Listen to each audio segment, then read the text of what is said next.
Heathrow traffic, Shamrock 259, pushing back stand to 216 on 2 kilos, facing south. Heathrow traffic. Heathrow traffic, good morning everyone. Push back and start up at gate 552, Turkish 3, Papa Yankee.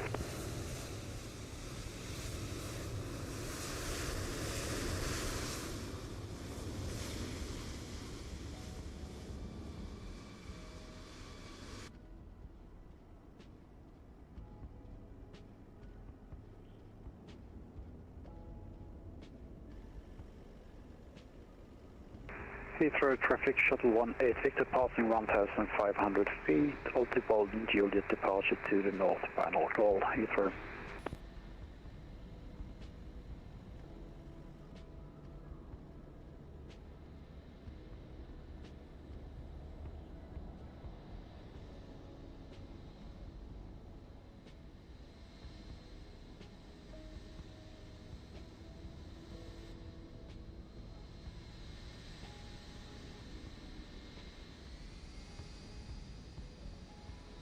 Good morning, everybody. How we doing? Nice to see you all. Are we all right after last night? We feeling all right? I'm guessing that's Grumpy in the A350 next to me. I haven't actually checked yet. How are you all? Nice to see you all. We've got... Who's that in Twitch? That is Sil, I think. Text is getting quite small on Twitch chat. I might need to make that bigger, so apologies. Hello, Sil, if that's what you're called. Sorry if I've got your name wrong. Content is in, Philip's in, David's in, Grumpy's in, Joanna's in, Jacko's in. Lovely to see you all. Yeah, tough game last night, wasn't it? Tough game. What a shame. Never mind. I mean, they tried hard, didn't they? They did try hard, and Argentina were bloody good. You can't hold it against Argentina. They were the better side, I think it's fair to say. I mean, I'm no football expert, but... you know, it was quite clear that Argentina were very, very good, weren't they? They were very, very good. So, yeah, I think all things considered, it was probably the right result. But it still hurts, doesn't it? Even someone like me that's not really into it, it was a hell of a shame to see him lose that. But never mind. To make ourselves feel better, we're going to Bergen today. I love Bergen. Bergen's a little treat. In fact, that's kind of why I did Iceland back to Heathrow on Tuesday, because I knew that the next couple of legs after that were going to be Bergen, Heathrow, return, and I always look forward to that. So we'll do that today. We'll go to Bergen. We'll have a nice little time. It's Thursday. And who knows, now the World Cup's finished, we might be able to think about an evening stream or two, because... let me tell you, numbers were not good the minute the World Cup started. It was like, even the non-England games, I think people just wanted to watch the World Cup, which I can understand. I can understand completely. So, there we go. There won't be an evening stream tonight, however, I hasten to add, because your boy here is solo parenting all night tonight and into tomorrow. Mrs. Knott is gone off on the jolly, leaving this idiot in charge. So we'll see how that goes. I'm sure it'll be fine. What could possibly go wrong? It's Thursday, after all. Never mind. Yeah, Joanna, we lost. We lost. It was a shame. We were 1-0 up, and then we got... my personal view, non-football expert, is that... we went...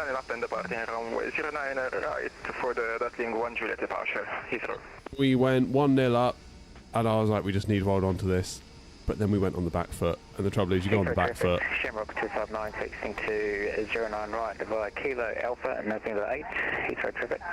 You go on the back foot, and if Argentina start attacking, it's only a matter of time. Golf Staff 322, pushing start into the Gulf cul-de-sac, Heathrow traffic. It's only a matter of time until Argentina will put a goal past you, and as it turned out, they put 2 past us, so I don't know.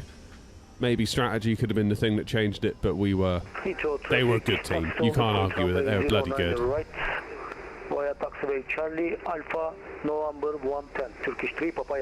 Now, I've got my new tiller in today. I don't know if you can really see it. It's kind of hidden. It's kind of hidden by my stick, but it is here. I'm very, very, very, very pleased with it. Really pleased with it. It's fabulous. So... we got it buried into the pedestal nicely. The video went up yesterday explaining how I did it all, and obviously a bit of review of it.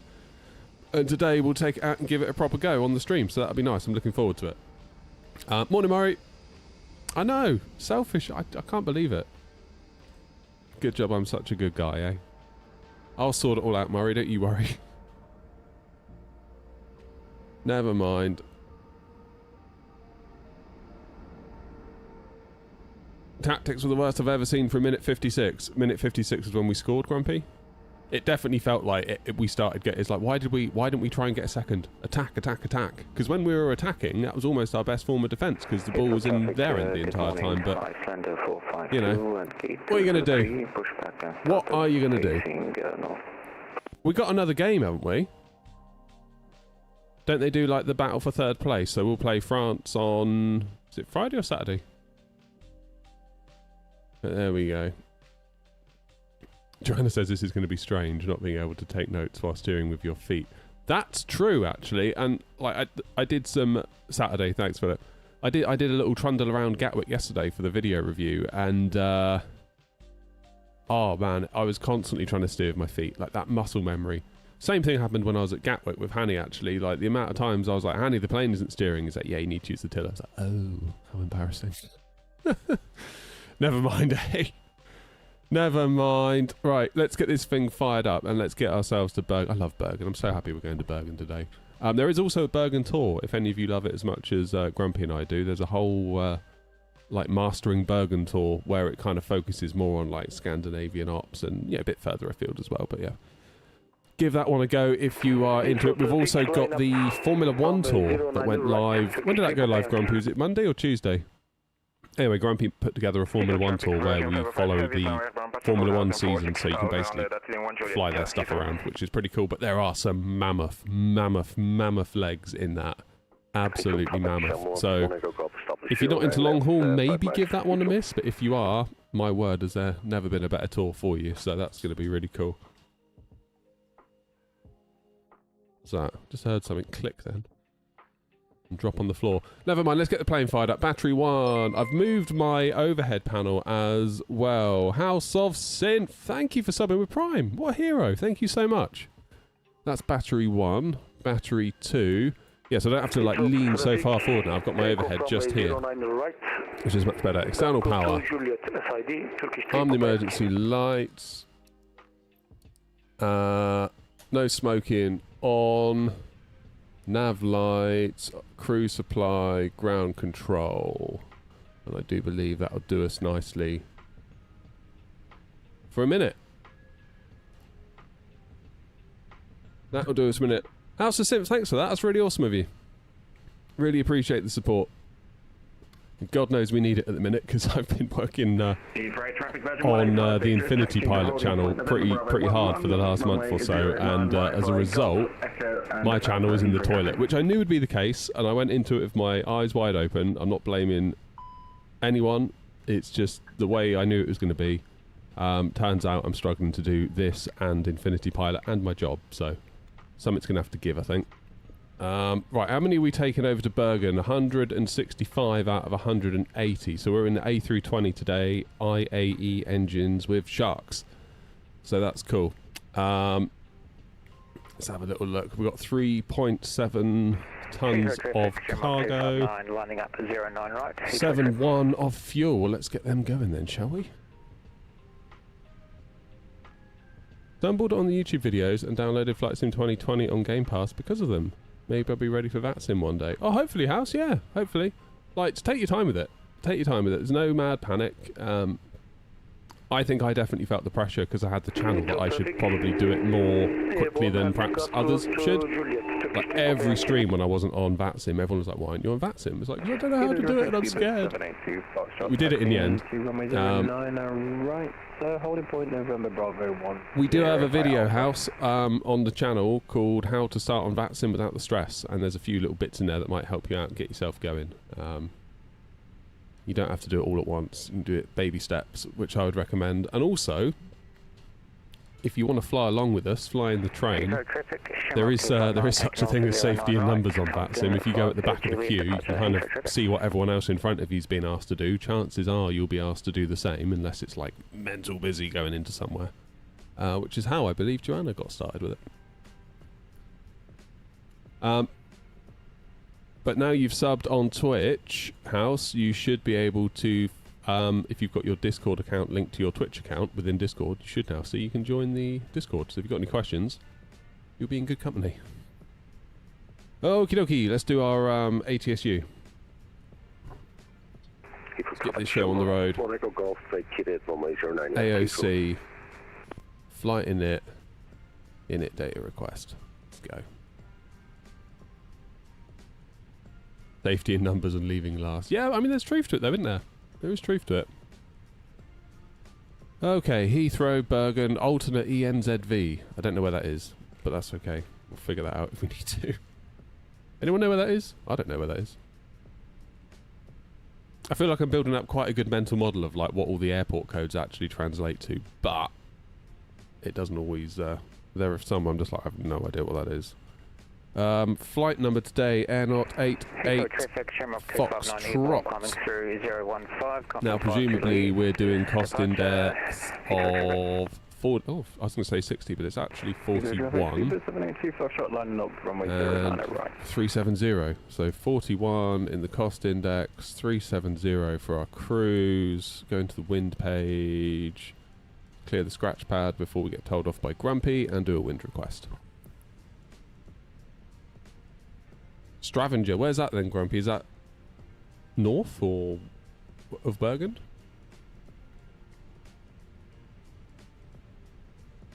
I don't know.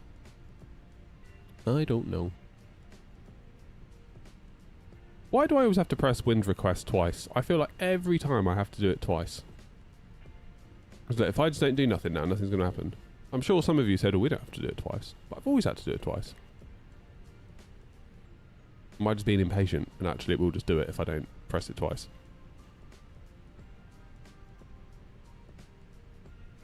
And either traffic, SQ 782 Foxtrot, take it off from I think you have to press it twice, aren't we? Right, Brooklands Park, 6 Juliet departure. You have to press it twice. Stavanger, okay.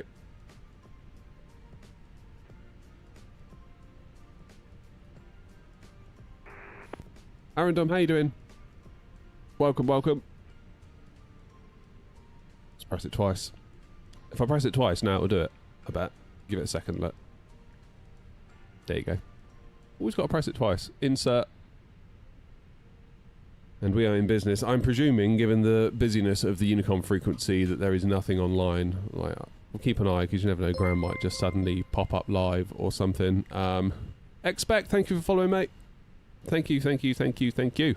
Who have we got coming with us today? So that is Grumpy 56 Tango. That's fine. EasyJet, where are you going? Oh, you're coming with us to Bergen. Nice. Nice one, Bert. And I'm sure I saw another Air Not over here somewhere. Charlie! Beautiful. We'll have a nice little train into Bergen. Bergen's such a great airport. The freeware as well is just superb. Borderline payware quality, that one. We put that in the video. I did a video recently, like, European freeware airports. Basically, save your money. You don't have to spend all your money on all the things, and that Bergen one is an absolute trooper. Right, what are we doing then? Out of 09 right, according to my flight plan, Brooklands Park 6 Juliet. So, departure, 09 right, BPK 6 Juliet. There we are. Done and done. Now, that's interesting. Grumpy, what are you getting for Bergen? Because I'm getting 3.5, but then Navigraph saying it's not in use, but then the wind is 3 knots of a headwind and 3 knots of a left to right crosswind, which is interesting. Do they favour 1.7 if the wind isn't enough in one direction?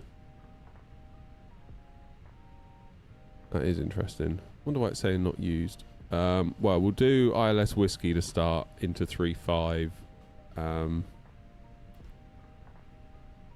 Then we got a 3 knot tailwind on 1.7. So why is it doing that? What they're doing in real world. That's always a good thing to check, isn't it? If in doubt, real world it. Heathrow traffic, Iceland 451, line up and take off runway 09 right. Flight radar 24. Oh, is tower online? Oh, I didn't realise that. My bad. Hang on.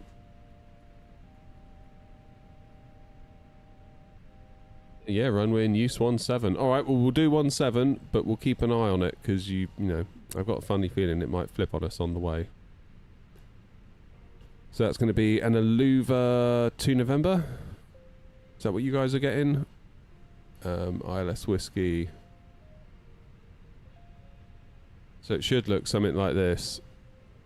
17 is preferred when the wind is dodgy. Oh, didn't know that. Yeah, so basically do a big old downwind, loop around, back in. That'll do us for now then. That'll do us for now. Is GSX loading us? Come on, GSX. Can we request boarding at the same time? Should be able to, right? Should be able to. Heathrow traffic, Virgin 185 Victor behind the departure and Iceland lining up 09 right behind Heathrow traffic. Good Unicom calls this morning. I like that. Doing alright, aren't we? ILS Whiskey 17, I'll put in the MCDU, Aluva 2 November, and we will transition at Aluva. No, we won't, at Nepam. Don't know why I'm saying Aluva for, that's the star, isn't it? E Plonker, right. Just on my way to Corfu from Manchester in G-JZHR. Boggins, nice. He's on the tiller, enjoyed the video yesterday. Nice one, Cab. Nice one. I'm glad you enjoyed it. I was a little bit concerned. I mean, to be fair, my concern is coming true. I was a bit concerned that like the video wouldn't get that many views, and it sort of isn't because FedEx, God bless them, they lost my package for like so long, like so long. There came a point where I was like, is it just gone forever? Like, WinCtrl, bless them, they were very good. They were like looking into it, and you know, I said to them that there's no way. Like, even if it turns up tomorrow, I can't make the release date thing. Like, I need more time to turn. I could make a really crap video in like a couple of hours and put it up, but you'd all know I rushed it, and I don't want to put stuff up on the channel that looks like I've rushed it or I'm just doing it for views. I want to do something that I'm proud to put on the channel, not to sound too corny about it, but like I feel like you deserve it, the channel deserves it. If I'm going to put some work into something, views or no views, I want to make it nice. So yeah, that was the way of it. It did finally turn up, and yeah, of course I had to do a bit of a DIY job as well to get it into the tiller, into the pedestal. So it wasn't going to be as simple as, here's the tiller, here's how it turns, here's how it feels, here I am using it in the sim. There was obviously the element of getting it buried into the pedestal, which was going to take time. Just even if I didn't film and make a video about that, that was always going to take time. So that's okay. Right, 7 passengers have boarded so far. Fuel is done. So let's get the fuel pumps on, actually. Thinking about it. 1, 2, 3, 4, 5, and 6. And we can put the seatbelt lights on because we finished fueling. That's one less job we have to do later. And I suppose we could get the APU started, couldn't we? APU master, 1, 2, 3, start. Now let's just make sure the tiller is working. Yes, it is. That's good news. Now, a little bit more work down here before we go. Oh, my word. That was a big zoom. A little bit more work down here. We'll go secondary flight plan. We will go to the init page and we'll put in EGLL for Heathrow and then EGLL. And we'll put that in the from and to. Basically saying we go from Heathrow to Heathrow. Go back to our secondary flight plan by pressing the sec flight plan button. Press the secondary flight plan button there. Then we got obviously Heathrow and then Heathrow and nothing in between. So we'll put in our SID that we're going to take. Departure 09 right. Brookmans Park 6 Juliet. We'll return out of there. So now we've got all those waypoints. That's all good. Come to the bottom EGLL and we'll pop in the arrival onto 09 left. And we'll just do that. We won't do a star. We'll just put in 09 left. Then, oops, you can see that there's the 09 left set of waypoints. And obviously we'll follow the same star route. But if we were to hit trouble, I don't know, like we don't have failures on, but if, for example, it transpired that GSX hadn't fueled us and we have to come back, we can vector ourselves and then we've got these waypoints to pick up the ILS. The ILS will be pre-tuned to 09 left if we switch over the flight plans, things like that. So that's all good. You're flying to Corfu IRL today? Really? Nice. Well, have a lovely time. We're not jealous, are we? We're not jealous. We aren't jealous. Backfire, thank you for following. Thank you very much indeed. Appreciate it. 1022 for QNH. 056 Tango. From stand 242, push and start facing first onto Lima.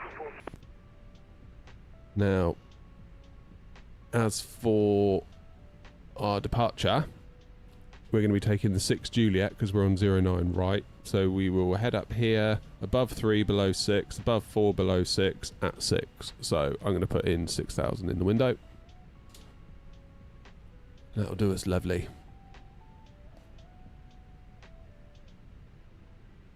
We're doing okay, aren't we? We're nearly getting there. How are we doing for the loading? Almost half. Why isn't the cargo doing anything yet?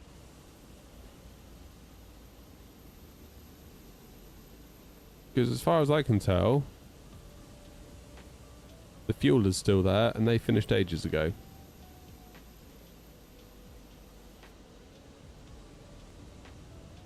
Ooh, Aviation Spotter. Hello from a very miserable Toulouse. Just seen Qantas 350 take off for a test flight. Is that the one where they're flying it to... is it Melbourne they're flying to? Is that the test flight? I saw a TikTok last night where like some Australian news outlet were doing a bit of coverage on it. Is that today? Is that what they're doing? That's crazy cool, isn't it? That's the 1000 ULR. Hey, Wendell. That is ridiculously cool.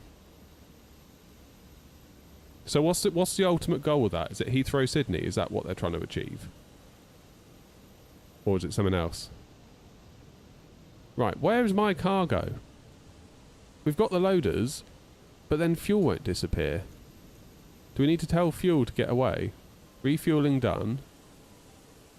We'll go then. Fuel truck leaving. You ain't leaving though, are you? Why aren't you leaving? Maybe it'll leave in a minute. I was going to say maybe I need to open the doors, but quite clearly the doors are open. Passengers are getting on, look. Cheers, Wendell. It's been a journey, mate. It really has. I sometimes get people be like, how much for your entire setup? It's like, I don't know. I've done it in like such small little bits. Like, I honestly don't know. Okay, let's just say we'll complete that now. Now will you go? Come on, fuel truck. Be a dear and skedaddle. 22-hour test flight is taking place on the 24th. Oh, okay. So what are they doing today? Just nipping around Europe or something?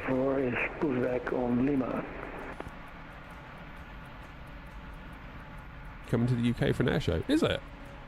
Nice. Wendell likes I've got Boeing and Airbus at the ready. Yeah, some people get quite upset by that. You'd be amazed the amount of people that get upset because of that.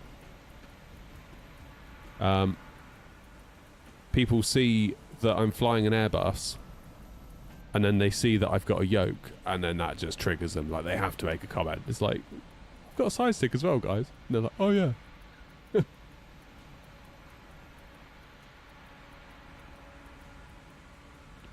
Right. Why is that fuel truck still there?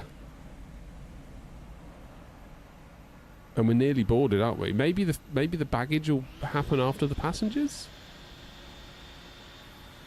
Something very weird's going on here, I fancy.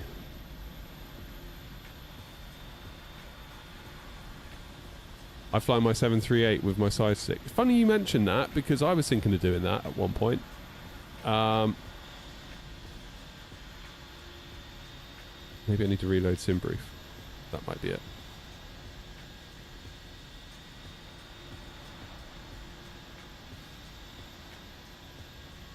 I actually found flying the 7.3 with my side stick with the force feedback enabled was very good.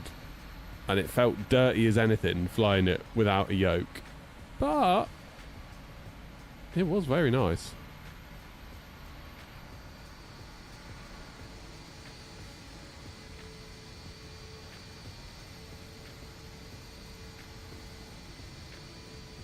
Okay, so the passengers are finished.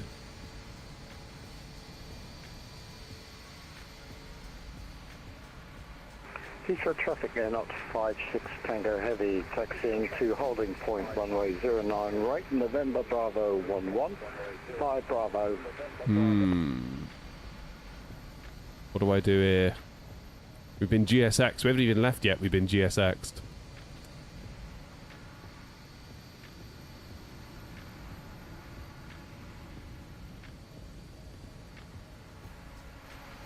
Okay then, so we will say that we've completed that. Okay, boarding complete. Does that mean my cargo's in as well? Okay, fuel's going now, look. Alright, so it's just done the lot. That's good.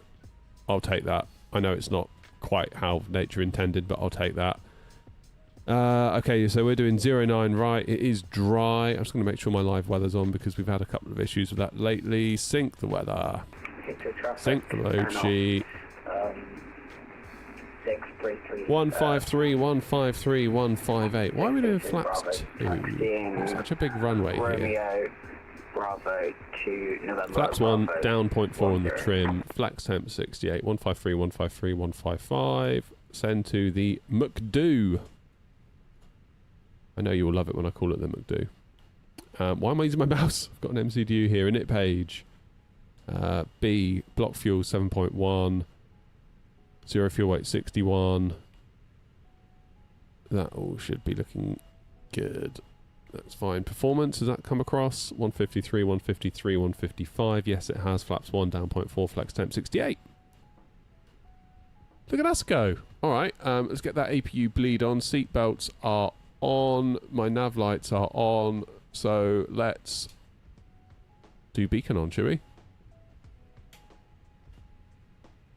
See you, Philip. Have a good day at the sim, mate. Philip, you still haven't sent me a photo of that frog on your dog's head. Hello, Captain. Can't do the octopus and not the frog.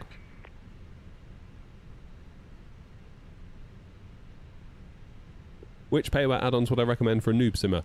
Honestly, maybe just chill on the paid add-ons if you're just starting out. Like, there's a load of free stuff you can get. You can get really good freeware scenery from flightsim.to. You can get really good aircraft, such as the fly-by-wire A32NX.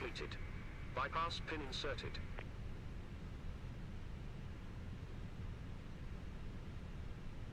Like, I did not spend a lot of money on my sim for a long time, really. I bought myself a Thrustmaster Airbus stick.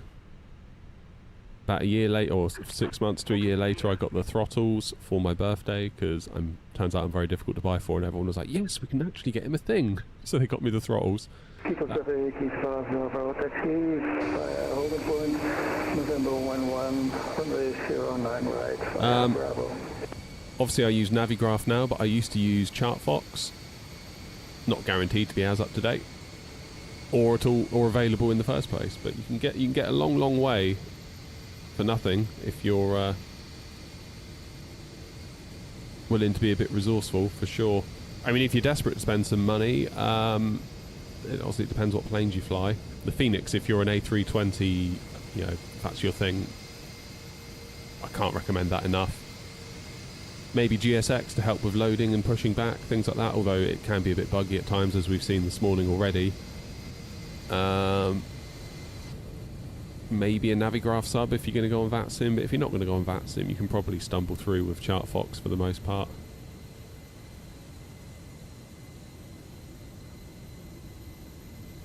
Right. What is going on here? We're zoomed in on my APU. That's what's going on here. Looking right up the butthole of the A320.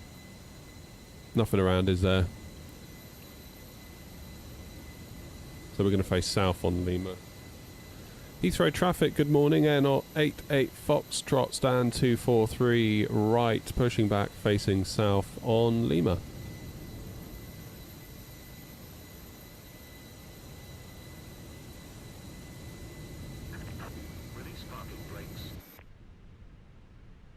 Release parking brakes. Commencing push.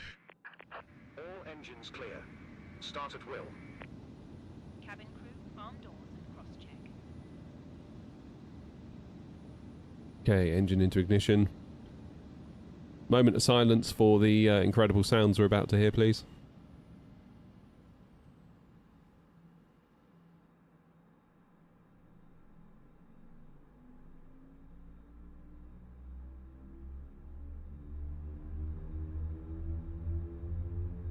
Ladies and gentlemen, please observe the cabin crew member closest to you as we are about to demonstrate the safety features of our Airbus A320 aircraft. Thank you.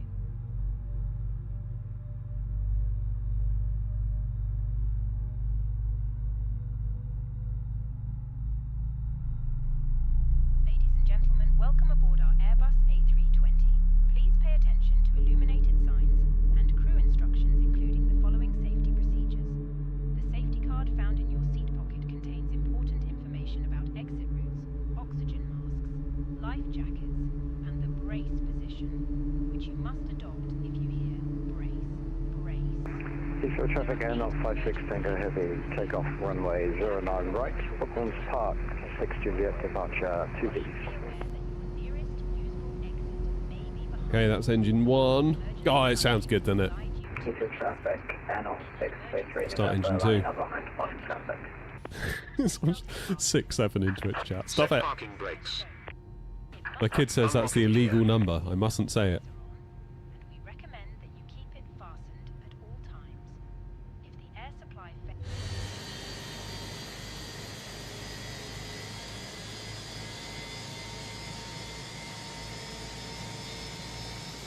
Don't say it, Daddy. That's what they say.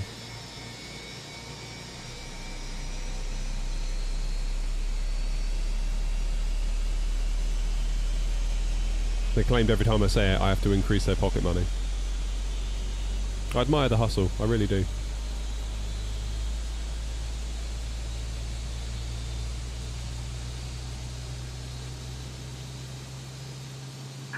Tow truck disconnected. Bypass pin removed. Left is clear. Right is clear. Right, that is 2 engines started. We will just wait for that exhaust gas temperature to settle down, which I believe it has. We can lose the APU bleed. Lose the APU. So traffic Air 056 Tango Heavy, airborne Right, how you doing? out of 09 No, right, we've not started New Sky. I was just about to 2100, check that, Joe, see if it didn't put up the pop-out, did it? My flights. Start flight. Yes, there we go.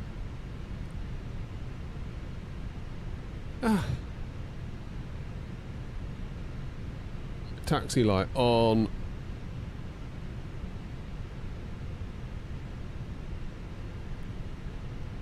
TCAS is on standby. Get the constraints on the ND.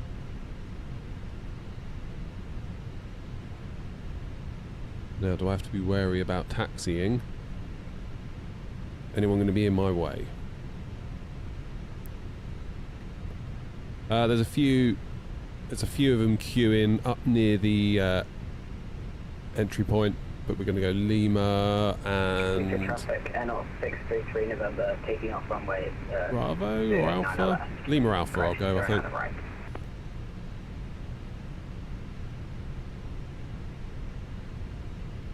Heathrow traffic N88 Foxtrot taxiing to holding point November Bravo 11 via Lima and Alpha Heathrow.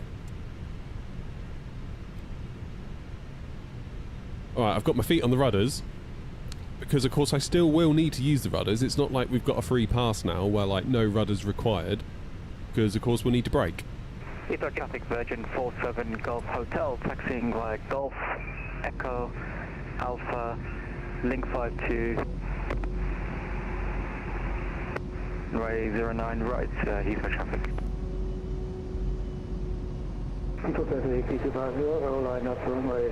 Okay, so we're doing second right. 4 minutes behind schedule. We're not doing too bad. And the IAEs on this plane, very powerful. See, I'm going to like steer with my feet. I shouldn't. I don't need to. Ah!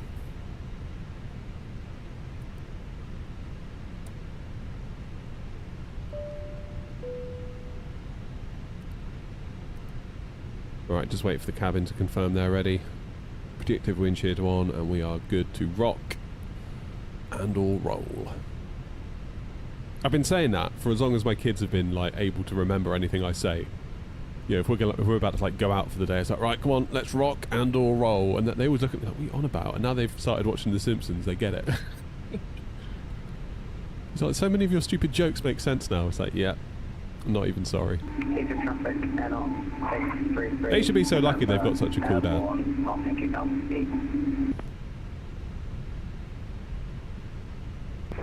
Bless him.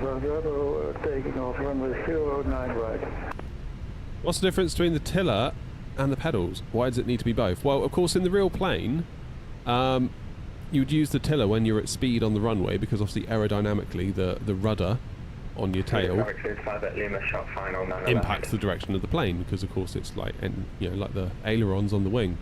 Whereas on the ground, you taxi with this thing, but of course your average simmer doesn't have one of them.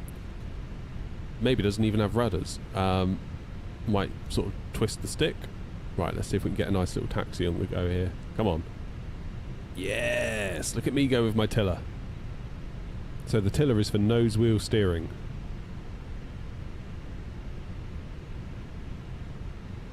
Does feel very nice. I'm very pleased. Honestly, we've waited so long for a nice tiller, haven't we? We've waited a minute or two for this one. I honestly thought Thrustmaster might be the one to give it to us. And then, of course, Expo happened last year, and then, you know, in a surprise to nobody, WinCtrl, I suppose, came out like, yeah, we'll do it, and it's going to be really cheap and affordable. It's like, damn. Nice one, WinCtrl. You've done it again. But obviously, when you're on the runway, I think it's once you go above, is it 45 knots? Is it the rudder? The rudder takes over and the tiller stops.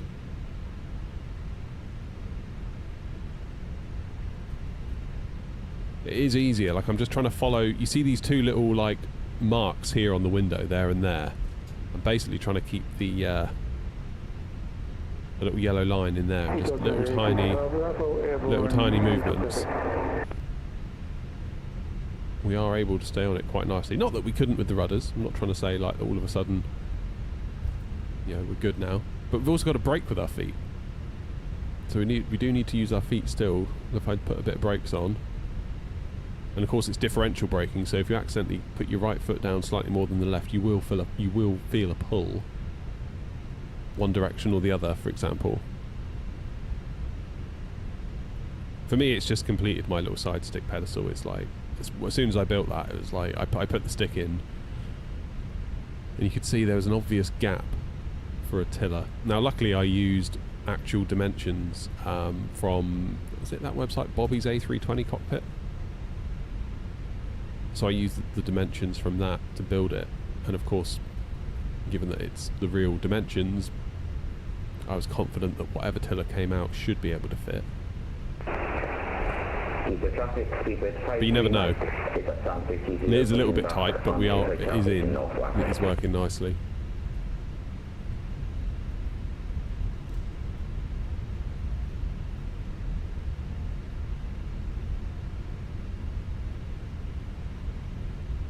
Again, it all just kind of harkens back to, doesn't it, just how flipping lucky we are at the minute. We've got all these brands that are like doing planes, they're doing hardware, they're doing add-ons, you know, it's just like flipping heck.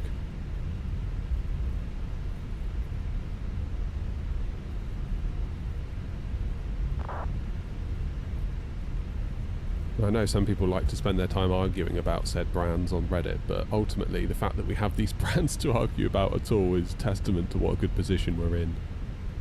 Like, remember when FSX or whatever it was went away? Microsoft were like, no, that's it now. So yeah, we need to, that's me on the brakes. I'm not braking accurately enough. better. Just testing. If using chase plane, configure a view to show the taxi view under the belly looking at the nose wheel. Ah, that's a good idea.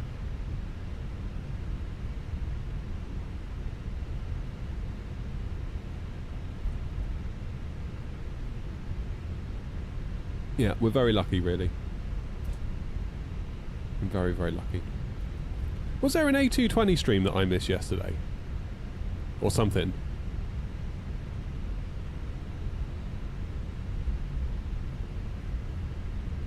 Oh, synth, yeah.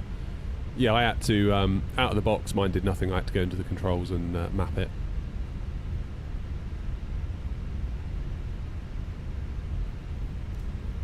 That is one thing, like, most of the gear that I've gotten from the likes of Moser, the likes of WinCtrl, you generally have to run it all yourself. You've got to go into your settings and dial it all in, whereas quite often with something like Thrustmaster, it's just sort of like, plug it in.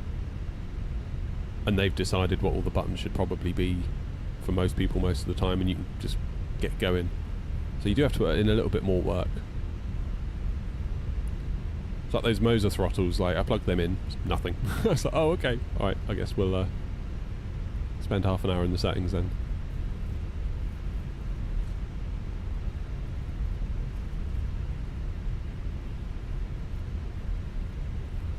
Oh yeah, that's a good point actually, yeah, because the handle on the tiller is metal, and obviously like you say, right now it's fine, but I hadn't considered in the winter. My dad's got a metal gear stick on his little car, and he's just bought one of those like silicon wrapper things for it off of Temu. For that very reason, it's like it's too hot in the summer and it's too cold in the winter. It's very rarely nice. 47 Golf Hotel, departing runway 09 right on the full tip 1 departure Heathrow traffic. There was a dev stream yesterday. Is that still up? Because I tried searching for it on YouTube and couldn't find it. Heathrow traffic, shuttle 21 Bravo, established RLS 09 left at 9 miles, Heathrow. That guy sounds like a pilot. That's so cool. There are some people you hear on VATSIM, you're like, you sound like such a good pilot. And then you got people like me that are like, on frequency,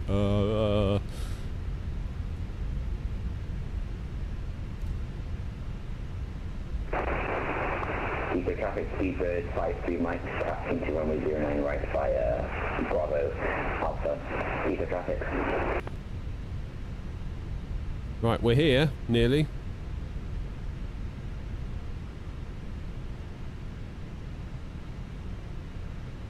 Brad, I don't know if you heard my answer a minute ago. We were saying perhaps you don't need to spend a huge amount of money. You can get away with, if you're just starting out, you can get away with being a bit resourceful and get a lot of stuff for free.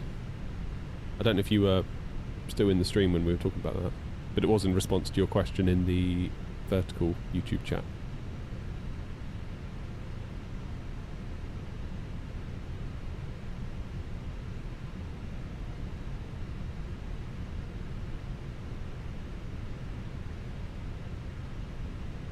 Right, Eurus B. Obligatory check of VATSIM radar. Is one passing to the speed. Thank you, see you later. Sure, Zan. Yeah, there's no one coming, is there? Just making sure nobody was lined up on 09 right, you never know. You never know. Oh, it's on Twitch as a VOD. Okay, nice one, thank you. I was obviously looking in the wrong place.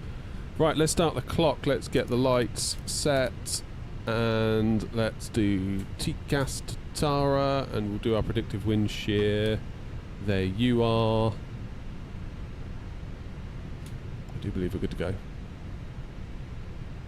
Heathrow traffic, N88 Foxtrot, lining up 09 right, Brooklands Park 6, Juliet, departure to the east.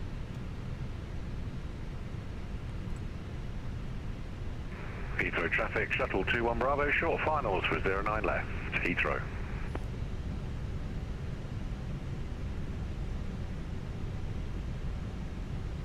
Am I right in saying with that 220 they didn't announce a release date nor a price? Again, I'm only going by what people said on Reddit earlier when I had a look. I think people are just basically whinging, being like, they didn't mention a price or a release date, what the hell?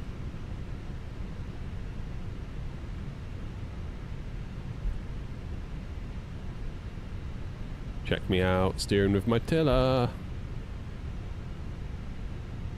It is starting to slowly feel more natural. Like we did a bit yesterday, a bit day before. Obviously a bit this morning.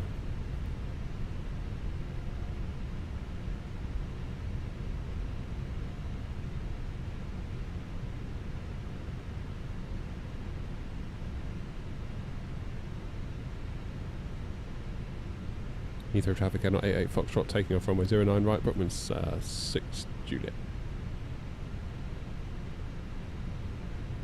Ready?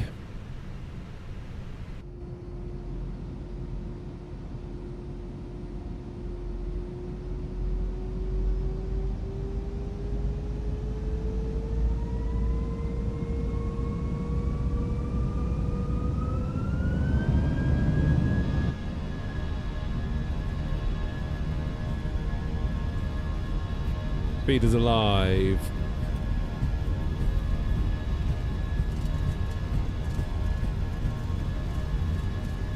$80 knots.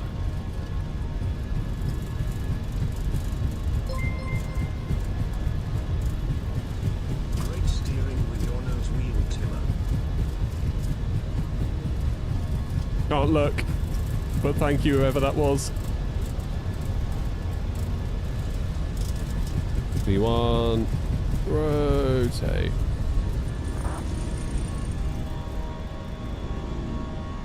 Positive climb. Gear up. No, it's Hanny. Thank you, Hanny.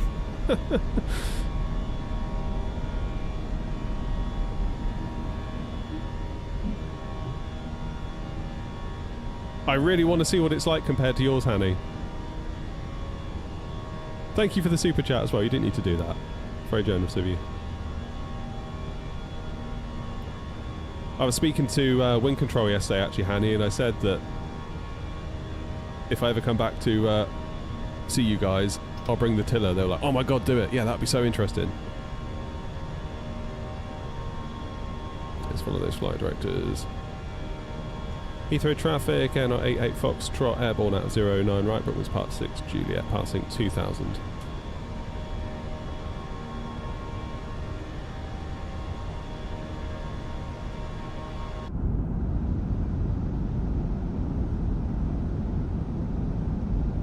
Yoki flaps away.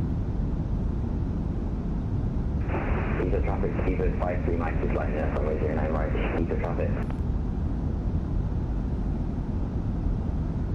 Because it's adjustable, this one, Hanny. It's got like a little Allen key that you dial in. Now, out of the box, to me, it feels good, but it'll be interesting to see how close you could get it to your very fancy one.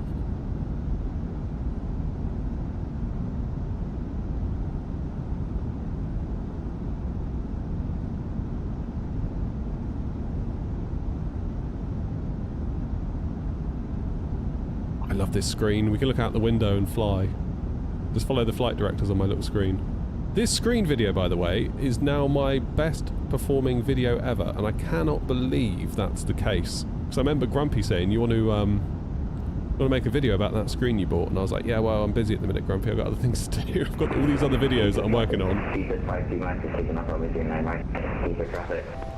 I'll do it after Christmas. And I did it after Christmas when, like, ad rates halved, pretty much. Because prior to Christmas, you know, your Coca-Colas, your Heinekens, your Budweisers, your Terry's Chocolate Orange, your John Lewis, you know, your big household brands, they all want to advertise like crazy in the run-up to Christmas because, of course, you know, make hay while the sun shines and all that. And then in January, they're like, see ya, and then your ad rate's half. And, of course, that's when I decided to release the video. So I could have doubled my money, potentially, had I listened to Grumpy. That'll teach me, won't it?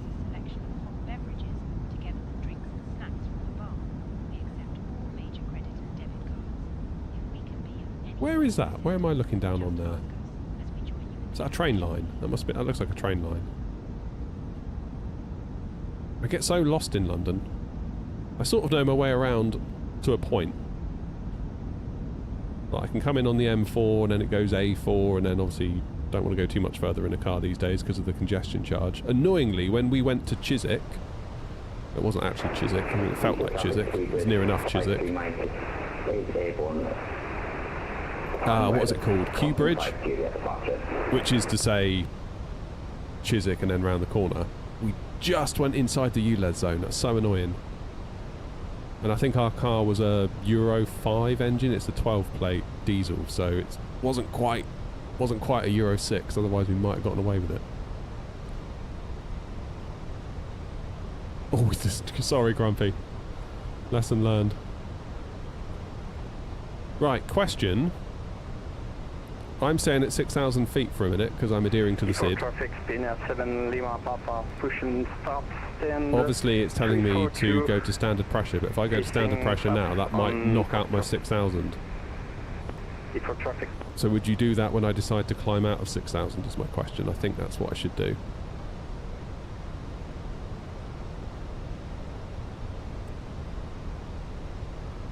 Only got about 10 miles. Not even that, 5 miles.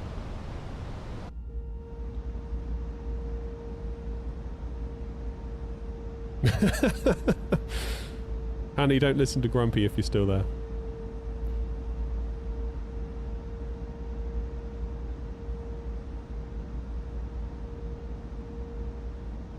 Grumpy, you're supposed to be like bigging me up.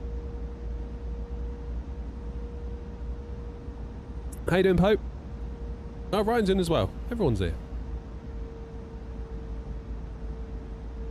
Have you been to sleep yet, Ryan, or have you yet to go to sleep? You were struggling on Tuesday, weren't you?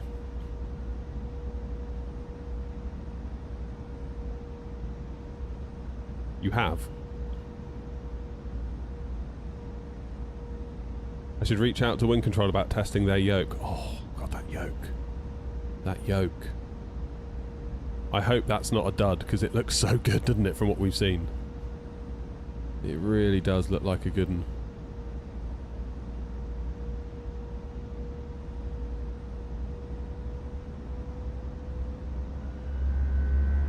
Heathrow traffic, A088 Foxtrot, overhead Brookman's Park, 6,000 feet, climbing now. Flight level 370, final call, Heathrow.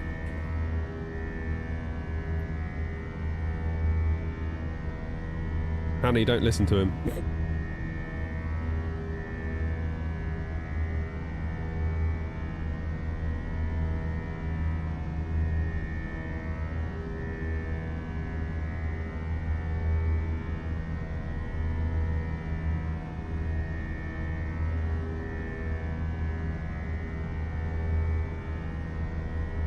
I must admit, I do very much enjoy my new overhead panel now. I've moved it. After the stream on Tuesday, I got a bit fed up because I had it too far forward. So I was... Let's get autopilot on a minute. I was sort of having to do that, whereas now you can just almost see it, actually. I don't know if you can see it. I'll put the lights on. Can you see the lights? Oh, that's a bit light. I don't like that. I can see how it might be useful to some of you to have the dome lights built in, but to me it's just far too... First of all, it knocks out my camera and it makes me look orange. And I just... Yeah, I would much rather they put more buttons. Because it is a... It is a, like a compressed version of the overhead, 10,000 feet.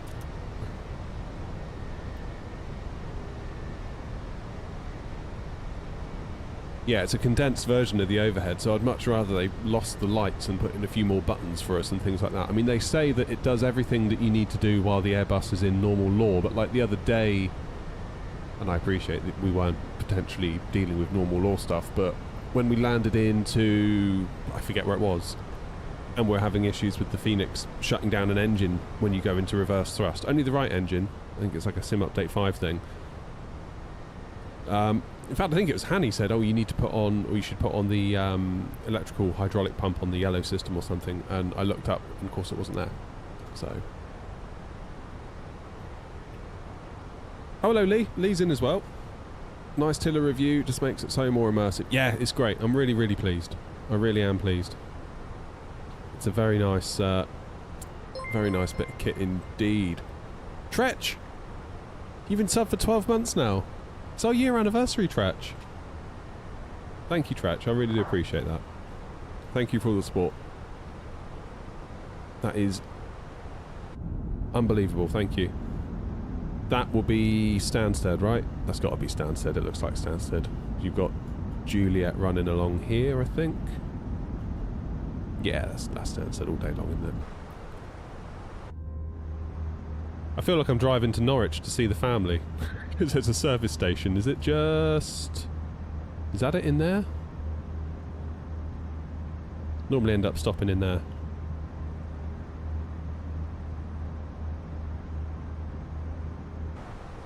But you always think like, oh, it must be nearly there now, and you don't realise how far Norwich is. I always get to London and think, wow, you know, that's most of the journey done. It's like, no, it's not. About halfway. Barely halfway, depending on how the M25 goes for you.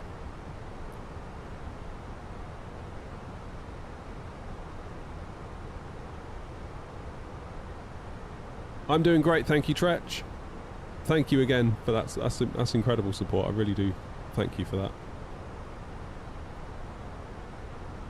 Throttles says, I really hope the WinCtrl yoke is amazing because I'm planning on building a Max 8 cockpit in December, and if they get the yoke out by February, it would be the saviour of my cockpit.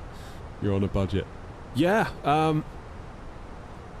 I was surprised at the price. I really was. I remember when it was Expo, wasn't it, last year that they announced or started talking about it. And we were just like, you know, jaws on the floor, like, flipping heck, look at that. But, you know, then the next thing to come was, yeah, but how much is that going to cost? Like, that's a lot of money, surely. Like, by anyone's checkbook, that's going to be a lot of money. Riverbank, thank you for following, subscribing even on YouTube. Get my words right.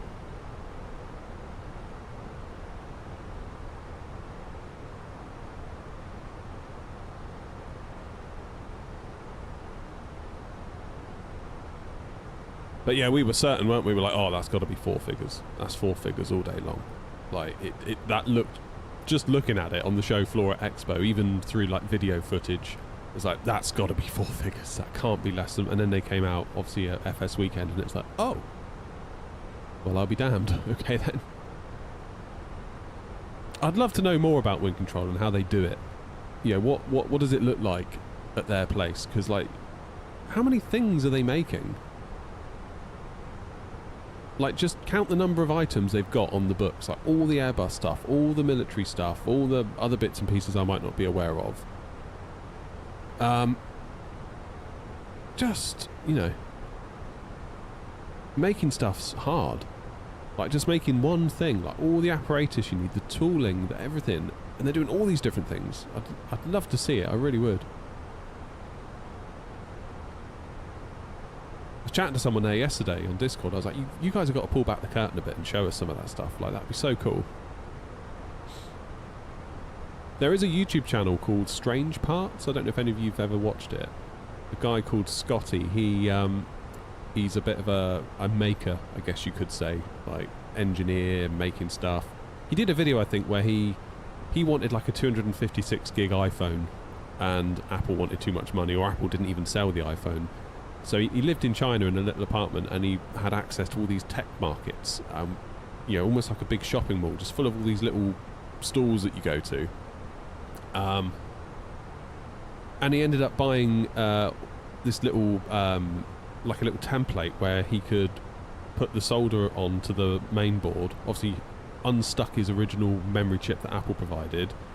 I think they call it reballing the board, so all these little balls of solder which the chip can then drop down on. He must have gone through like 4 or 5 different chips by, like, you know, cooking it with his heat gun and messing it up, but he did it in the end. Like, it's incredible. But another part of his channel is factory tours in China, because he's just fascinated with their ability to make stuff, really, or anyone's ability to make stuff. He loves doing the factory tours, and it is incredible. It is absolutely incredible.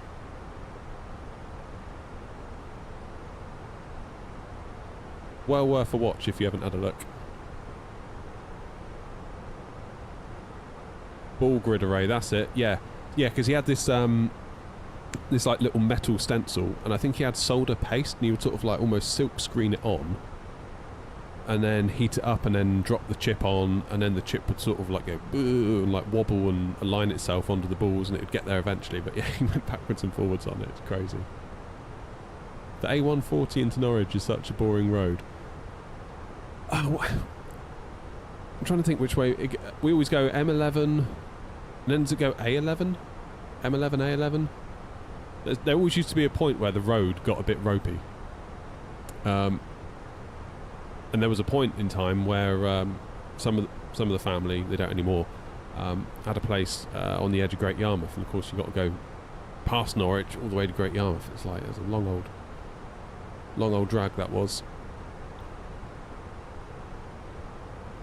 But yeah, it's probably further than you think, Norwich, every time.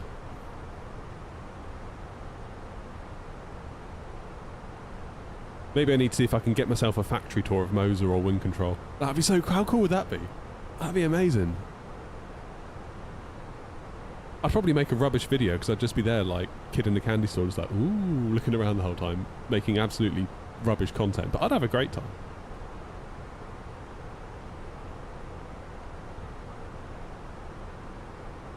Airside Eddie, how you doing? Been a while since I've watched your AI videos. Which is better, Beyond ATC or Say Intentions? So we recently did a video of Say Intentions in 2026, and we did so while testing out the WinCtrl RMP. Then the plan is, I haven't done it yet, the plan is to do a Beyond ATC video in 2026. The last time I tried them, my kind of, like, it wasn't like one was good and one was bad. Like, they were both very nice. And considering that you just pay once for Beyond ATC, that makes it all the sweeter, I would say. But the kind of broad strokes feelings I had, and this was like obviously over a year ago when I compared them both together, was that Beyond ATC was a little bit more on rails than Say Intentions. Like, Say Intentions, you could be a bit more what's the word? You don't have to be as explicit with your language, because it's kind of got that kind of chat GPT-ness in like the amount of rubbish that I've typed into chat GPT in the past and it's made sense of it. I've always been like, damn, that's impressive. So it's kind of got that element to it. There's been a couple of instances with Beyond ATC where I've said stuff to it and it's done the whole, sorry, I didn't catch that last transmission. So it's like, well, you fairly certain you heard me, you just didn't understand me. It's almost like I wasn't quite saying the right thing to trigger it into doing the right thing. It felt a bit more, almost like when you're on the command line, you have to type the exact right thing, otherwise it's going to be like, no. So, but I think since the last time I tested Beyond ATC, they've introduced a large language model. I believe I'm right in saying. So that might change things on that front as well. So I'm looking forward to testing it. I'm very much looking forward to testing it out. Morning, Mr. Mint. There you go, Lee. Me and you in China. God, that'd be a laugh, wouldn't it?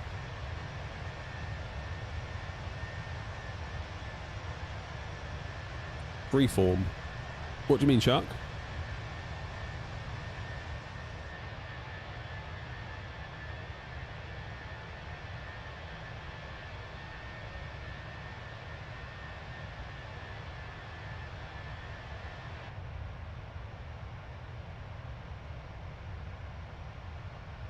How's the tiller? I'm so pleased with it. I really am so pleased with it. Obviously, we can't use it now in flight. There's no reason to use it now, but yeah, it's been absolutely cracking so far. Absolutely cracking. It's just like the cherry on the cake, really. Like, we've gone to all this effort building this little pedestal thing here, and the only downside is where the tiller is where I used to put my cup of coffee, so I have to find somewhere else for coffee. But that's alright, that's a price worth paying. Oh yeah, as in you speak freeform to Say Intentions, yeah. I mean, you could argue that maybe that allows bad habits. I don't know. And in the event that, say, that Beyond ATC does get a little bit like you're not saying the right thing, it does give you canned responses that you can click and it will say on your behalf. So, like, if you're not quite saying what it wants you to say, or you click the thing and it will say it, and obviously it will get it right, but I don't think either of them are ever going to replace VATSIM. For me, ever. Like, VATSIM is just too much fun.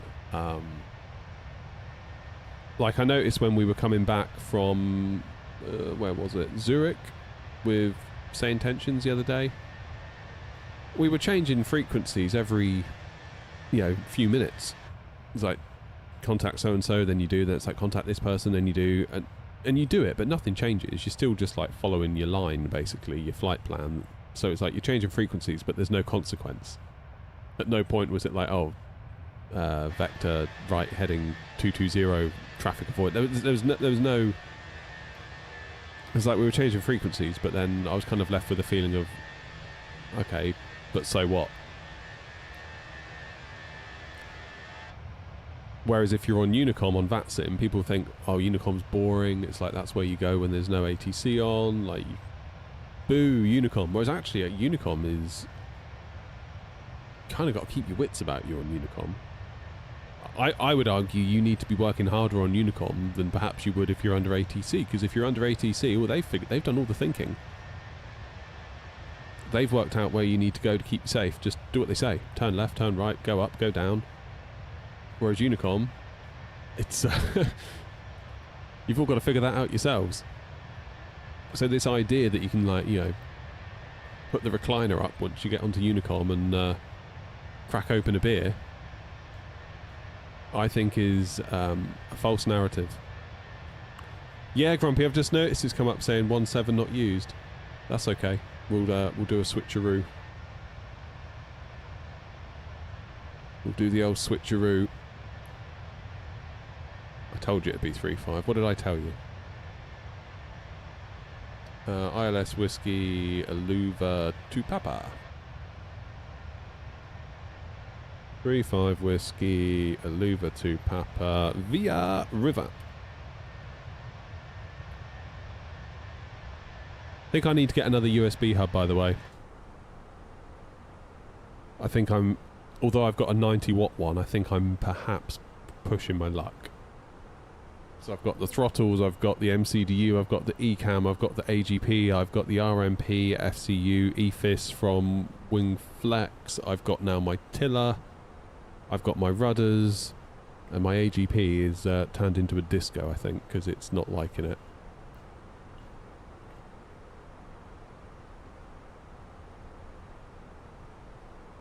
So we might need to have a little look. What I'm tempted to do this summer, and I know I've been talking about it, is flip the shed around a bit, because at the minute I'm sort of in the narrowest part of the shed. So I'm sort of hemmed in this way, where really I could do with a bit more space, which I don't have, but if I were to go that way, we could have all the room in the world. Issue might be the USB controller. Yeah, I'll probably get one of those little cards, Ryan, I think.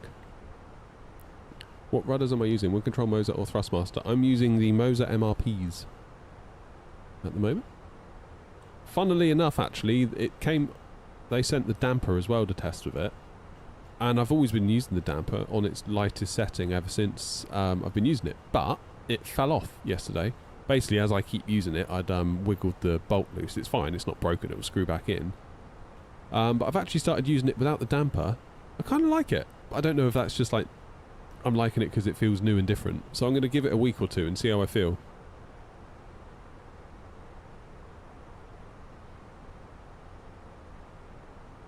I have not, Joanna. Again, this is the problem.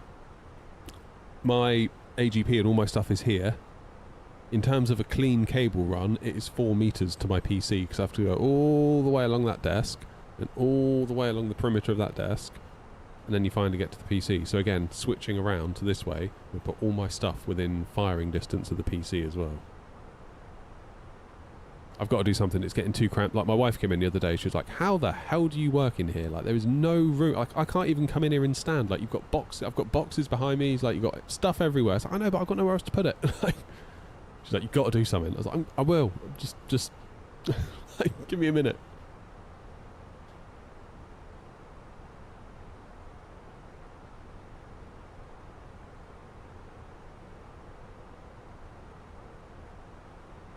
Feel like I should get... How you doing, Rowie? I feel like I should get the WinCtrl Orions, but the combat version... I'm just scared because they might release the 7.3 version in a year. Yeah, I don't know.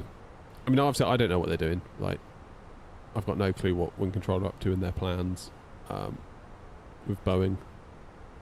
Putting 2 and 2 together, you could probably see, like, if you were working out their business plan, it's like, okay, so you finished up on the Airbus stuff now. Well, I know they haven't, but they're coming to the point where, is there really going to be any more stuff they can feasibly make? The next natural thing surely then is Boeing, right? I mean, they've made a start, haven't they? So it would perhaps make sense.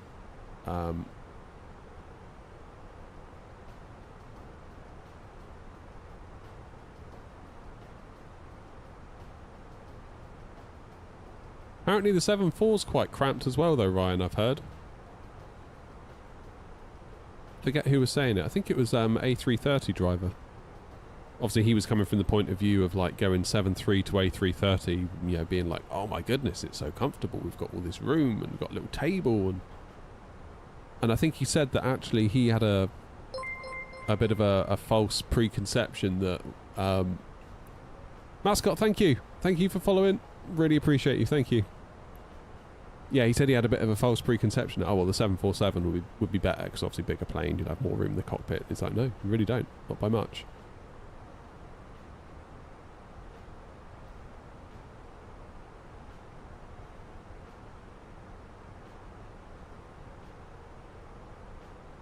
But you have a ton of room in this, don't you, really? Absolute ton.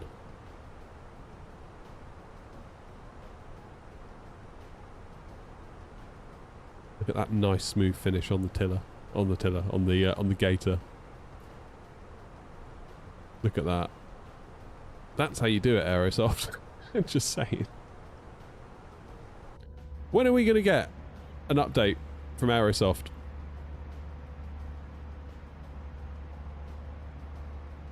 On that A340. I feel like we need one sooner rather than later, to be honest. 2 updates I'm really wanting at the minute is an A340 600 update from Aerosoft, ideally making the textures look a bit nicer and ideally giving us a paint kit. And number 2 will be FSLTL. Oh, and Phoenix Neos, of course. Blimey, how did I forget that? Suraj, thank you. They said 2027 will be the year of the bee. Well, it would make sense, wouldn't it? Like we just kind of surmised, I suppose. Phoenix Neos when? Oh, I don't know. I don't know. I mean, it seems crazy to think that when were we, like November, December time, being like, well, they said before the end of the year, so any day now. What are we now, knocking on the door of August? But I'd rather they did it right and then just dropped it and we're like, there you go. I've got a funny feeling that all will be forgiven the minute they do that. Just keeping their heads down and working, I would imagine. And we can debate whether that's right or wrong, whether they should be, you know, saying a bit more to the community or not. I'm inclined to feel like they've taken the right direction by staying quiet, but maybe they could just say a little bit, like, even if it's, hey, listen, we know we've been quiet, we're working, we'll speak to you when we've got something, we've not gone anywhere, we've not forgotten you. But not say anything like teasing, if you know what I mean. Nothing like, oh, it will be here in Q2, and then Q2 rolls by, oh, it'll be here in Q3, Q3 rolls by. Don't go doing that. Don't say anything about pricing or cups of coffee. We've seen how that's worked out. Yeah, just we're still here, we're still working on it. Thank you for your support.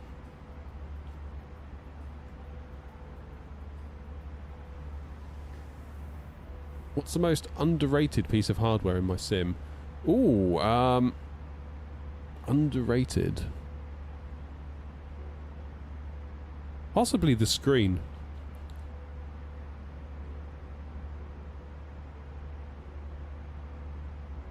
Like that screen, I ummed and ahed on that for ages. Like, do I get it at all? Then I got it, and I was like, yeah, it's really good. We were saying earlier, then Grumpy was like, you should make a video, and I was like, yeah, maybe I will. I don't think many people will watch it though, I think I remember saying. Now currently my best video on the channel's history, so shows what I know. You're waiting for Majestic's Dash 8.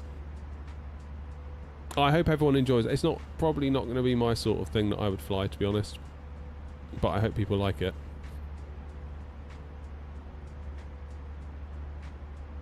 Did someone ask about Chicago a minute ago, or a while ago? I'm sorry, I forgot to respond to you about that, if you did. I'm just now remembering.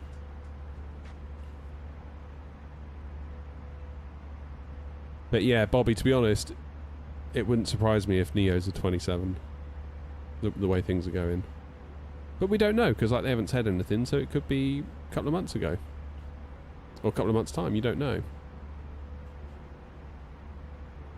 Oh, sorry, Bobby, what was your question? I just remembered someone asked about Chicago and I never answered. I don't know what I was doing. But not answering your question was what I was doing, Bobby, I'm sorry.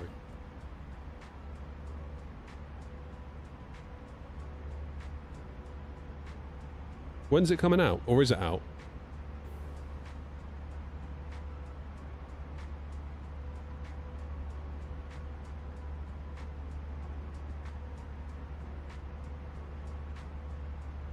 Azza! Just watched your Tiller video, love it. Can't wait to get my pre-order. Only thing is, ETA to the UK is in September. You could get it on the global store. I suppose you run the risk of paying taxes at the border. That's the only thing. Am I getting a pre-release version? Oh, no. I've never really done any work at all with any builds in that sense.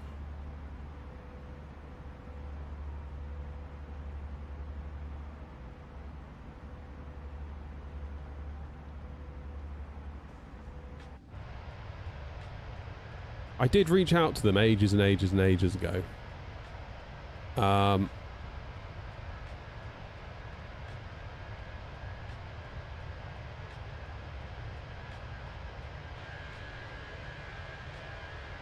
Like we're talking proper early days of the channel. And yeah, somebody very kindly got back to me and just said that something like we'll review when we look at our content partners next year or something, but in the meantime here's a copy of Dubrovnik or something. I was like, okay, thanks very much. I'll do a little stream with that.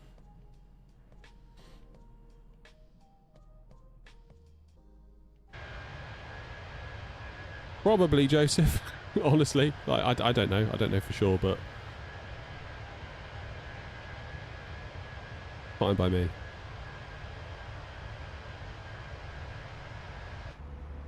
I mean, I was a little bit sad that I missed out on that at the time, but with hindsight.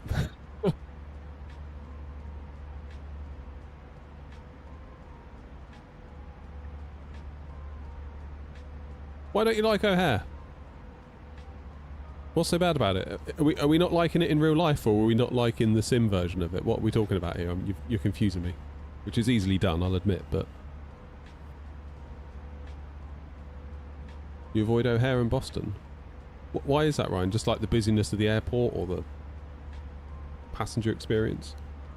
That wouldn't translate into enjoying it as a simmer though, would it?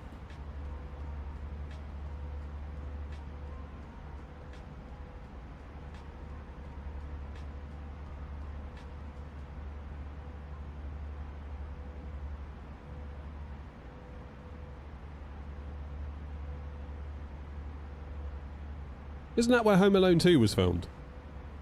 Was that O'Hare? Fairly certain it was. Where they go one way and he goes the other. What a film.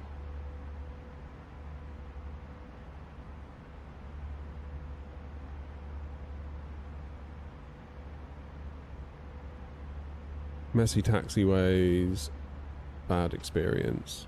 Okay, fair enough. What's the other one? There's another one, isn't it? Is it Midway?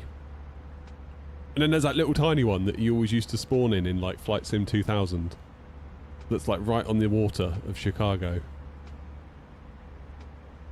I remember trying to take off in a 777 there. That was always good fun.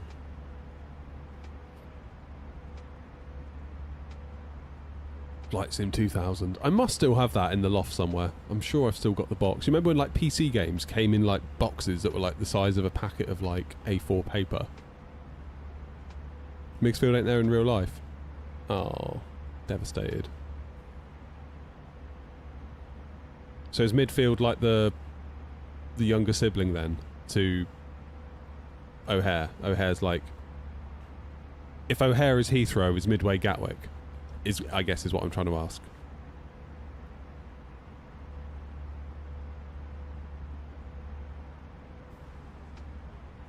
Old cereal. Yeah, that's it, cereal boxes. I remember buying Transport Tycoon in this massive box, and I got home, I opened it up and there was like a little disc inside. I was like, why do they put it in such a big box? But then if everyone else does it and you don't get seen on the shelf, I suppose. Transport Tycoon Deluxe. I got the triple pack. I got Transport Tycoon Deluxe, Roller Coaster Tycoon, and Railroad Tycoon 2. Never liked Railroad Tycoon. But yeah, Transport Tycoon and Roller Coaster Tycoon. Damn, they were good. Hours and hours wasted on those. With zero regrets.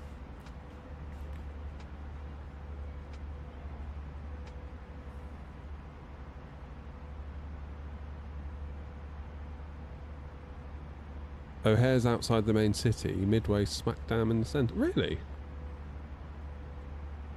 You still got your Flight Sim 2000 professional big box somewhere? Oh, I need to find mine. Yeah, because...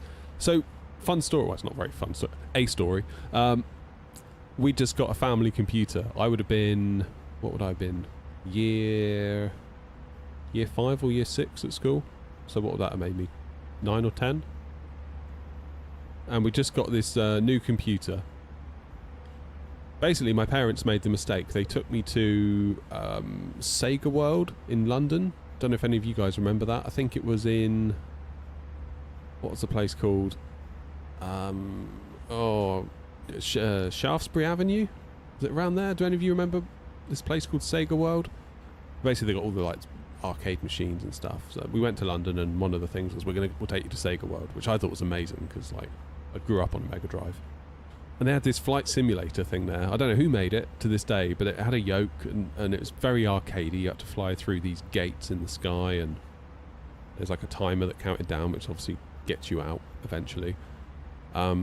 But I just spent my entire night on that. And I was like, oh my god, this is so good. And I was like, can we get a flight simulator on the PC at home? And of course, at the time, we had an old AST, if any of you remember that, an AST desktop computer. Well, when I say desktop, I mean like flat on the desk and the monitor would sit on top of it. Pentium 1, 8 megabytes of RAM.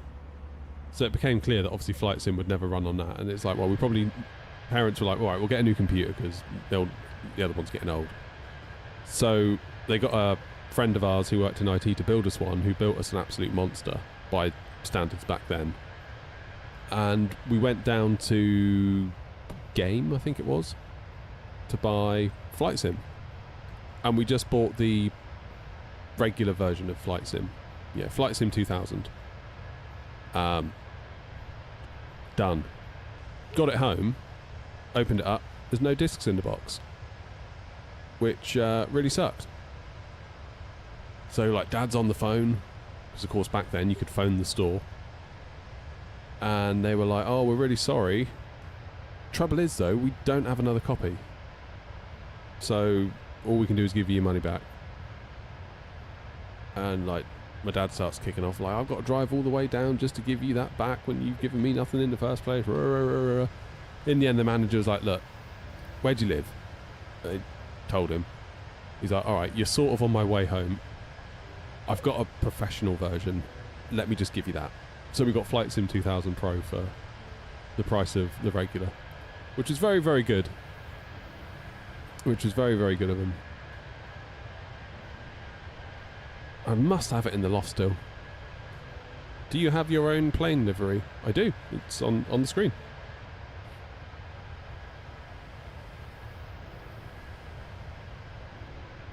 Flying on VATSIM right now, UAL122, and I've just had the most beautiful sunrise above New Yorkian airspace. Oh, I want to go back to New York. I like New York.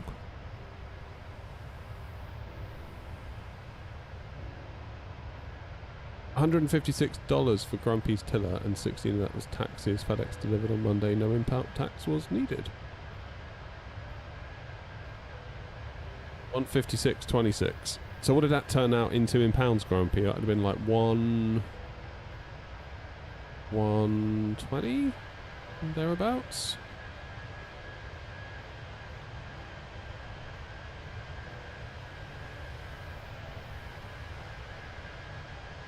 If you want to download the liveries, you can do it on the website airnot.co.uk/liveries. We've got liveries for all sorts. A320, 19, 21, 737, 777, freighter, 777-300, 200 ER, the PMDG stuff. We've got the iFly now, we've got the MD-11, we've got the A380X from fly-by-wire, the A32NX fly-by-wire, A300,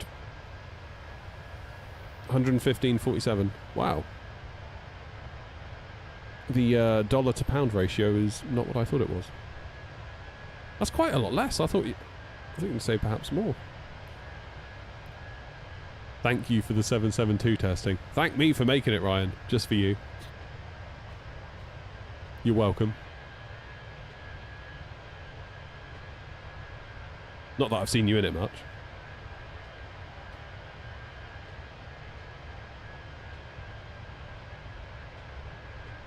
Trust the bus, Ryan. Trust the bus. Let's see where Beam Drifter is. Let's do a little game of Find the Plane on VATSIM radar. New Yorkian airspace, UAL122. Oh, there we are, look. Where are you going? Heathrow. Jeez, you've got a long way ahead of you, haven't you? I still think back to that flight we did from Baltimore to Heathrow, and it did take forever. It did take forever, but at the same time it didn't take that long.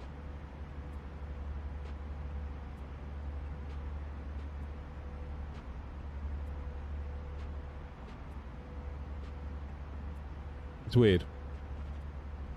It did feel like most long-haul flights you go on. At the time, it feels like ages. Then once you land, you're like, oh, that wasn't too long.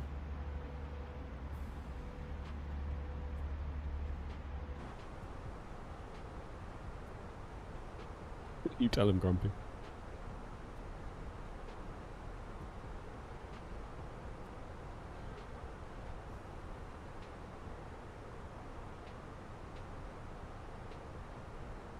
Oh, has Tower gone offline? You kidding? Oh, damn it. Well, we'll stick with 3.5, shall we? Setup's listed on my website, albeit it's slightly out of date.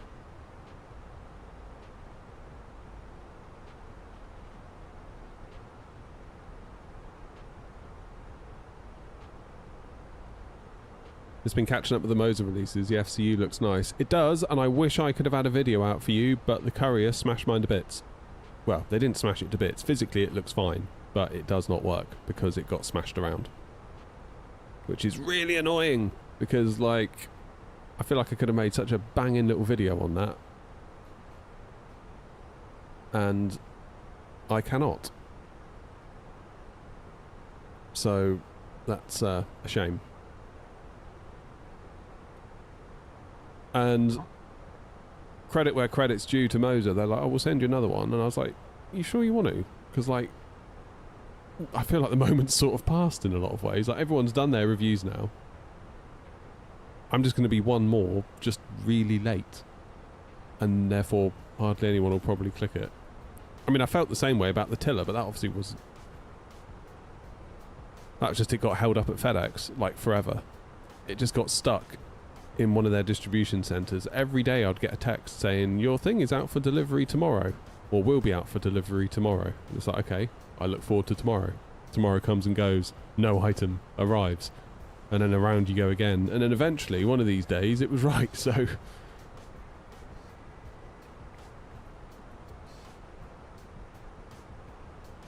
What are your guys' thoughts on the Moser stuff? Are you thinking like...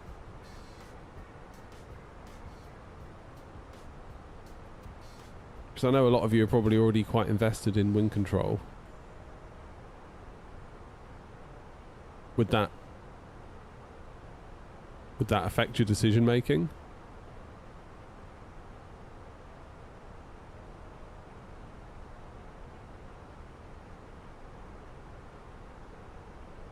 I don't know. Right, we've just passed the equal time point anyway, so I'm going to do a small amount of work. And by small, I do mean quite small. I'm going to get my secondary flight plan. Secondary flight plan, copy the active, and I'm going to put in arrival of 17 in case it switches back to...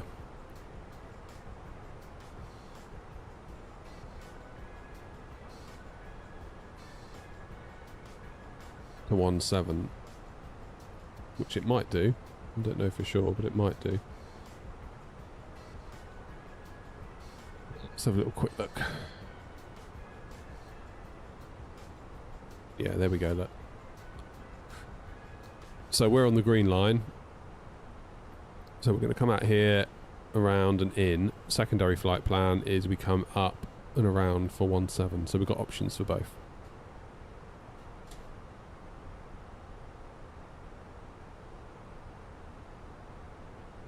Top of descent, direct rivet.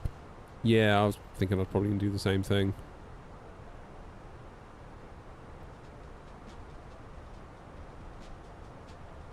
Nice gear, but most of their market likely already bought WinCtrl. Probably won't feel the need to upgrade. Yeah, I mean ultimately competition's good, right? We can't be mad at there being more competition. We like competition because competition means lower prices for us, which is important.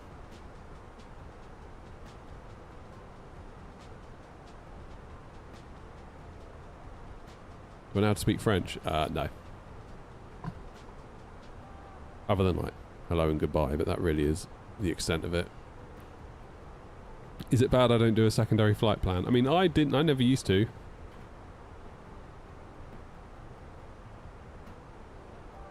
It's all part of the journey.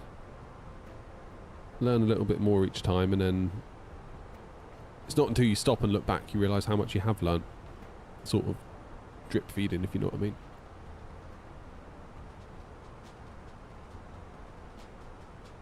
So yeah, the Moser stuff does, like, physically it feels like in the hand, like I've got it in the house, it feels fantastic, like it's good, quite clearly good gear. And it's priced quite well. It is still more than WinCtrl, of course, but it's I honestly thought it was going to be like a lot, you know, big bucks, as they say.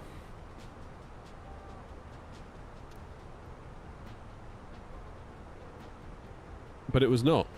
They surprised me.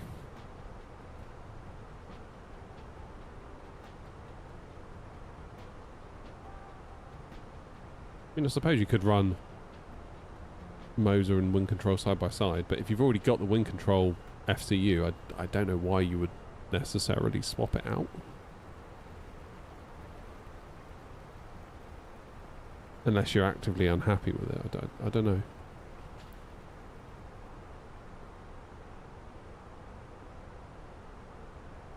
I don't know.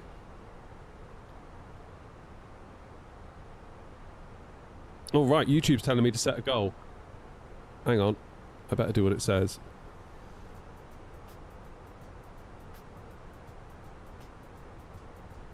Set a goal. Okay. How do I do that? So it's defaulted me to what my goal should be. How I'll celebrate if I achieve my goal. Example, I'll host a Q&A session. How will I celebrate?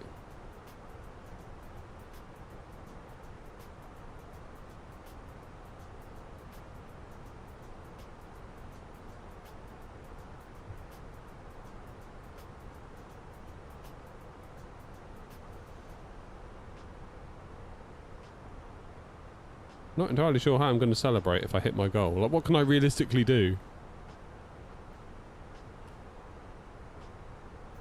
I'll do the next stream in hot pants. I know how much you all love the shorts. I don't know why you don't like my shorts. I think these are nice shorts. Another leg.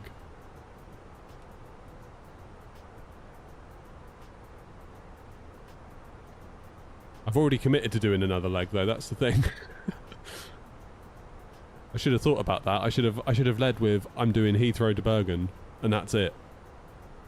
But then if I wanted to do another leg anyway and we didn't hit the goal and I do it anyway, well then I look like an idiot.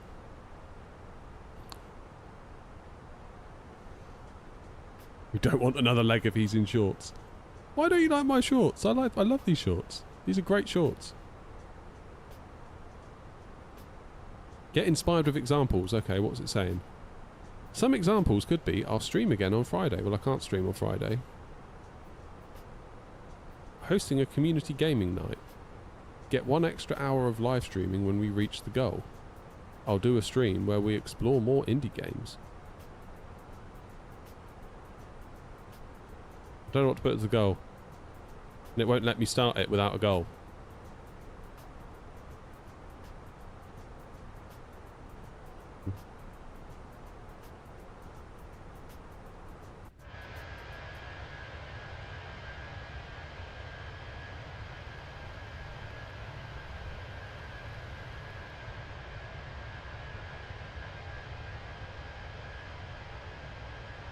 I could say I'll land into Heathrow with my yoke.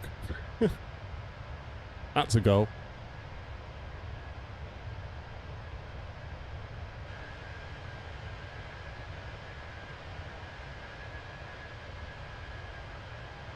That's a goal. Alright, YouTube, let's see if this goal system works. You've been badgering me all morning to do it. So, do what you will with it.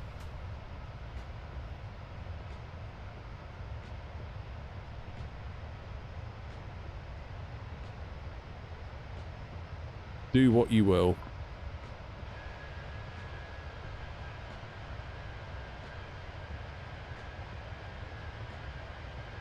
Right. Yeah, I think I'm going to do what Grumpy's done. So I'm out here at the moment. Where am I? Where am I? Here I am. Top of descent is between a Lottie and a Louver, so about there. I'll probably do a direct to Rivap. Which might mean...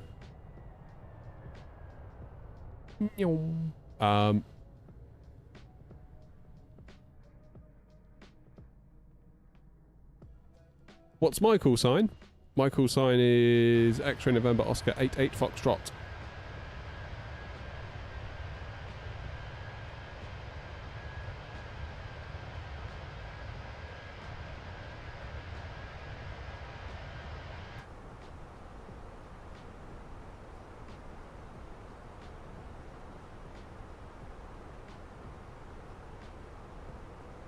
Yeah, direct Rivap might not be a bad idea.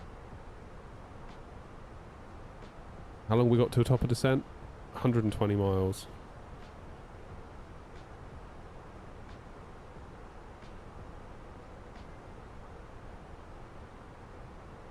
If I do direct Rivap.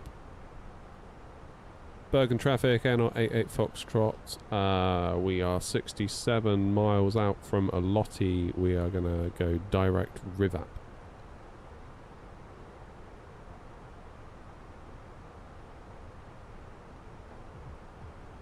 So what's happened to my top of descent?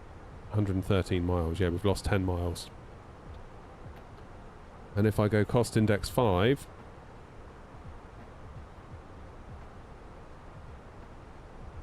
it's going to bring it down even further to 83 miles. There we go. Alright. 83 miles to top of descent. That's really not far at all. What are we doing for the arrival then? Runway 35. What's the weather?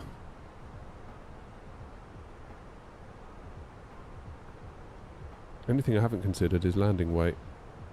Having just done a shortcut. 64.4 tons. That'll be alright, won't it? 64.4. Just under. Low auto brake will get us stopped in plenty of time. QNH 1023, 20 degrees, 320 and 7. So that's going to be a left to right. But although apparently, according to Navigraph, it's only 4 knots left to right, and it's 6 knots down the runway. So we'll see about that. See how that goes for us. I feel like I need to redo my stream layout. I feel like it's getting a bit messy with the chat and stuff. I'm not entirely convinced about that bar at the top either. I'll have to look into that.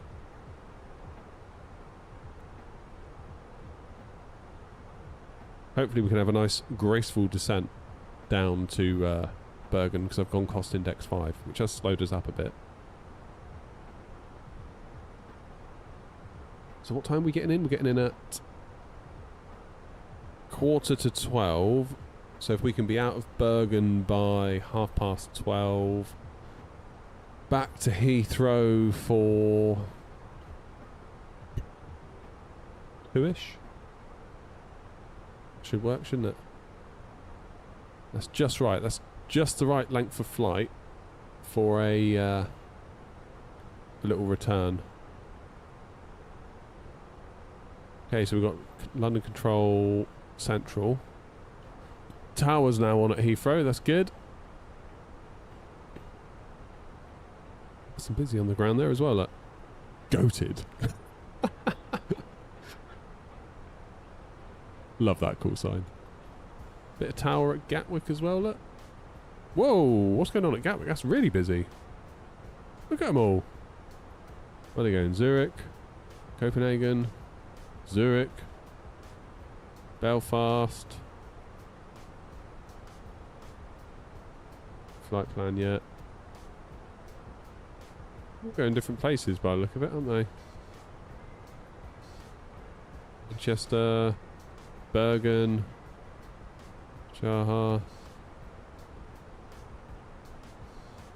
That's really busy for Gatwick, isn't it, this time of day? Amsterdam, Krakow, Lyon, Amsterdam, Rome. How cool is that? Love to see it nice and busy like that. You think Gatwick's always busier than Heathrow? I don't know. Maybe we've got Tower at Birmingham, look. It's a shame Birmingham doesn't get more love on VATSIM, because quite often it's uncontrolled, isn't it? Unless you get, you know, this ATC area on. You sort of, more often than not, I've had Tower and ground as a result of London Control being on than I have actually there being tower or ground on at these places. Manny's got radar on though. With ground also.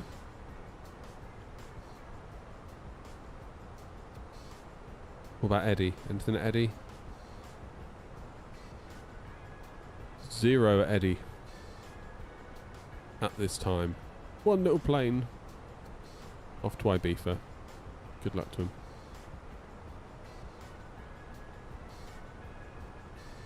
Here's our little train. That's a hell of a distance. Grumpy's ahead of me, look. Loads and loads. Okay, given that ATC's gone offline, what's the... We've got Wizz Air coming in. Then we've got Grumpy. Then we've got... SAS plane.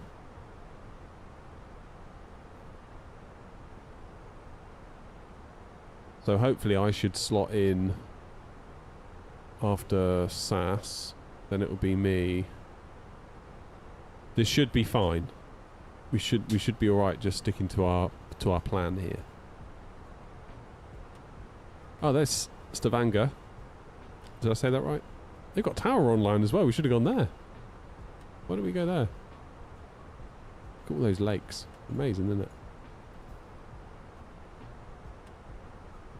Did I get my car sorted? Has the battery drain been identified? That's a good point. I never mentioned that, did I? Got the car back yesterday. And they think, obviously time will tell, because you sort of have to wait for the battery to drain to know whether it's been successful. but they think they've got it. So what it was, well, a couple of years ago now, probably be 2 years ago this summer, we had a load of work done on the car in the garage. This is the old garage that we don't go to anymore. They took forever to do it. Like, they're one of those garages where you book it in for a Tuesday, you drop it off on a Tuesday, and then you think, well, maybe they'll phone me by the end of the day just to let me know how bad it is or whatever. You don't hear a word from them. You phone them on like Wednesday or the Thursday and be like, oh, just wonder if there's any news on the car. Oh, we haven't looked at it yet. So why did you tell me to drop it off on Tuesday if it's just going to sit there for 2 days? Like, we could have done with the car on those days. Like, how about you ring me the minute it can go in on the ramp? But it's like, yeah, well, we need it here just in case, like, there is a chance for it to go on the ramp, but there wasn't. It's like, oh, my God. Just, like, just work on it when you say you're going to work on it, or don't. Like, just make your mind up. Anyway. They spent forever working on the car. They fitted a new headlight. They fitted a problem that they fixed a problem that they'd caused by fitting the headlight. It went on and on and on. Anyway, got the car back just in time for us to take a trip to London, do a bit of sightseeing with the boys, and went into Membry Services for something to eat, and came out, started the car, and all the smoke started coming out of our steering column. And what it was what they call the squib, which is the thing that slots in behind your steering wheel that your indicator stalks come off of. That essentially had just melted itself and short-circuited, and all this smoke came up. The green flag guy that came out, or the AA guy, or whoever the hell he was, he said I was quite lucky that the airbag didn't go off in my face when I started the car. He said he had seen that before with our car in particular, and that fault. So, got in touch with the garage, being like, we literally picked the car up yesterday and we've broken down. Not saying it's your fault, but can you have the car back, please, and look at it? And they were very good, because they thought maybe they were to blame. They've got straight on it. And they said to get one of these new squib things, you're looking at about £900 plus VAT, I think they said. They were like, normally, where possible, we would use a third-party part, because a genuine BMW one's just going to be so much money. But they go, in this instance, there is no third-party part available. You have to get the BMW one. Which was a bit of a, damn it moment. But they said, if you get one off of eBay, you'll probably get it for about 120 to 150 quid. Give it to us, we'll fit it for you. Here's the part number. So I went off and made sure I got exactly the right part number, which I did. Gave them the part, they fitted it, and they were like, cool, problem solved. All inside of like £200, which I thought was, including labour, which I thought was very, very good indeed. But then, shortly thereafter, we started getting these battery drain issues, and I wrongly assumed it was the headlight, because they'd messed around with the headlight as well. I never even considered it could have been that. But apparently, they never bothered to code the new squib to the car. So I think they thought the squib was working as if it was on a slightly different variant of the car that we have.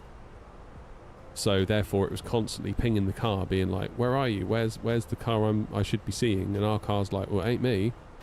But for whatever reason, all the indicators still did work. Like, the signals were getting through, but they were just yelling at each other, not communicating effectively.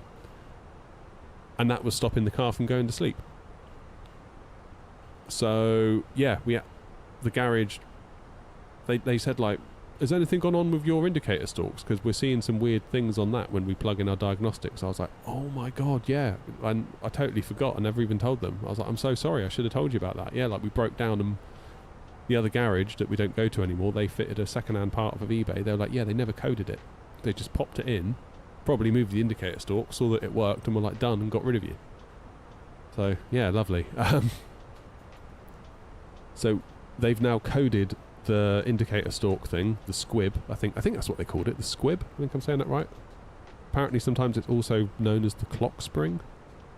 But the idea is that obviously you've got a wheel that spins, but then you've got electronics that need to get fed to the wheel, because you've got all your volume controls for your radio and stuff like that. It kind of does all that as well as your indicator stalks. So yeah, they've coded the part, and they've like, all those errors have gone away. So they're like, try it, see how you get on. We're confident that that's probably it, but if it isn't, we'll have another look. So what a palaver. So I'm really, really hoping now that kind of spells the end of it. Because every time you start the car, you'd get a message being like, excessive battery drain while stationary, all electronic consumer units have been turned off. Which is handy, because if it didn't do that, you'd wake up to a car that wouldn't start. Because obviously it would have just let itself drain completely flat. But the car identified there was something weird going on and just goes and cuts everything out. But what an absolute mess. So I'm just really hoping. I drove the car home yesterday. It's on the driveway. I'm just going to let it sit there until like Saturday. Because if it's going to throw up an error, it would normally do it within 2 or 3 days. That's enough time for the battery to, you know, wear itself down, as it were. Bergen traffic, N88 Foxtrot, flight level 370, inbound direct to Rivap. We're descending now for 4,000 feet, level by Rivap, Bergen.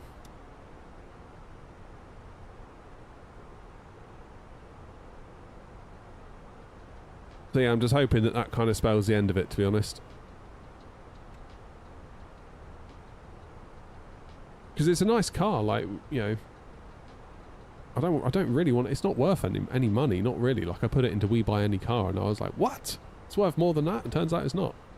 Obviously, We Buy Any Car give you a really rubbish valuation, so if you sold it privately, you can probably add another, I don't know, £1,000 onto it maybe, but it's really not worth a lot. It's worth more to me than it is worth in money. Because if we were going to get rid of it, you've either got to spend loads of money to get something relatively new, or you end up spending not very much money, and you could potentially end up buying something that's sort of old and you could get the same problems with anyway. So I don't know. It's really hard to know what to do with cars. I'm with the view that better the devil you know. Like, we sort of know all the little foibles with this car now. We know everything that's gone wrong with it. We know potentially where problems could come, and but like the garage were like, no, don't sell it, flip it neck, like it's not worth much, but it's still a nice car. Went through its MOT, 0 advisories. They were like, that was a really nice little MOT. Like, obviously your battery drain was a bit annoying, but we think we've done that, and they did it within like 2 hours of labour. Couple of new tyres on the back, done. They were like, keep it, like why would you sell it?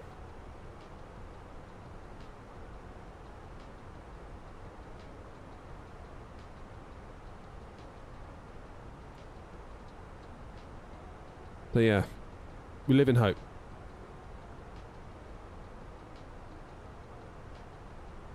I was surprised you had to code it though.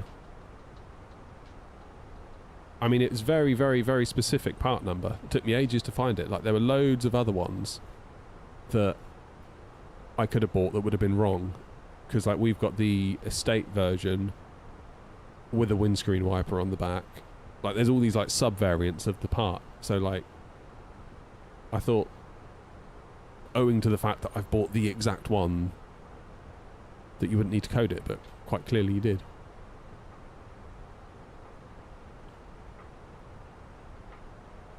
All-off value of new cars is so high. Oh, God. Yeah, it's like...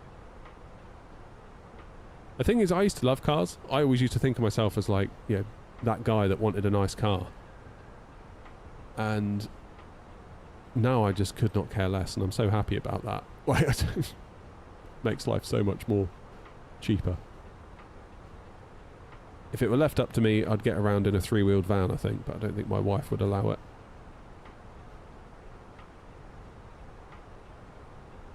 But yeah, to buy a new car, my word, like just the money that you lose on that thing.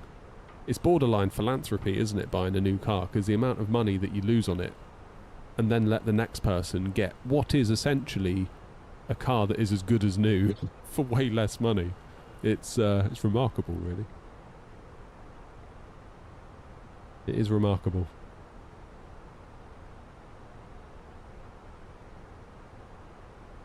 So I think my plan is to drive this one into the ground. I mean, we bought it at a time where, you know, we didn't have kids. We were both working full-time, earning pretty good money. We were quite spoilt and selfish, really. Like, it was just me and my wife. Paid all our bills every month. Had money spare, so we're like, oh, we'll get a car. We bought a car. It was nice. Like, we wouldn't be able to do that now, I don't think. But it still does drive like a nice car. It's just old.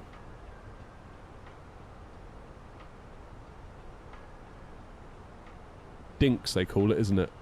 Double income, no kids.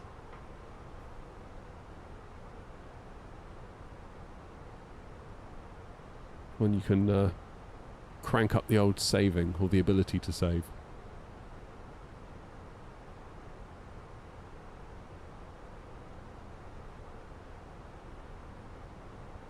Right, how's that SAS one looking?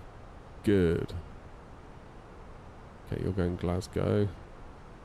I'm going to put in a little measure thing there. Make sure we're all good.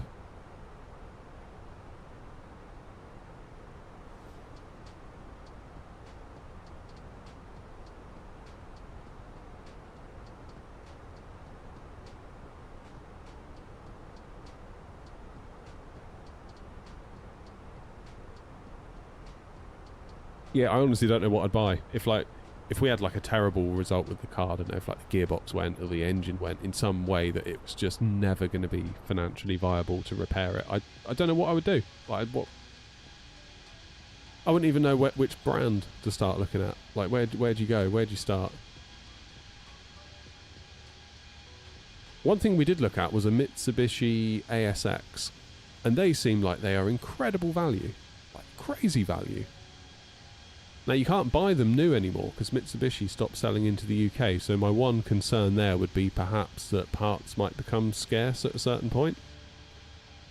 The Mitsubishi garage, or the garage that was selling it that used to be the Mitsubishi garage that have now transitioned to be another brand of garage, they assured me that that would be absolutely fine and that wouldn't be an issue. But then they would do, wouldn't they? Because they want to sell the car. But, like, it was a relatively new car, relatively low miles, and it was like under 10 grand, which I know is a lot of money, but relative to what you could spend, you go over like the VW garage and start looking at a Golf or a Tiguan or a Passat. It's like, damn, like that is an affordable car. Now, it felt like a affordable car, to be fair to it. It wasn't fancy inside, it was a bit basic, but I don't care. As long as it rolls, it's kind of all I really... If it's got Bluetooth and bit of cruise control maybe, and it rolls, it's good enough for me. Your base for the joystick is the Moser AB9. Correct, it is indeed. Can't see it because it's buried in here.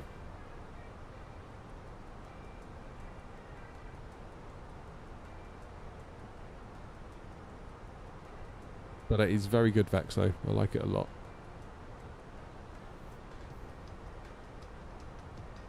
How many miles out are we from our next? 68 miles to Rivap. I think whichever way you slice it, cars are just hard work and expensive, aren't they? You have fun, Joanna. Don't worry, Joanna, I'll fly the plane, I'll sort everything out. You just mess around on your computer. Deary me.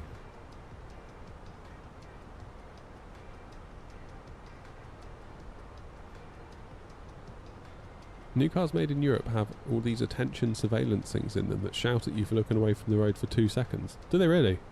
See, I haven't really driven a new car in a long time.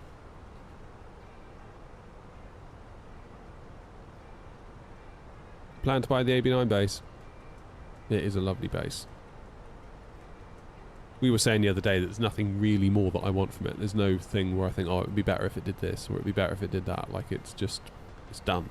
From the perspective of an Airbus flyer, maybe if I was doing military or something, I would perhaps wish it could do X, Y, and Z and all the rest of it. But for Airbus flying, it's job done, you know?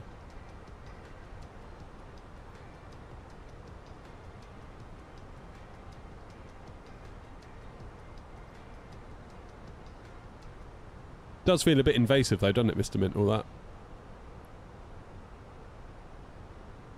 I saw a video or a TikTok, or a YouTube short, whatever it was, the other day. It was called Life Before It Became a Subscription, and it was like a montage of like cool stuff in like the 2000s, like Tony Hawk's Pro Skater, like a Korn music video. What was the other thing it came up with? Like the OG Xbox, people playing Halo, split screen, all sat on a couch, you know, like... Oh man, that was a nostalgia trip, that was.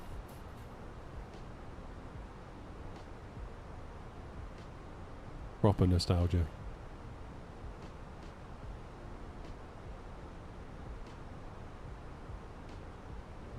Well done, Grumpy. Pressure's on me now then, is it? Pressure? No pressure. Halo split screen. Oh, God, Halo split screen. It's crazy to think that Halo 1, like the original Halo, the multiplayer was very much thrown together at the last minute. Like, that's so cool.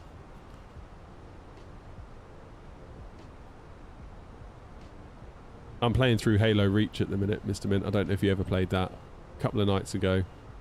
I feel like I'm without... I always try and have a game on the go, like a story game. Rob, who you sometimes see in YouTube chat, he and I got to know each other online during COVID.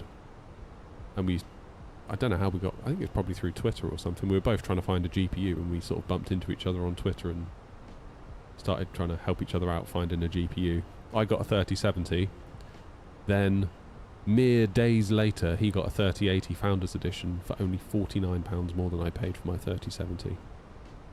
Which I was very angry about. But yeah, I always try and have like a story game on the go. Takes me forever to get through them because I don't have a lot of time, but, you know, when it's like the end of the night or whatever, and if I've been editing or doing something for the channel or whatever it is, just a little half an hour on something just slows the old brain down before sleep. Otherwise I go to bed and I'm just like still thinking about what I've been doing or whatever. So Halo Reach is that game for me at the minute. Yeah, okay, it'll probably take me about a month to play it. But then we've got the new Halo campaign Evolved coming out, haven't we? So I wanted to see if I can get through Reach before that comes out. On Heroic, obviously. Too scared to do Legendary.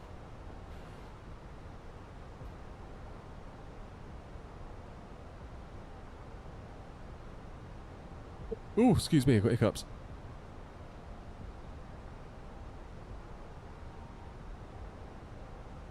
Oh, I can't do controller for first-person shooters, Mr. Mint. It's like I'm trying to play with boxing gloves on. I just can't do it. I'm a keyboard and mouse guy. So I play Reach on the PC on Steam. I got the Master Chief Collection, so it does feel like a bit of a cheat actually. Using the mouse and keyboard because it feels like the game was designed with slower reaction times baked into it because of course it's made for controller.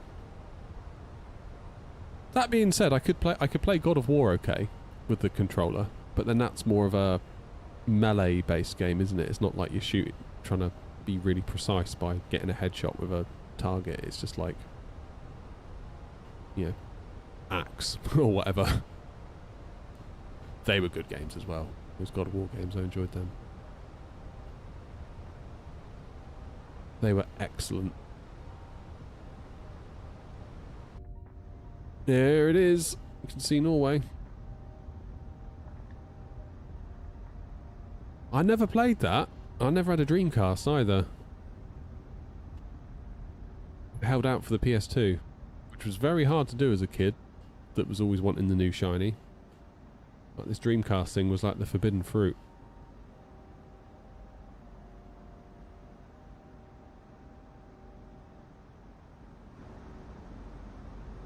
It really was the forbidden fruit.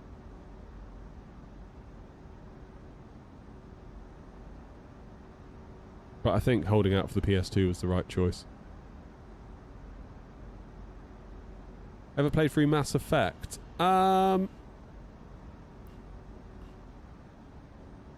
I tried Mass Effect, so I think I got the Mass Effect trilogy on the PS5 because Sony gave it away on the PlayStation Plus free games that they do every month. I started playing through number 1 and it was alright. It didn't really call out to me though, to be honest. Again, I think I struggled playing a shooter on the controller as well, which didn't help.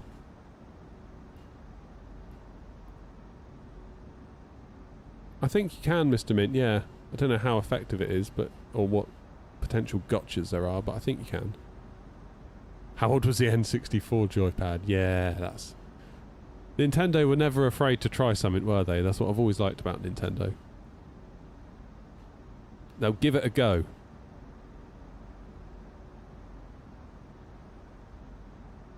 It is actually really nice. Normally we fly in and it's all murky and horrible, isn't it? But this is looking great. You coming back to Heathrow, Grumpy, or are you calling it a day? You've probably been simming since like 3 AM, haven't you?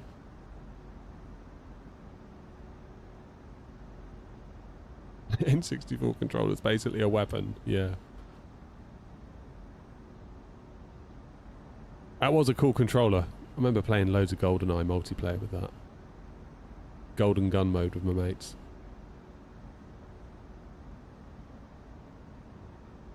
Right, how are we doing? Me and Sass are, I think Sass is going to get there first.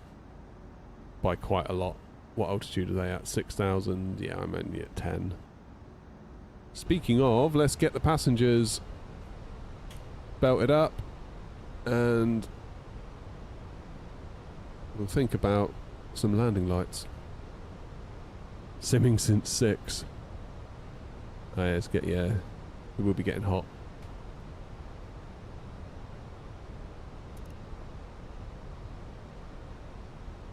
Lucky we got the aircon in here, otherwise it would just be absolutely unbearable.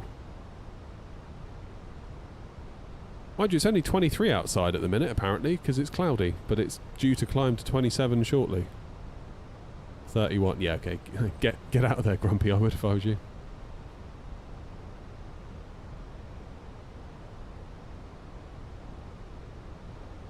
What was that multiplayer level? Was it Temple on GoldenEye? That was a great level, that was.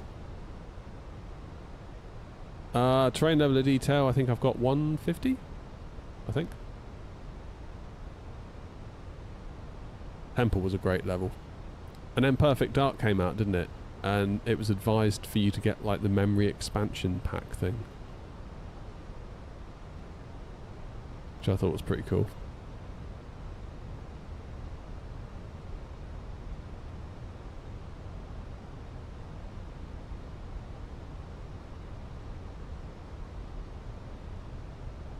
Memories.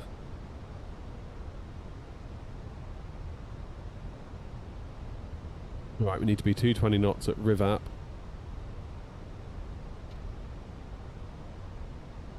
In fact, I might go 220 knots now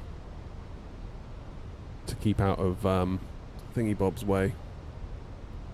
Just to keep our separation with SAS, because they're already slowing right down. I'd have thought they're 230, I'm 287. Yeah, good idea to slow down.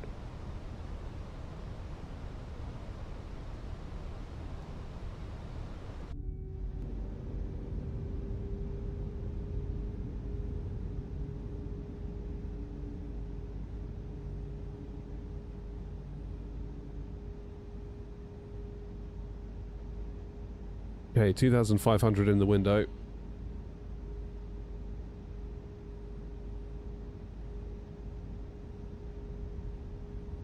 If we can increase that rate of descent a bit, because we are above profile. Traffic, 2874 on island, please.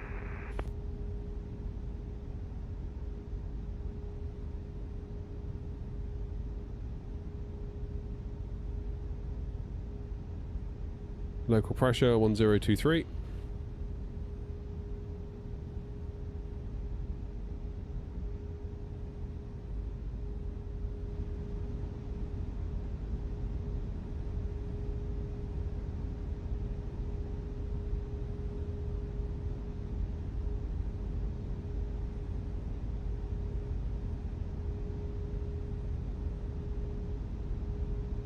And that is us. Back on profile.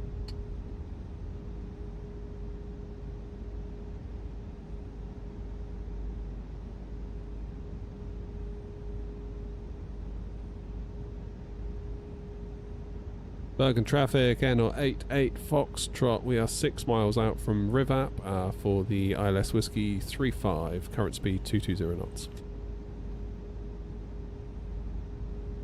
Speed brakes again. Struggling with the energy a bit today.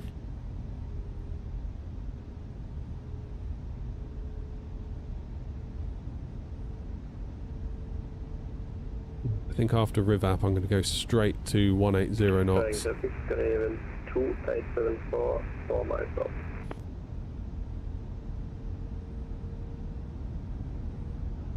Do that now, in fact. I don't want to be fighting it. because we're not far out. Oh, look at that view.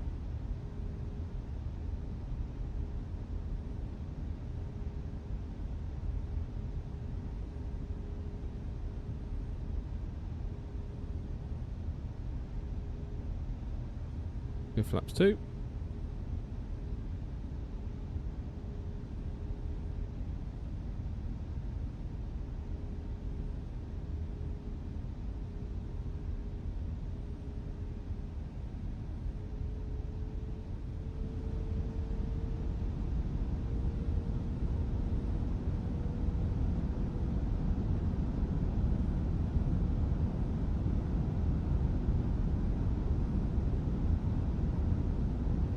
Pedestal a little shufty here.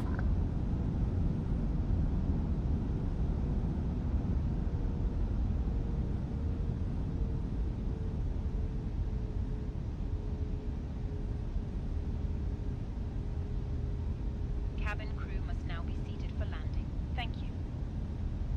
Thank you, cabin crew.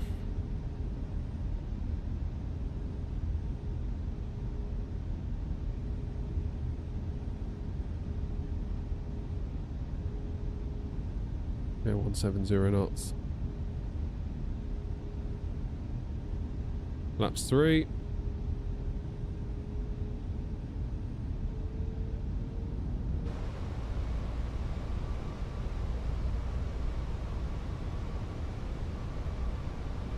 Make our turn.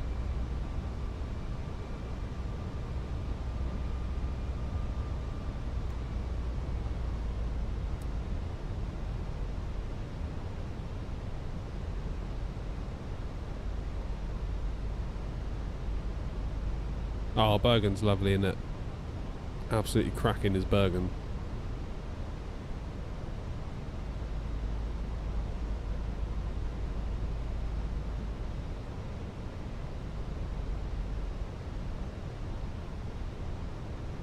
My overhead. You mean this one? I think it's because I'm running out of power on my USB hub. Bergen traffic, N88 Foxtrot, 9 mile final for 35, speed 160 knots, will maintain until 60 me. Running 2874, vacated on SP5.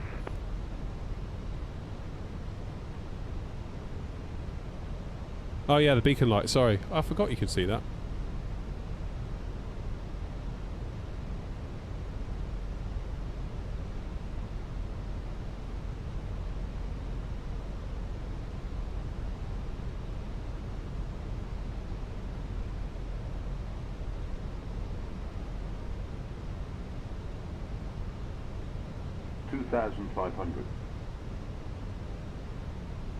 Let's get those gears out, shall we? That'll help slow us down as well.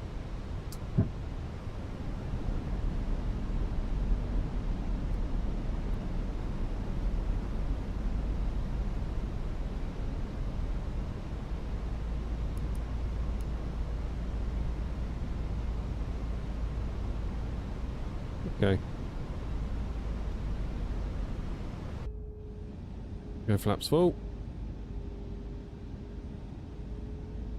Final approach speed. Go around altitude set, 3,000 feet.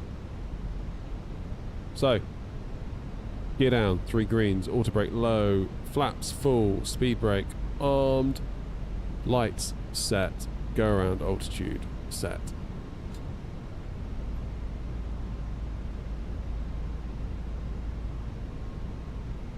No visual at this time.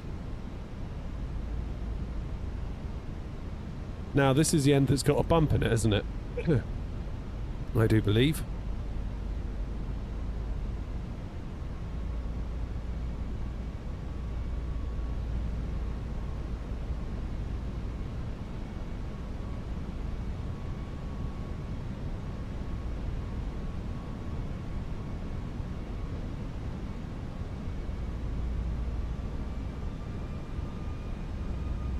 Right, fingers and toes for a nice landing then.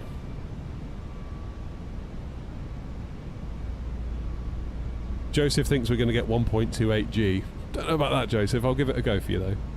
Honestly, the little lump here in 3.5 sometimes does catch me out. So we'll give it a go. I have control.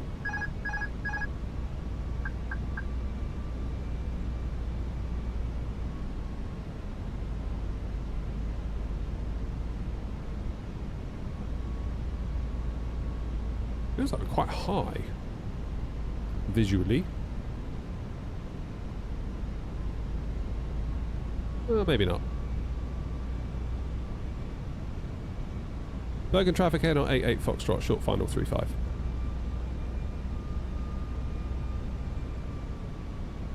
Yeah, that wind's coming left to right.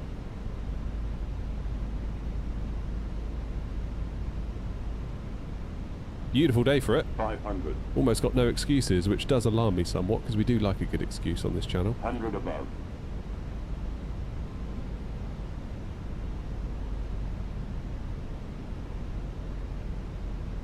Minimum. Continue. Wide slope. Oh yeah. Going round. 50. No chance. Bergen traffic air 88 Foxtrot going around. Silly boy. Do runway heading 3,000 feet.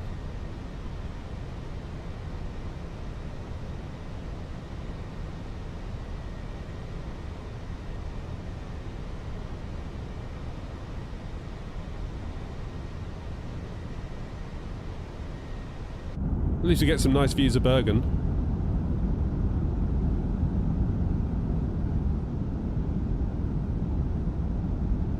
Got to set you lot an example, haven't I?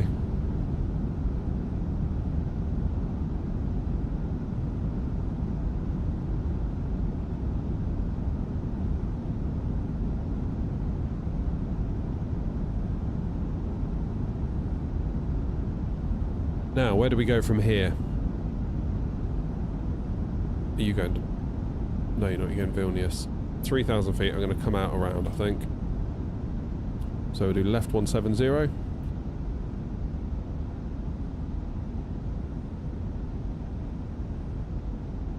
Bergen traffic, air 88 Foxtrot, turning left heading 170 for the downwind. We'll pick up the ILS 35 whiskey again. Excuse not armed going around. Yeah, we're going around. As soon as we went too low there, it was like, got to go around, really. Much rather we go around than be coming off the runway now being like, oh, damn it, we shouldn't have done so and so. Just go around.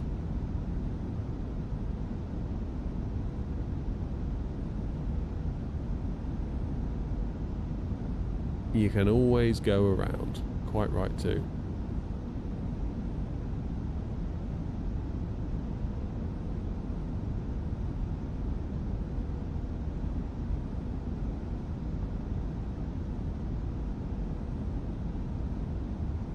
Just showing you some nice views of Bergen, that's what I'm doing, really. I mean, come on, look at that. Will I ever fly to Russia? I think given the current political climate, I could do without the headache that will inevitably come with that.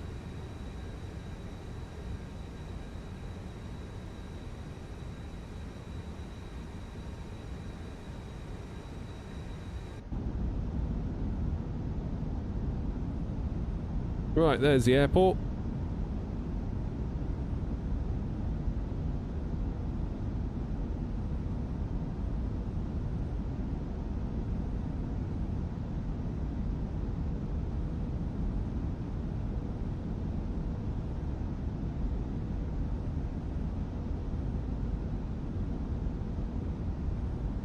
We're going to go to Idava at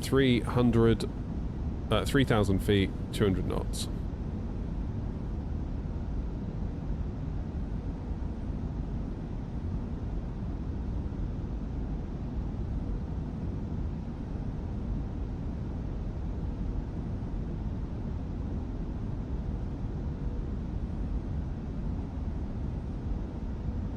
Pressure's on now for the second attempt, isn't it?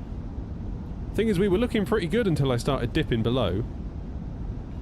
Now maybe that was my fault for dipping my nose down, trying to keep on 3 reds, and then I overcooked it, or maybe it was a bit of negative wind shear. I don't know. I'm inclined to think it's probably my fault.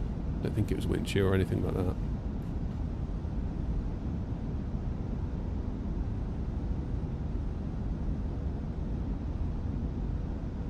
I do not believe that to be the case. Right, I'm going to start slowing myself down here. 180 knots.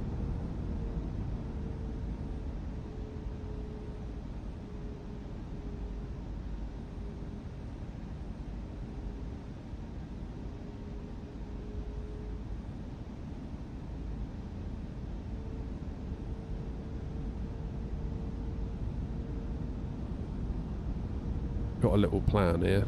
We go down to 2,500 feet.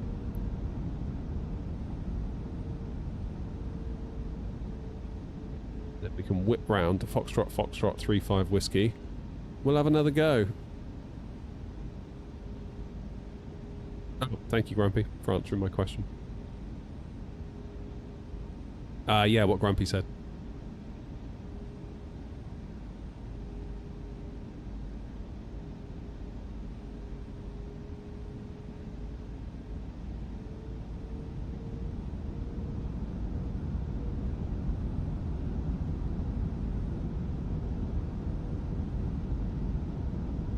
Okay, let's go speed 160. In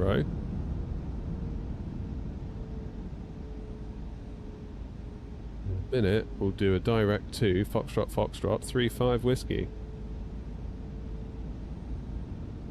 Once we are below the ILS.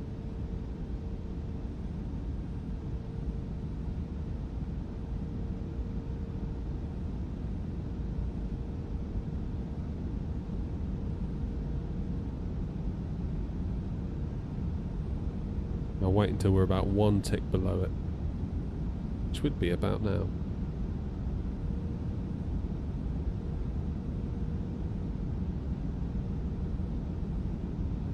Activate the approach phase. Bergen traffic again, or 88 Foxtrot, turning final to Foxtrot, Foxtrot 35 Whiskey for a second attempt at 35 Bergen.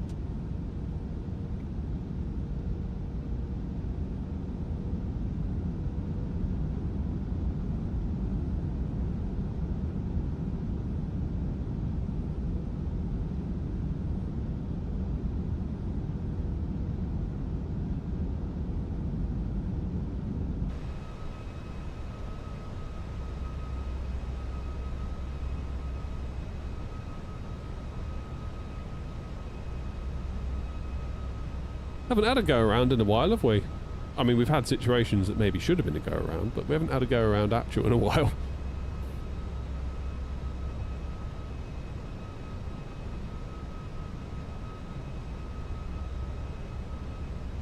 That's on the ILS.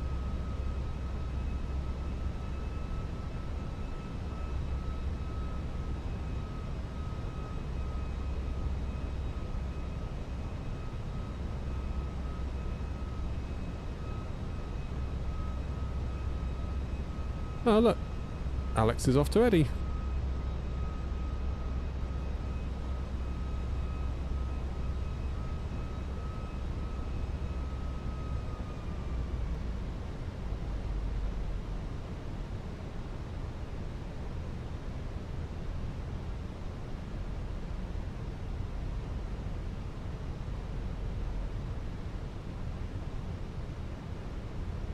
Okay, go around altitude in.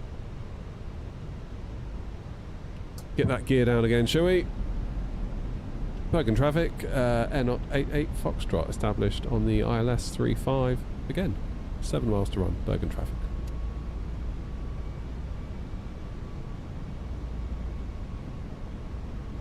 Okay, gear down 3 green. Flaps full, speed brake armed, go around altitude set. Turned out we did need to do that. Lights are set. And it's mine to lose.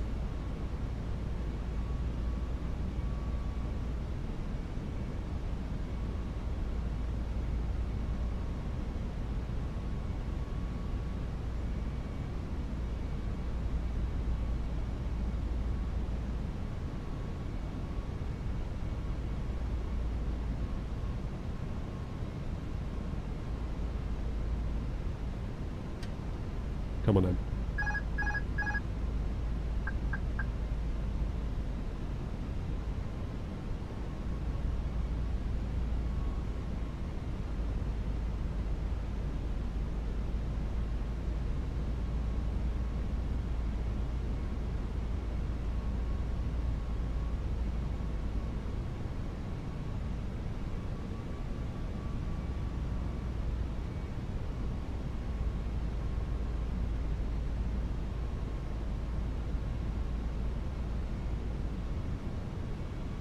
This is feeling alright so far. Second attempt.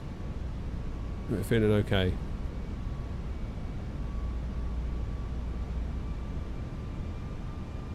$1,000. Got a little bit of a lump there. It's like I had to sort of like nose down through it, if you know what I mean. Bergen traffic, Air 88 Foxtrot, short final 35.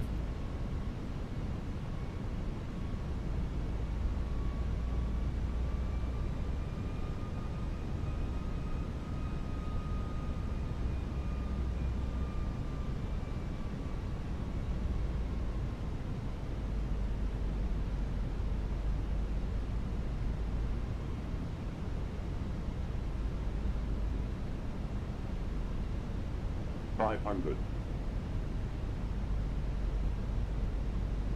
100 above.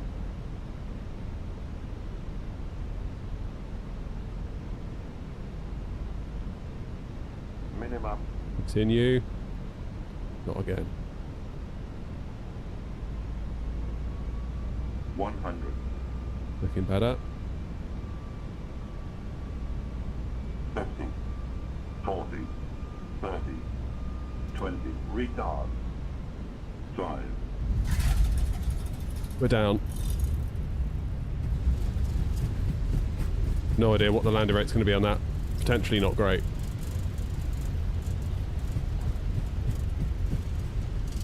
$100 knots, manual brakes.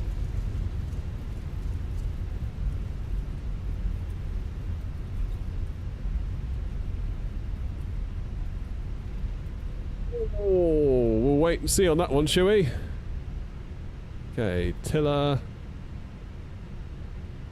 In case you're wondering, it turns out a tiller can't help you land any better.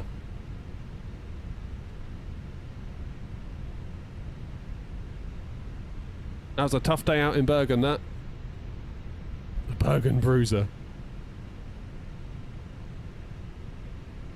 Well, we'll see soon. We'll see soon enough. The trouble is, New Sky isn't showing us the little pop-out things.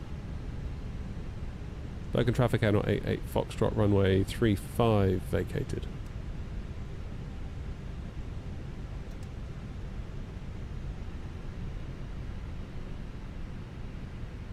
Right, landing lights off, strobes off, APU start. I'm trying to steer with my feet and it wasn't working. Of course it's not going to work.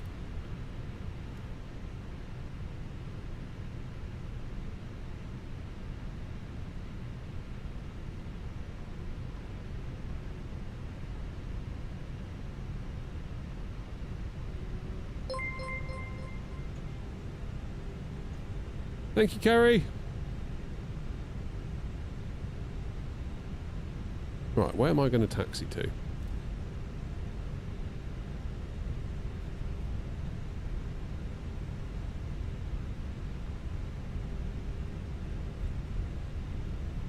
Bergen traffic, Air 88 Foxtrot, taxiing to stand 26 via Yankee and Whiskey, Bergen. Yankee Echo Whiskey, correction. Trying to steer with my feet again. Oh, so much muscle memory.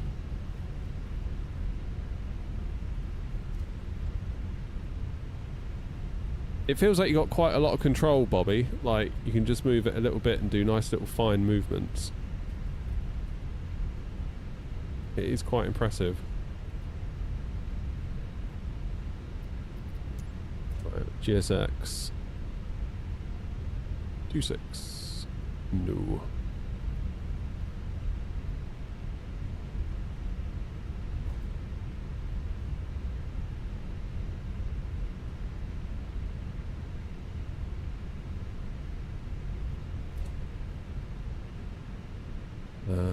we're going to want the next one, I think. We don't want this one. Right. Keen to see what we're going to get. Because sometimes you get that noise when you land from the Phoenix, and it isn't as bad as the noise makes it sound.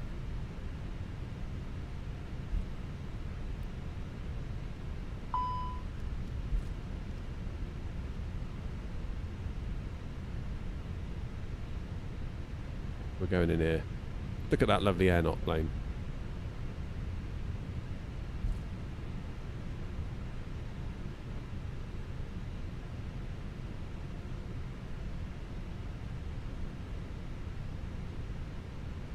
Have I tried the Aerosoft A340? Yeah, I like it a lot. In general. I feel like the textures could be better, the sounds could be better, the EFB could be better. But it does fly very nicely. I feel like the bits that Tolis did are very, very good.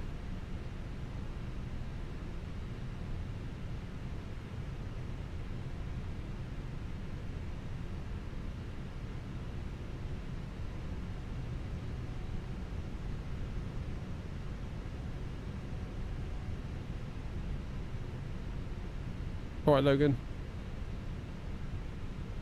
We're going in here, aren't we?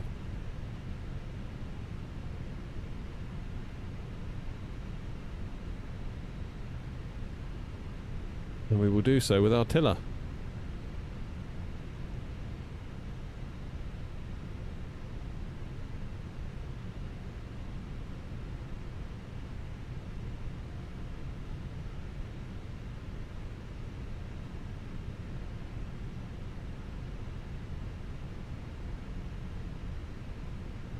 Can we get 4 zeros? First landing with the tiller. Can we do it? Truthfully, I'm not sure we can.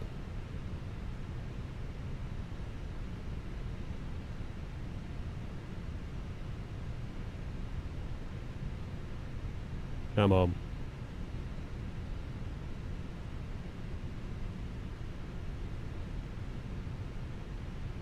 Come on. Come on.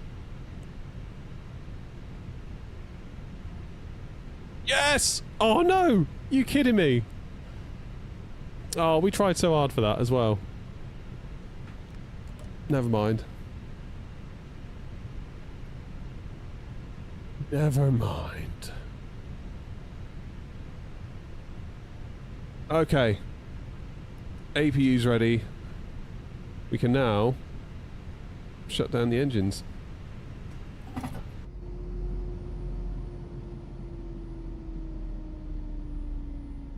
And we'll see what the damage is from New Sky on that landing. I'm not 100% convinced it's going to be that great, but we'll see.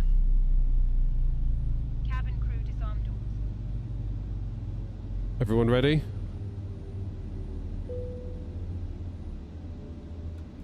Ready? Can't look.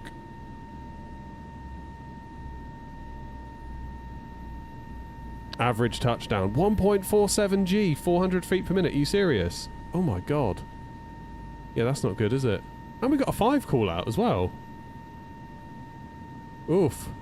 Sorry guys, that was my bad. Do you think it was that lump in the runway? Maybe it was the lump. That was hard. Bloody hell. We're on the centre line pretty much though. And we were right in the middle. I want to very quickly. No obvious sign of a lump, is there? I think it's just me being rubbish. Yeah. Never mind.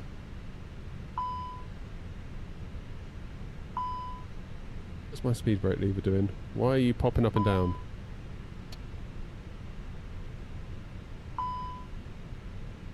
Going on with you?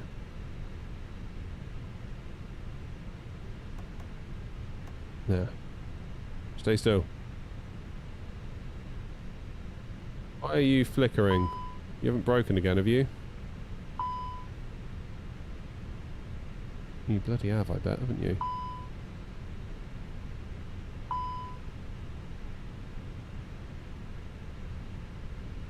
Stay there.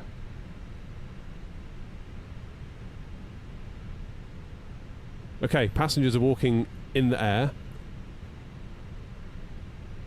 Deary me, that was a terrible landing. I don't think it's going to be that bad. Oh well, at least we passed the test. Well, we didn't pass. We couldn't say. We passed the tour anyway. We can go back to Heathrow now. We should have time to get there, shouldn't we? Hopefully. Book the flight. 54 Juliet.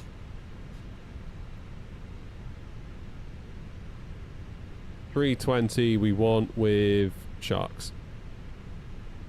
Book the flight. Oh, sometimes you have a bad day, I suppose. I've got no excuse.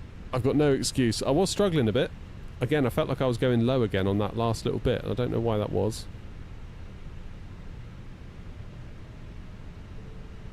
Having a rough old day today. The lever was snapped on landing. Maybe. Maybe. Let's get you all deboarded. Can we bring in our next flight? There it is. We'll wait for everyone to get off. Get off! We'll try and redeem ourselves into Heathrow, shall we? Hour and 43. Am I going to have time to do this? Yeah, I should have. It's going to be bloody tight, though. This could be a bit on the tight side.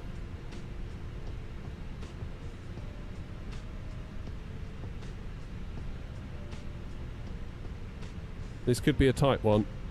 54 Juliet's my call sign, isn't it?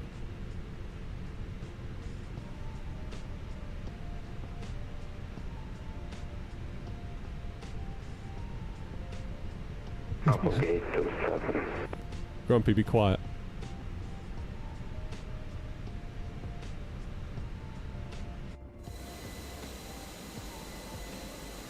There you go. Clear off. You've had your money.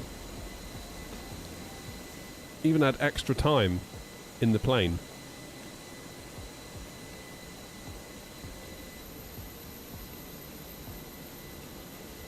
KLM's off. Oh man, that is a shame about that landing. I'm a little bit gutted about that, genuinely. Never mind. At least you know it's not just you if you have a bad day. I do it as well. Sometimes I feel like I shouldn't be doing it because I'm the one with the channel and I should be like better than I am, but ultimately it's just like, it happens.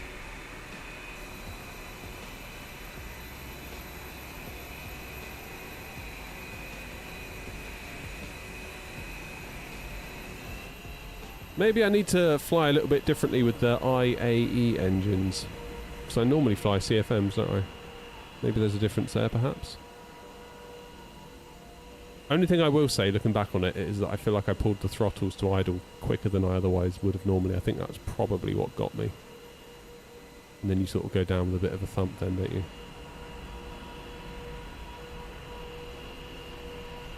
That's all I can think of. Anywho. 09 left into Heathrow, it looks like. Although by the time we get there, they may have switched. We will see. What are they doing? Is their control online still? Ooh, there's lots going on. Oh no, there's nothing at all. Okay, there was still... we'll have to keep an eye on that.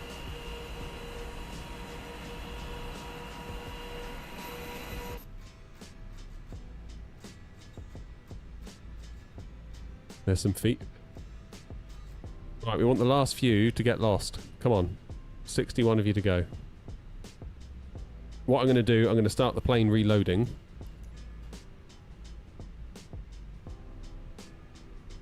And then I might go and grab a little sandwich.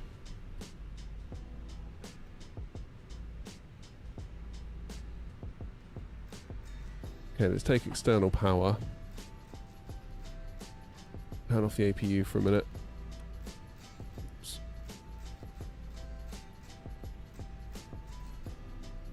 Gonna turn off the fuel pumps ready for fueling.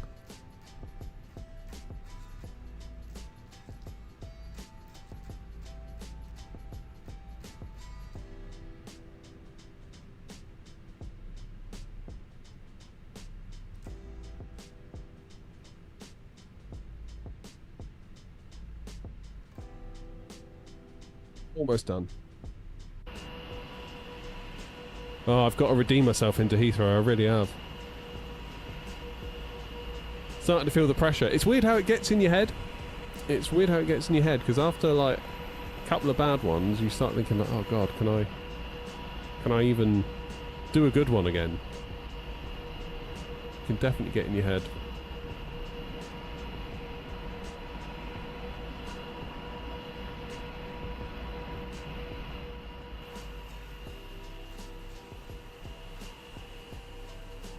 Never mind.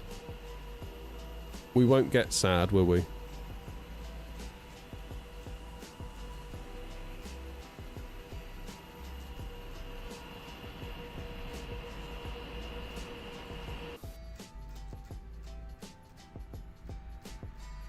Hey, Leah.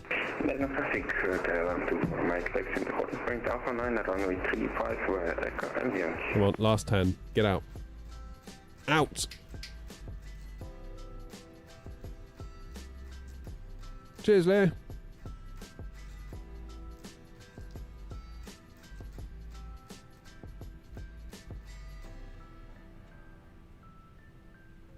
Ouchie, ouchie, ouchie today.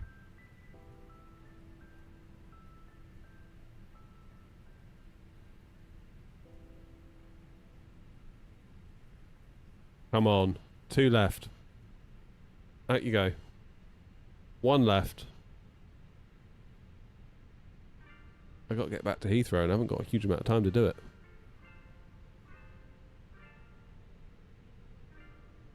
Come on. Out.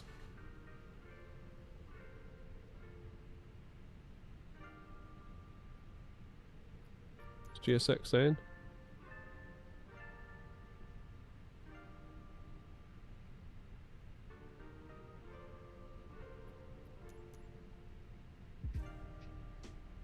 Deboarded. Complete now. Oh no. Are we going to get GSX'd?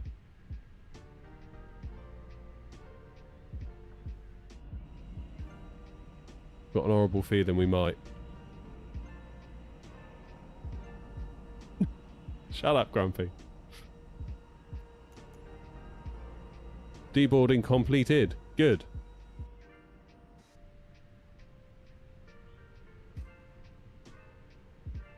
Get. Right, we're taking 3.7 tons nearly of cargo back to Heathrow. 165 again. 7.9 tons of fuel.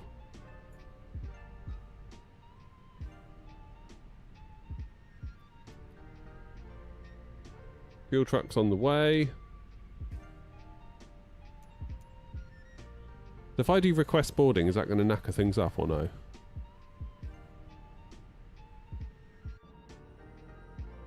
No, there they are. There's the... What's all this flashing?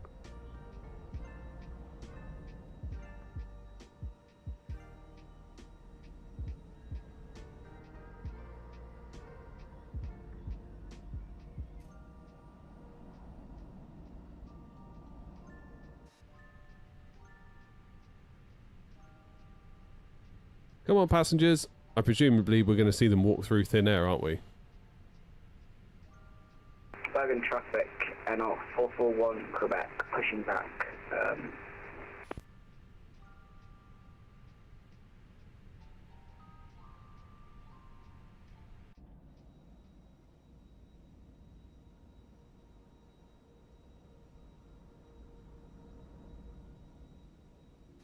Slightly concerned about my speed brake lever. The moment I touch it, I better not have gone funny again, because this one's been replaced. Look, it's all over the show.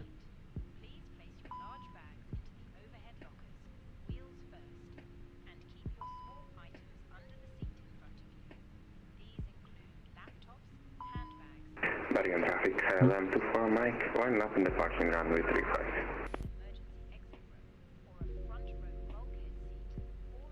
That'd be annoying if that's gone again.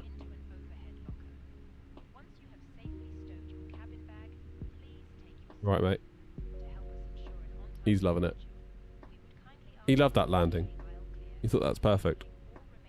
I thought it was perfect, actually.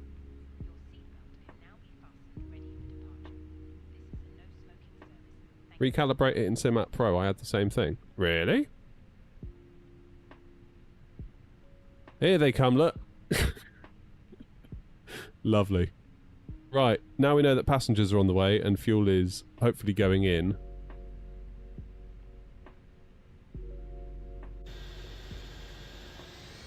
Yeah, there goes the fuel. I'm going to go check on the dog. I need to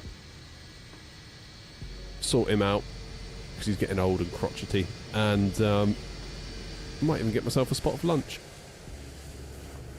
And then we'll have a nice trip back to Heathrow where we will have a gorgeous landing into 09 left. I'm sure of it. Absolutely sure of it. Never in doubt. I don't know what happened. It must be a scenery issue here at Bergen that caused that landing. It must be. It's got to be. Either that or it's because it's the engines on the plane being weird. It's not me! Kidding, of course. See you in a minute.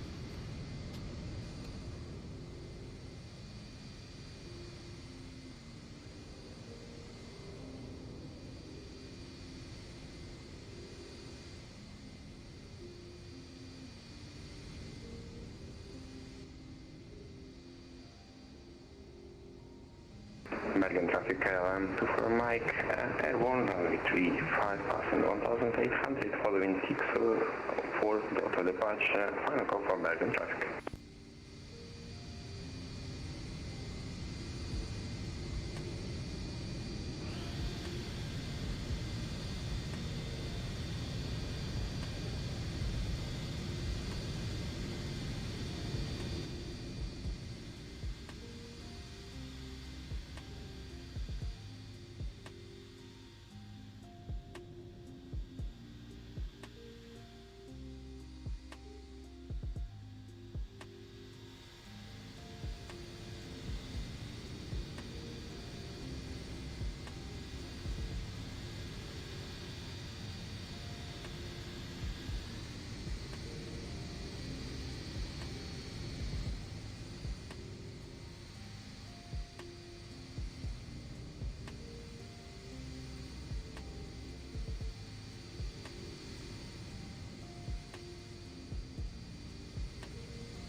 How are we doing? Are we loaded?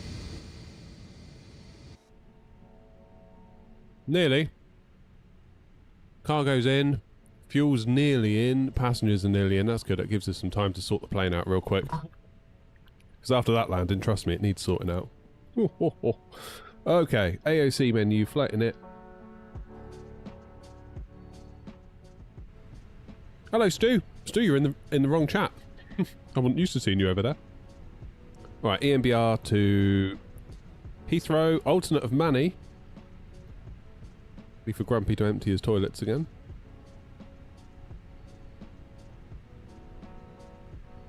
Cost index 60330.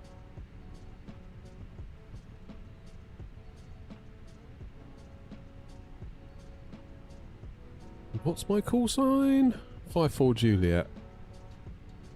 54 Juliet.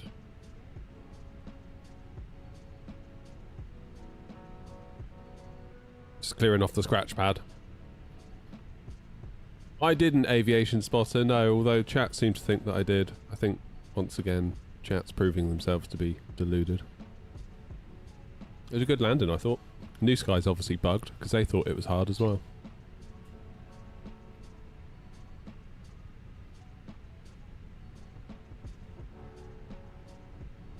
Not my fault. Right, Bergen. Departure.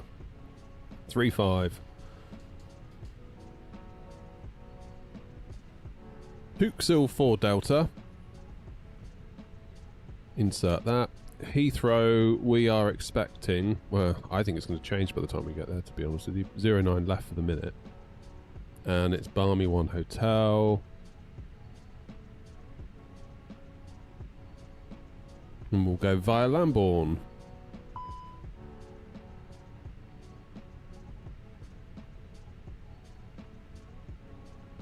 Abosh. Jim, how are you doing? And at 441 Quebec, taxiing Whiskey, just heard myself in, that's weird. And Yankee to Alpha 9. No need to apologise, Jim. You get your beauty sleep. Secondary flight plan. In it. ENBR/ENBR.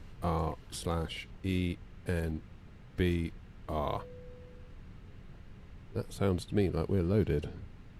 Good, this is all coming up Millhouse. So departing 3-5, Tuxil 4 Delta. And then we'll put in the ILS for 3-5. Hopefully we don't have to come anywhere near 3-5 again, because it upset me after that last landing. Aircraft loaded. Perfect. Send you over, and we will get the fuel pumps on. Start the APU. 1, 2, 3. Start the master. Get them belted up.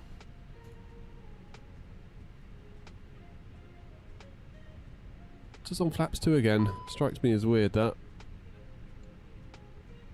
Okie doke. 144, 144, 146. Flaps 1 down 0.4, 66. Good. Send to McDo. Will you stop? Ah! I'll just arm you, and that'll shut you up. Okay, init page. B is across. 7.9 tonnes of fuel is on board. Performance is also across. Beautiful.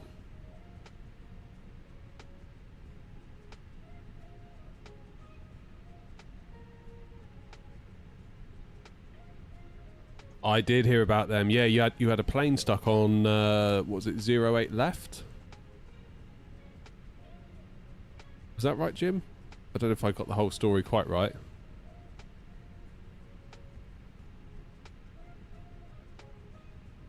Yeah, sounds like you must have had a bit of a manic shift.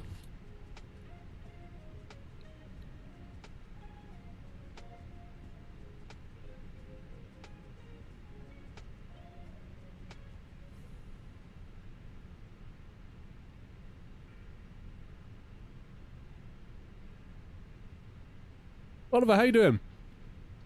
Bergen traffic, and at 441 Quebec, landing up runway 35. Long time no see.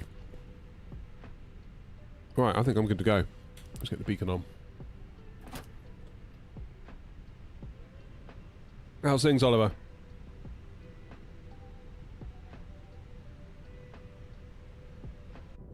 Hello, Captain. We are ready for pushback.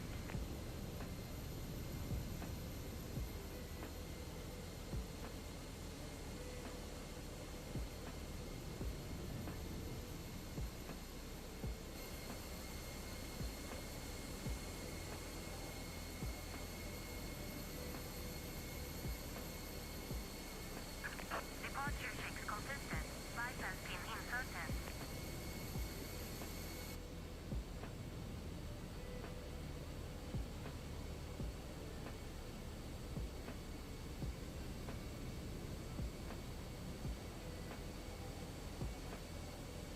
Right, we really are going to have to get a move on here.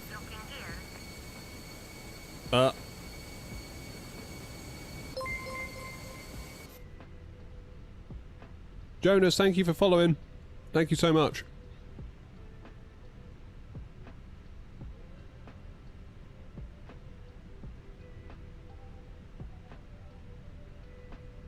Oliver, the flight into here was not the greatest. We had a go around followed by a hard landing. So yeah, not quite what I would have hoped for, to be honest. But we are where we are.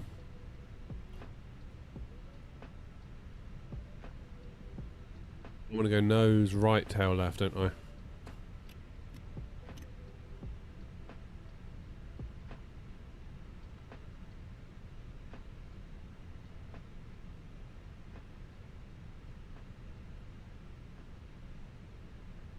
Lights and traffic, Air 054 Juliet, pushing back from stand 26, facing south on Whiskey. Release parking brakes. Please commencing push. All engines clear. Start at wheel. Cabin crew, arm doors and cross-check. Where in the world are we going?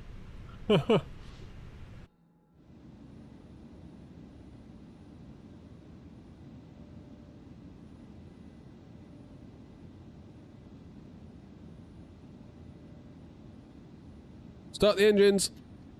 You're flying for 6 hours. It's a long time.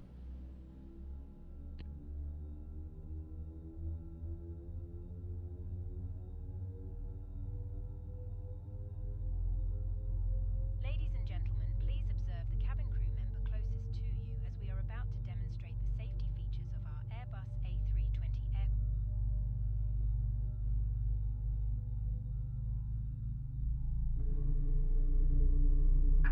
Please set parking brakes. The heat's not so bad here, Oliver, at the minute. The last few days have been better.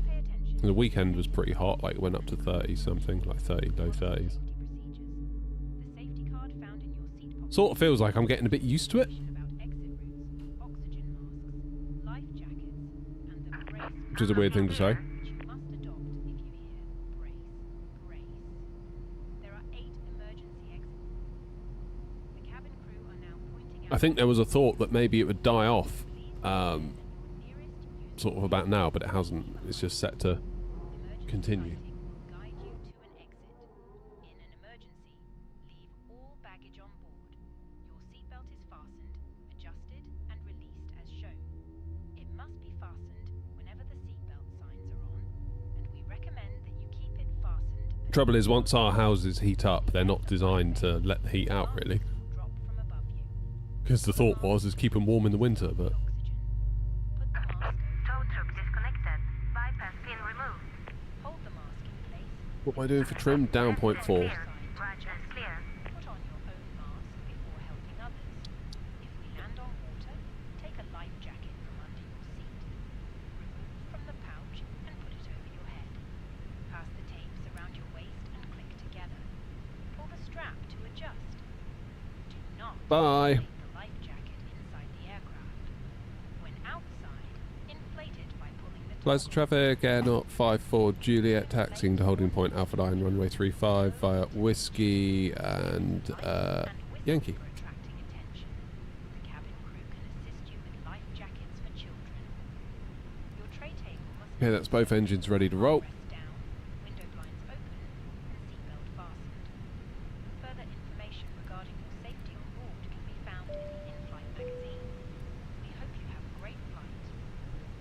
Let's go then. Because it's already 12:30. We need to get back to Heathrow pretty sharpish.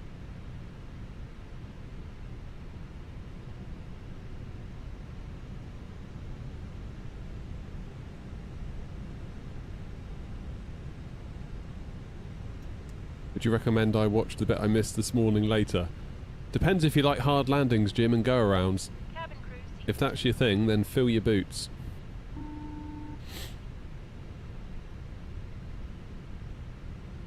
I think the software must have been bugged, because I was flying perfectly. Bergen traffic, and on 441 Quebec, taking off runway 35. Oh, are you waiting for me?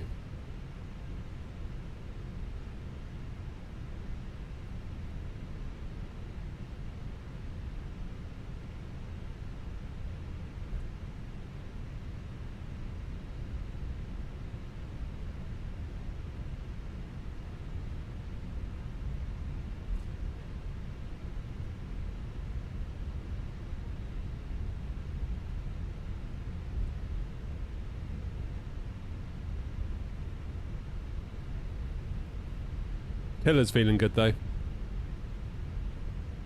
Tiller's feeling lovely. I think it is easier to steer with it compared to doing rudder pedals. I do find it hard doing the brakes with my feet and the steering with my hand, which I know you do in a car, but I've gotten so used to doing it all with my feet. It doesn't feel quite right.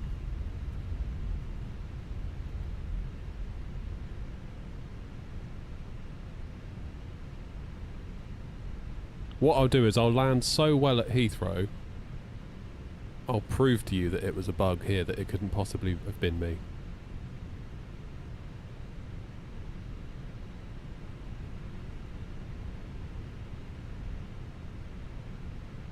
Yeah, left is clear, right is clear.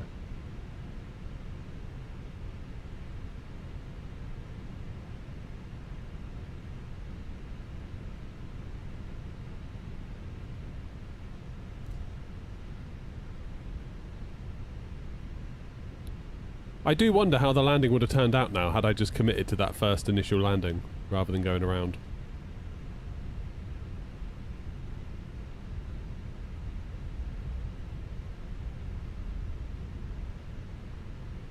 I guess we'll never know.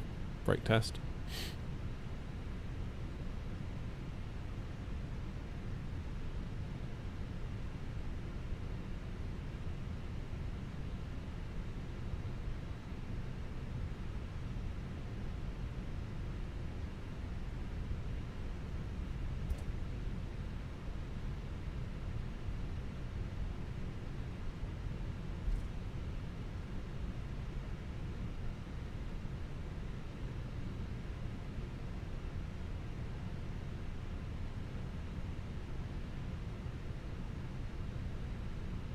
Right, obligatory check. You'll come in, probably. Yeah, but you're going to be a minute. Let's get the lights on.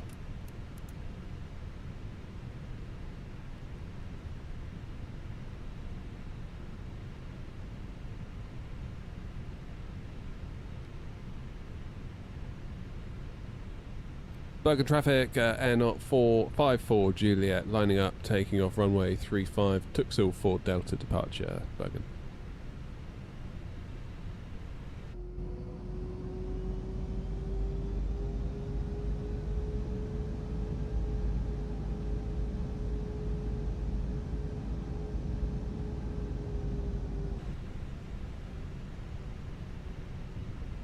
Ah! I'm trying to steer my rudders. Didn't have my hand on the till. I was like, why aren't I steering? It's going to take a lot of muscle memory unmapping, I think, this.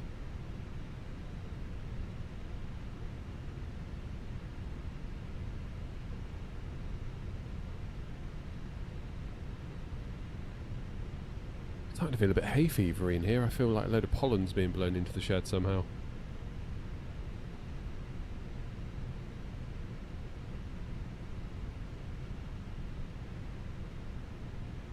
Right then, let's right my wrong. See if I can get you a good landing into Heathrow.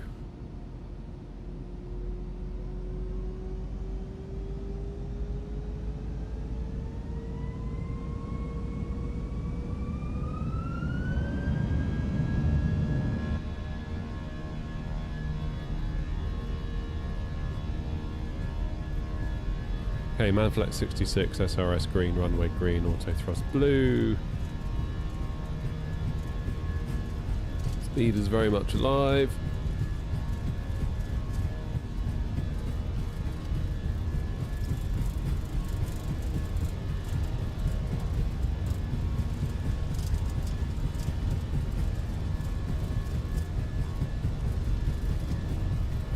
B1, rotate.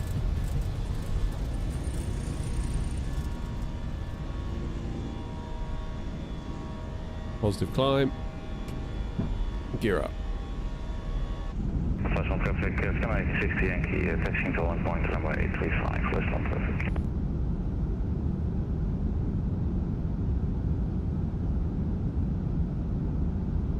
Looking a bit blurry out there.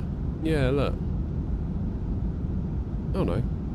Terrain LED's fine.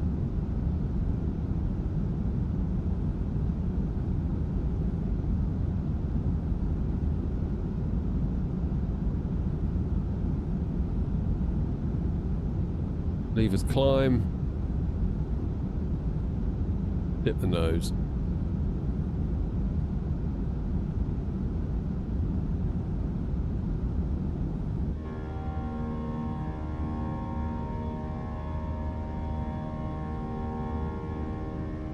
Joanna, we'll have a look at your thing in a minute, actually, on stream, if that's alright with you.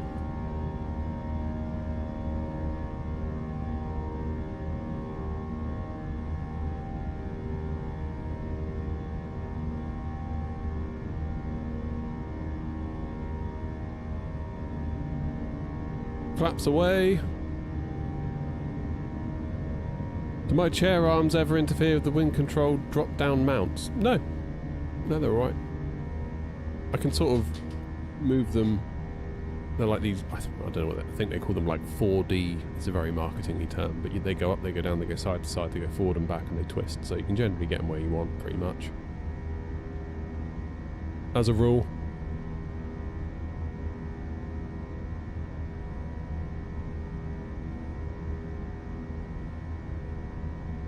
I mean, I could take these chair arms off, but I quite like having them. You'll just have to get a full Airbus chair as well. Ladies and gentlemen, please keep your seatbelt fastened whilst the seatbelt sign is on. We recommend that you keep your seatbelt fastened whenever you are seated. Toilets are Looking pretty out there, isn't it? at the end of the cabin. Look at that.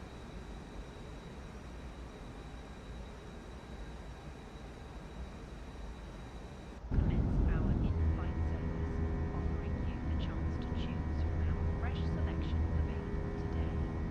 Full details can be found in your in-flight brochure. You can also purchase a selection of beverages together with drinks. Round we go. from the bar. We accept all major credit and debit cards. Flash on traffic, Scandinavian 60 Yankee, lining up runway 35, flash on traffic.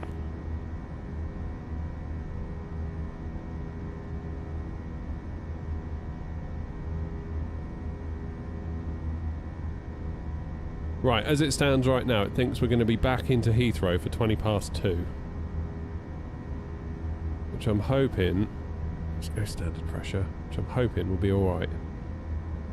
That'd be spot on if we get that.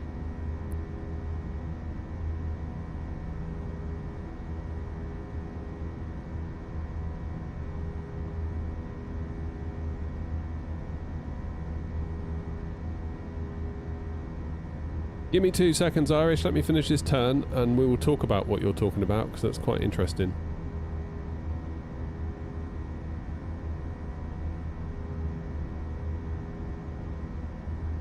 And flash on traffic, Scandinavian 60 Yankee departing runway 35, Oppo 23 Delta.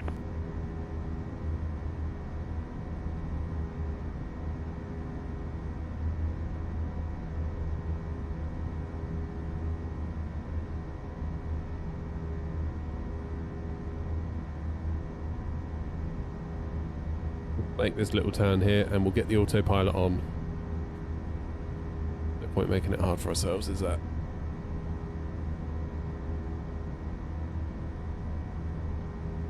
It's 10,000 feet.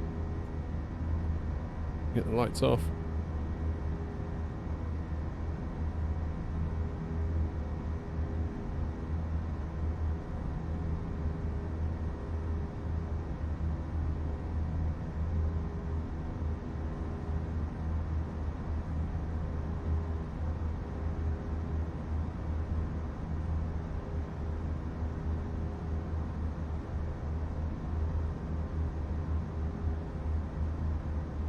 Right, autopilot on.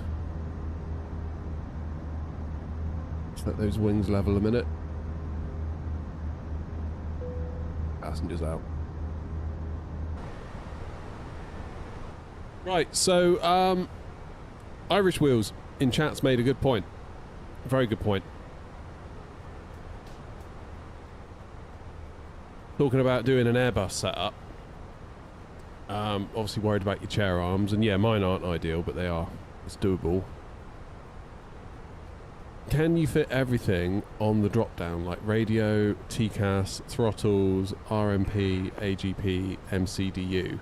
So, I don't know if you saw the video, Irish Wheels, you may not have done. I did a video where I think I titled it, I turned my desk into an A320. Something like that. So I've got the WinCtrl throttles, I've got the AGP, I've got the ECAM, and I've got the MCDU. And I got the WinCtrl, I think they call it the throttle desk mount 5 or something. I forget the exact name, but it's the desk mount thing, right? But in order to get the AGP and the MCDU and the throttles and everything on it, I had to modify it. So the bit that kind of runs down here, if you can see it, let me move my camera. You see here, look? That bit there, this bit of metal, is different than what comes with it. This is a much fatter bit of profile. This is 40-80 profile, so 40mm that way, then 80mm across the width. What comes with it doesn't appear to be standard. It's almost like WinCtrl's own measurement stuff.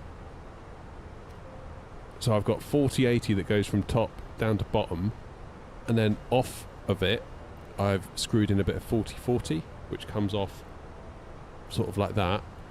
Then with the panel mount 1, I think, that then clamps the MCDU to it.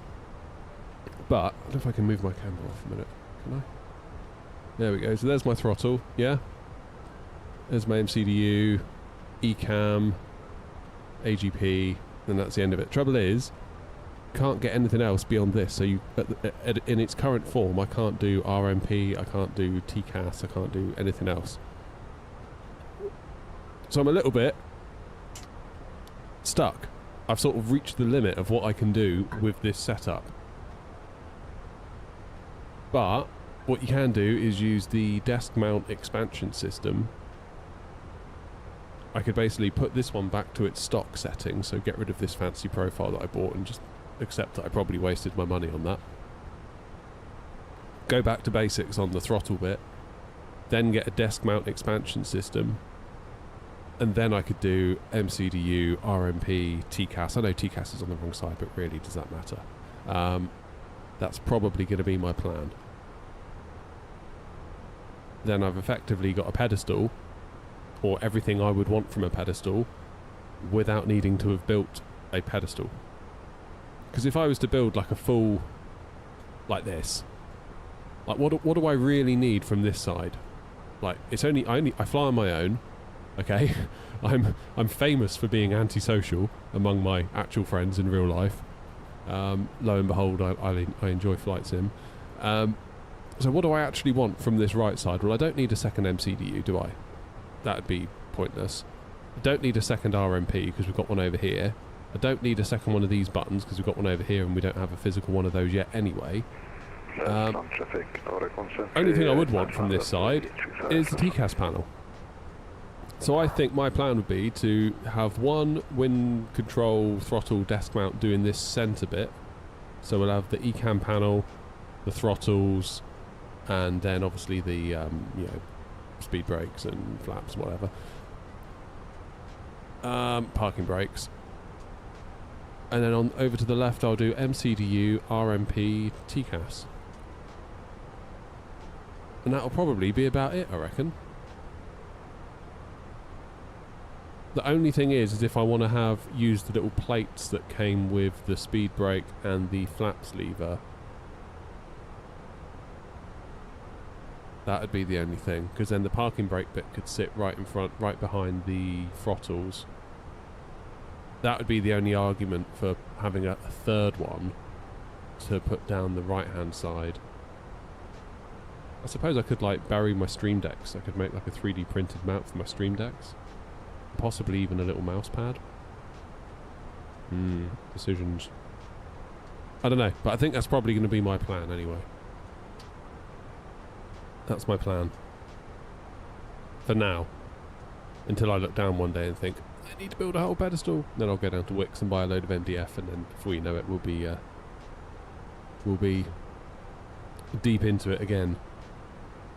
Maybe I just need to cut straight to the chase and just build a cockpit. But I do worry about, like, if I go and build a cockpit, how does that work for the streams? Because I'm going to build a cockpit where I basically build all of this, like what you're looking at here, like all this. Is it the MIP they call it? But then on the telly you'll see it again, so I'll see it twice almost, unless I go for streaming in this view. But I don't know how you guys feel about that, because I'll be able to see all my PFD, my ND, but you won't be able to see a damn thing. Then do I have like a super far out wide camera that shows you the cockpit and the telly, but then you can't see the screens anyway because they'll be too small? So I think probably kind of where I'm at is maybe the best thing to do. I don't know. But yeah. Hopefully I'll be able to do a video soon showing you the desk mount expansion system. I've got it here. I'm going to put the TCAS into it. Because the thing is, they've sent me the RMP, they've sent me a TCAS, but I've got nowhere to put it. So it's not being used, which is a real shame. Like, I haven't even looked at the TCAS yet.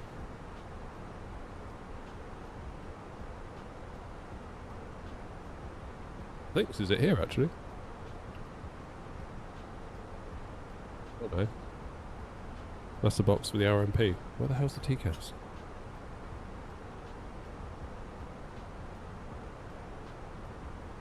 This has got to be it.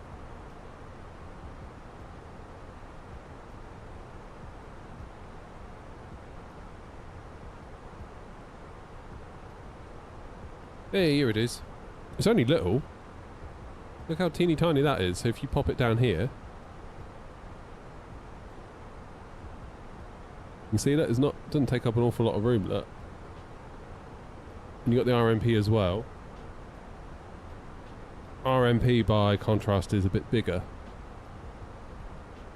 Even so, you'd only be out to like about here. So potentially some room. I don't know. I mean, it's all lovely gear. I've got to put it somewhere. Which then calls into question this.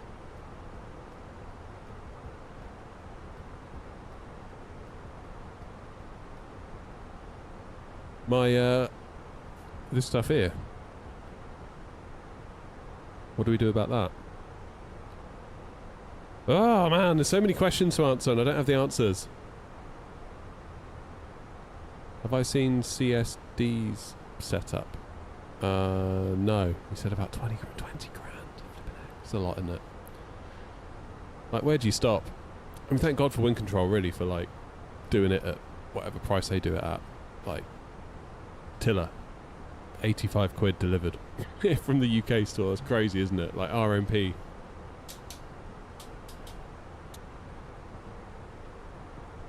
It feels nice.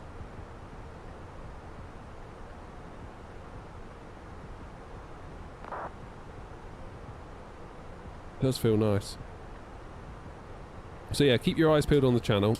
I've got the desk expansion thingy. We'll have a go. See what we can do.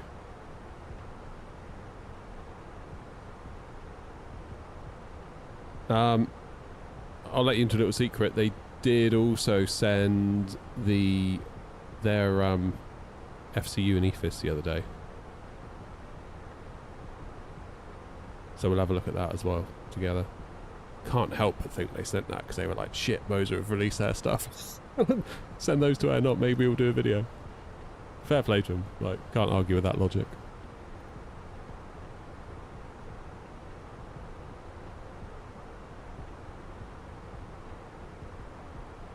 How are you liking the AB9? I've been considering selling my Wing Orion 2 stick and picking one up. Great. Great, yeah. I've had it now for... How long have I had it? It would be a year in April I've had it. Really nice stick. Really, really, really nice stick. Like we were saying earlier, as an Airbus flyer, I don't know really what else we could want from it at this stage in the game. There's nothing more it can do that could make me happy. It's like, it's done. It's like, it's solved the problem. It's a solved problem now. It's done. Like, you gotta get your wallet out to solve that problem, but it will solve your problem. The AB6, as an Airbus flyer, I'm not sure did. Lovely stick, like, don't get me wrong, you'd have a nice time with it, but if you're pursuing as realistic of a stick as you can get at home, the AB9 is the way to go. I think you'll be disappointed with an AB6. And that's only because of the way the different force feedback models work. AB9 is belt driven, AB6 is gear driven. And as you move the stick on the AB6, you can feel the teeth of the gears sort of going click, click, click, click, click, click as you move it. Almost like the movements, you can just feel little increments of movement. Almost like the second hand on a clock ticking as you very slowly move. And of course you are actually very slowly moving your stick when you're on short final. You think you're moving it loads, but actually you're not moving it that much, and you do feel every single little notch on the AB6, whereas the belt drive on the AB9 you don't feel. You do feel an ever so slight bit of vibration through the AB9.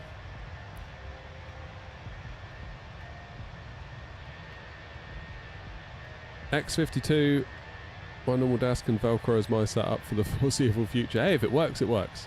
Like, don't be getting FOMO just because, like, you see other people doing stuff for their stuff, you know?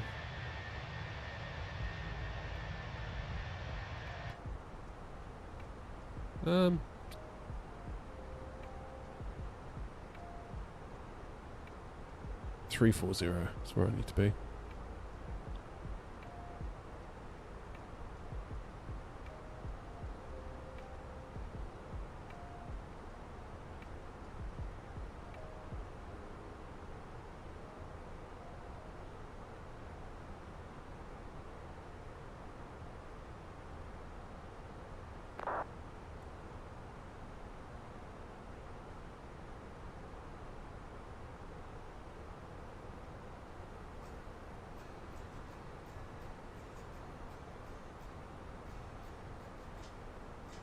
Right, so at NAC, apparently we need to be at 340 because we've got a step climb.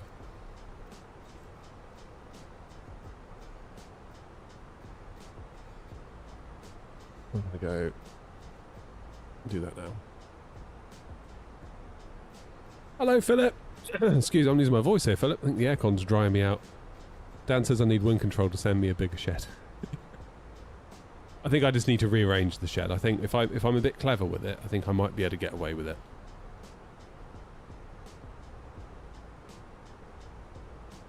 Yeah, that's fair enough content. I see a lot of people using the WinCtrl Ursa Minor and they have a nice time with it. I've never tried it. I'll be interested to try it and kind of see what all the fuss is about in a lot of ways. Maybe I'll see if WinCtrl want to send me one and we'll give it away afterwards or something like that. That might be a nice idea. Hello, Spag. Quick question. Is it just me or does the FS Labs A321 eat FPS? I don't know. I don't fly it. I don't fly it at all.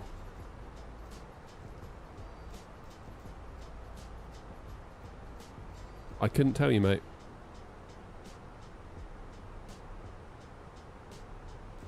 You're going to be limited on Xbox. Like, you can't get the Phoenix on Xbox. You can get PMDGs.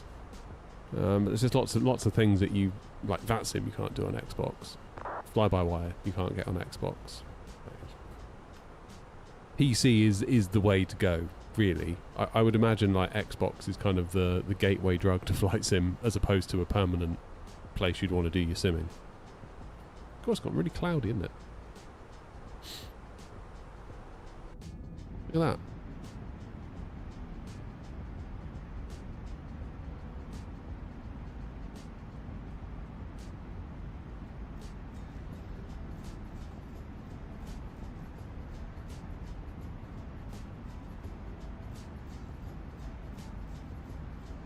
A320 both sides, about 20 grand. Flipping heck.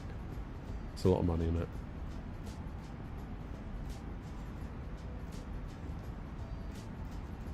I think if I was going to build anything, I would go A320.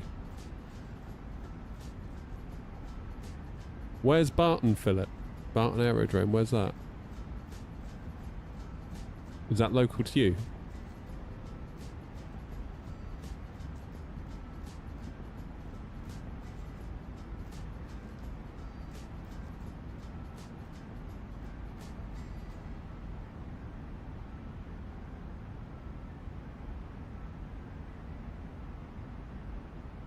What's different between the fly-by-wire A320 and Anybuild's A320? Oh, that's actually where your sim is based, Philip. Okay, got you. I thought it rang a bell somewhere. Next to the Trafford Centre. As in Old Trafford, or am I getting my wires crossed? I don't know Manchester, as you might have guessed. I don't know it very well at all. Fairly certain, was that Leeds I went to? I've been to Manchester. I'm sure I've been to Manchester. For work.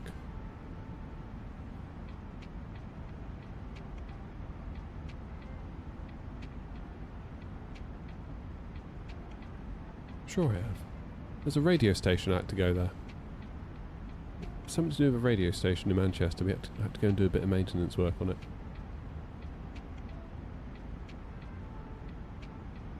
Where the hell was it? I remember driving through the city centre and there was like a Lamborghini dealership. I've no idea where I was. I was just like following sat-nav, if you know what I mean. Not having a clue where I was and where I was going, just heading for like trying to get to a motorway to get out of there. I must have been fairly deep in the city to have been near the Lambo dealership, and it felt like I was in the city centre bit, if you know what I mean. It had that buzz of a city centre rather than just a retail park. What on earth was I doing in Manchester? I can't remember now.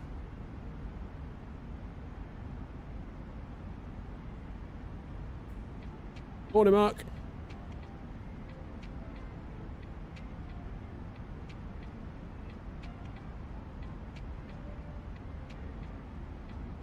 How's that Les Paul of yours?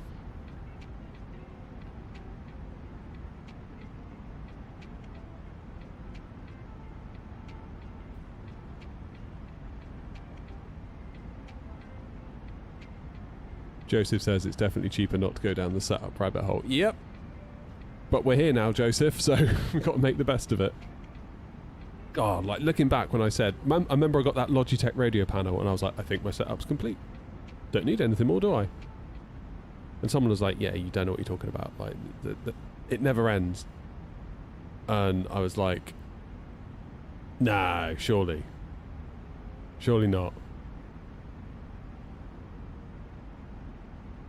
And lo and behold, they were right. It's fantastic, I should get one. Alright, done. Yeah, but which one? It's all very well saying get a Les Paul, and then it's like, which Les Paul? There's so many Les Pauls.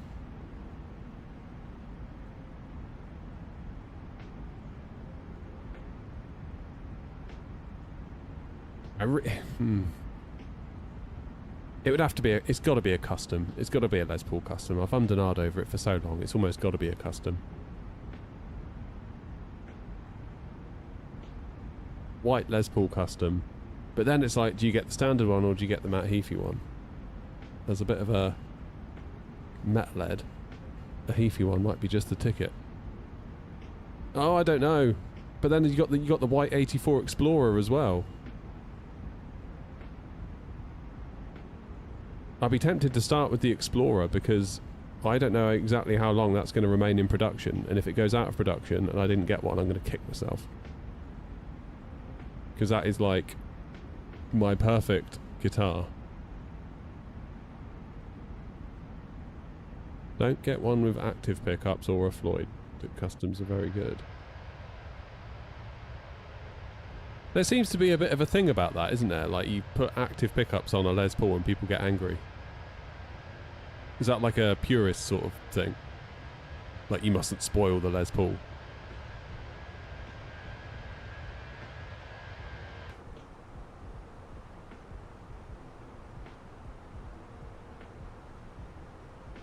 I think what I need to do, Mark, rather than obsessing over which one guitar I get, I need to get a collection of guitars. That's probably the thing to do. One for every possible style of play. I think that's the way forward. So we don't need to feel bad about buying the Explorer, having not bought the Les Paul, because we'll get the Les Paul next. Big brain move. Figured it out. I've always had such a soft spot for an Explorer. Such a soft spot. Like when I was 18, 19, I remember like going around every guitar shop I could find. I was like, have you got any Explorers? I'm like, nah.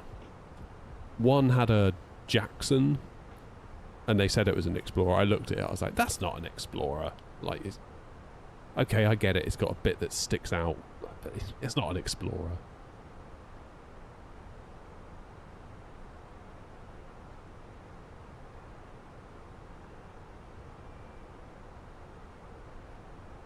Kirk Hammett thinks actives are on the way out. Passives give more tone variation.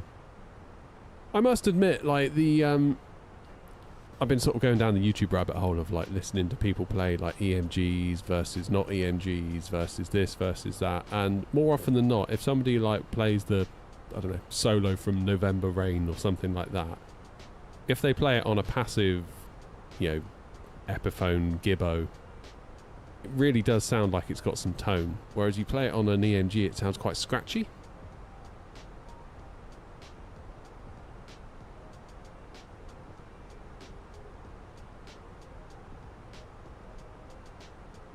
I mean, I guess if you're like chugging Metallica riffs, probably an active pickup would be preferable, right?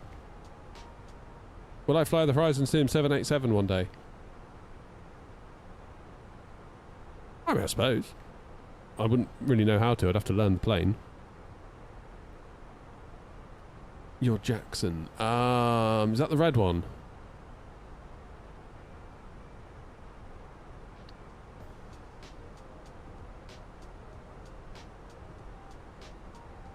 I think in the future there'll be no pilots. I don't know. I can't really see that. I know, like, famous last words and everything, but I can't quite get my head around that. I wouldn't get on a plane with nobody flying it. Put it that way.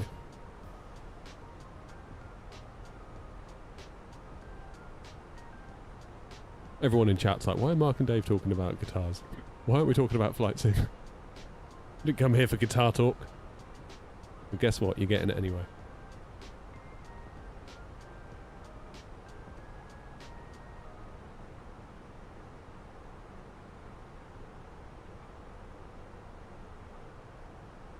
Maybe I'll get that, because there's two versions of the Epiphone Les Paul Custom in white. There's one that has Epiphone pickups, and there's one that has the ones out of the Gibson. For like not a huge amount of money more, considering you're getting Gibson pickups. Now, I don't know if they're going to be way, way better. I don't know enough about them. But I do kind of like the idea of paying a little bit more to get the pickups from a Gibson without paying for everything else that comes from a Gibson. But I don't even know if there's a difference. Like, I've heard these videos of people like playing Epiphone versus Gibson. It's like, man, I'm struggling to hear it, to be honest. Like, where did I buy my Airbus joystick? From FS Projects.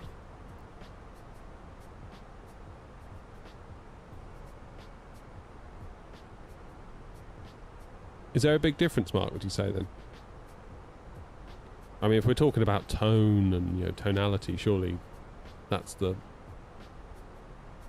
route to go. I'm surprised to hear what you said about Kirk Hammett saying actives are on the way out.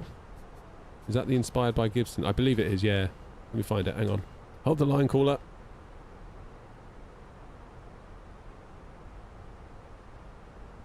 Oh, Christ. I just typed in Gibson Les Paul Custom. You can get one for $4,399. Right, come on, guys. Donate.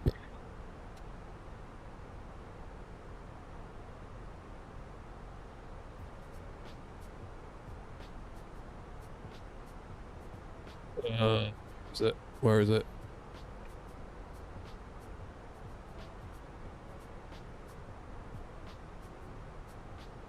Oh, it is actually quite a lot more. That's more than I thought it was going to be. Damn it.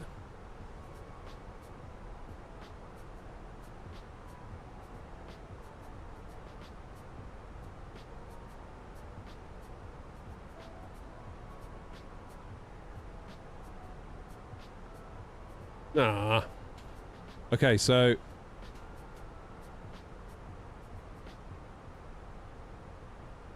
this is the cheaper one.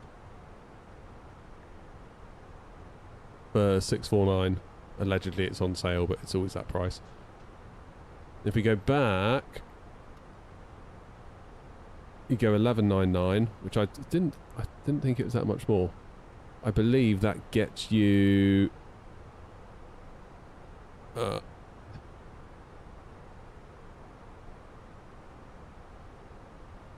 yeah, Epiphone have gone the extra mile by loading it with Gibson USA humbuckers, CTS pots, Mallory capacitors and more. This is the proper Les Paul experience. So it's 1199 for the Gibbo pickups and 649 for the non-Gibbo pickups.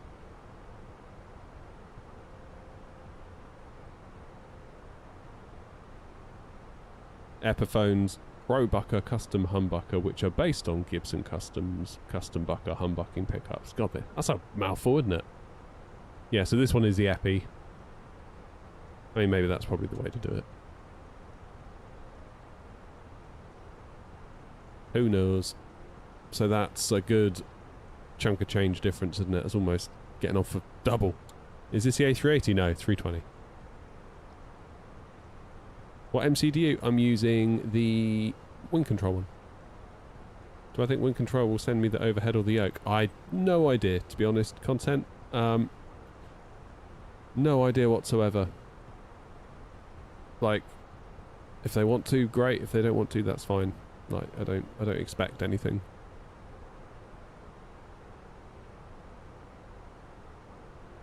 Soldering skills are not good. I've always struggled historically with soldering. 61 feet per minute. Yeah, that's a little bit on the light side, isn't it?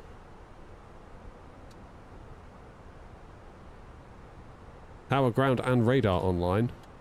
Get on. Let's have a look. Where am I?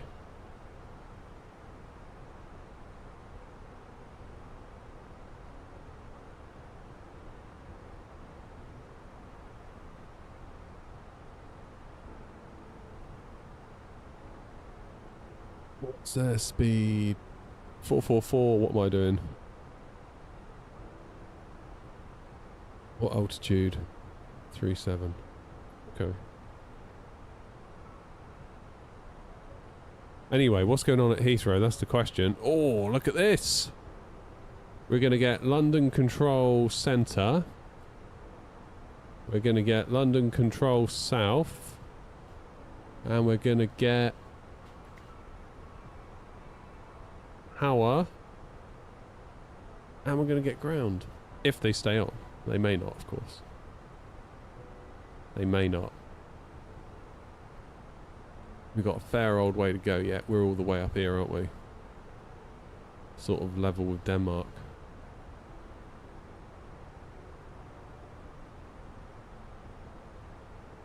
Am I streaming on Twitch too? Yeah, Twitch and YouTube. I did do a little bit on TikTok, but I don't know, me and TikTok we're on bad terms at the minute, Keegan. We're not friends at the moment, me and TikTok.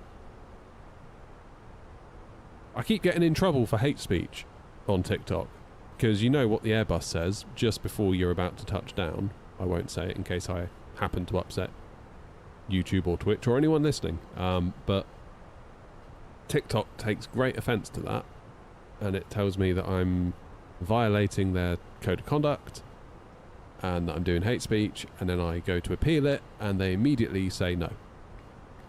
Appeal denied. Which tells me that no one even looked at it. It was just another automated check, and the check was like, yep, still no. And that's that, really.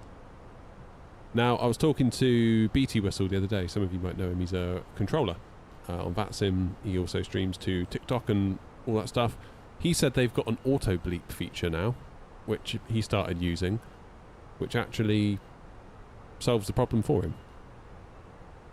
So I might have to have a look at that. But not only that, the other day we were looking at graphics cards on stream, and then they came up on TikTok saying your stream has been, you're not being pushed in the algorithm anymore, your visibility has been limited, because you're selling stuff that isn't on TikTok Shop. So So I'm not selling anything. We're just having a look at graphics cards. Calm down. Like,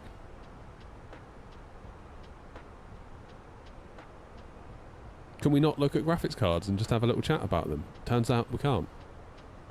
So I kind of just wanted to put the middle finger up to him, really.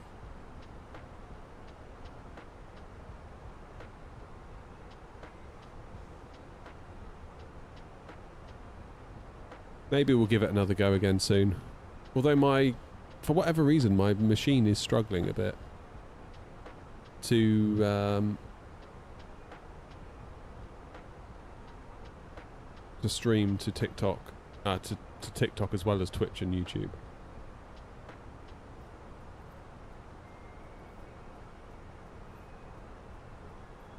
Because I think we've got a dual streaming code now going to Twitch.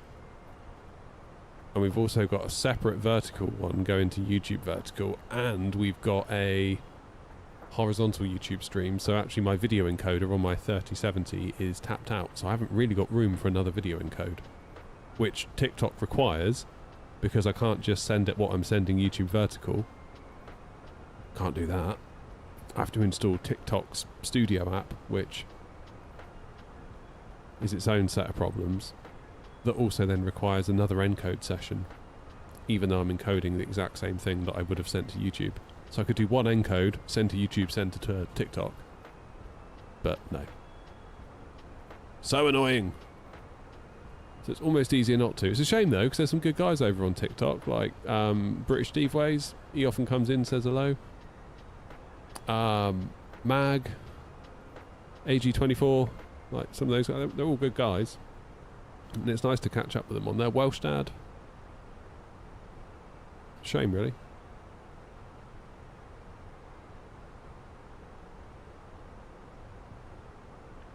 Right, when is this cloud going to disappear? How's our separation? Not good. I'm going to slow myself down a bit. I'm going to go Mach 7.7. Just to keep our separation, because Charlie's at 451 and I'm at 461. So if I just come down just a touch.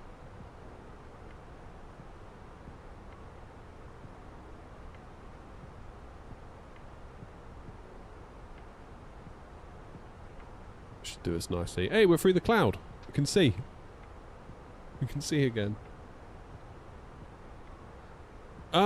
Joanna, what's the link to your app?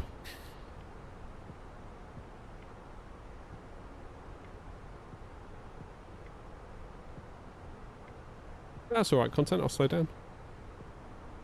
No mad rush. Heathrow ain't going anywhere.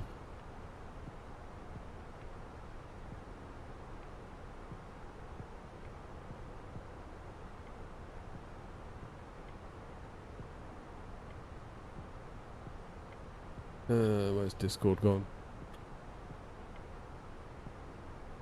I don't like having Discord open on my gaming PC while streaming.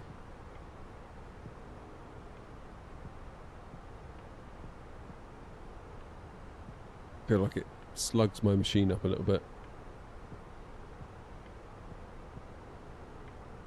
Thank you, Joanna. Right, let's close Discord down before it. Right, if anyone hasn't seen this yet... Hey, Joanna, you put a help animation. Love that. If anyone's wondering how the VA's doing and what routes are busy, come and check it out. So Joanna's put this together, for those of you that don't know, from data that I've exported from the VA, from New Sky, in the form of a CSV file. And we can work out where's busy and where isn't. So you can see London's obviously a fairly big deal for us. But there are some routes, look, that don't get a lot of love, like this one. Where's that one? LPPT, Porto. So we've had 4 flights to there, which ain't a lot. Whereas if you look at Eddie, we're now up to 60 flights. So the plan is that we want to find dead routes. So you've got a little filter over here, Let me get all my rubbish out of the way.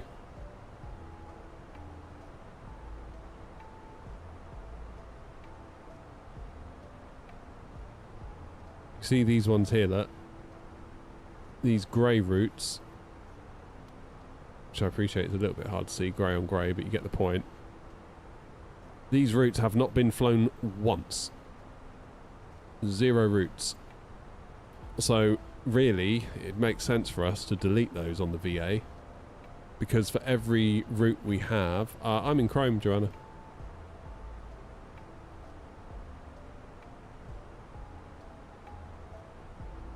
For every route we have, there is a cost, a daily cost for that route being on the VA. Because if you look at this one here, like, that's a bad example because I messed up the airline. Istanbul down to Rhodes, New Sky simulates, you know, costs for us having this route. It would be like if EasyJet said, it's like if EasyJet had a route from Gatwick to Edinburgh, but then no one turned up to fly it. Well, of course EasyJet would have to put their hand in their pocket because people have turned up to come to work that day and they've got to pay wages and ground crew, but then no flight happened. Now, New Sky doesn't simulate passengers turning up until somebody books a flight. Once you book a flight, then it simulates like passengers turning up to the aircraft. If you don't do the flight, if you don't do it, if you book it but don't do it, then it punishes you, because it's like, well, passengers turned up to the airport with their suitcases ready to go on holiday and then you didn't fly the flight. So we had to put them in hotels, we had to give them food vouchers, we had to make things right. You get a fine per passenger. Anyway, you can see here we've got quite a lot of routes that literally no one has flown. Not one person has flown it, which is fine. I'm not having a go at you. It's interesting data. Australia is a funny one. A lot of these sort of connecting routes in and around Australia don't really get flown. And what we can do is we can bring this down. We set it to 0 to 3. So if I set this to 3. Have I done that right, Joanna? That actually changed at all.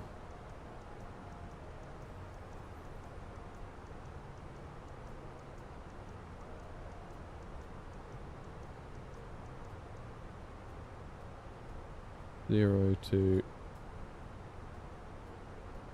turn off show dead routes. My bad. So what if we were to consider any route below 3 flights as being one that potentially needs to be looked at? All of a sudden, that's quite a lot more, isn't it? Let's have 2 flights. Where's that? Darwin to Perth. This one's had 1. 1. Somebody finally flown the JFK to Singapore one. 2 people have done that. Wow. Malaga's not Malaga. Madrid's not overly popular, is it? Similarly, quite a lot out of Paris that people aren't particularly into either. Some of the routes out of Copenhagen could do with a bit of attention as well. 1 there, 1 there, 1 there. Don't know. I don't know. But if we can kill off some of these routes, and of course kill off some of the aircraft that we have dotted around to service these routes, that could put the VA into some pretty serious profit.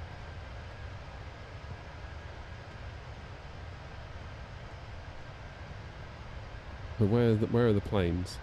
Yeah, here's all the planes, look. You see them dotted around.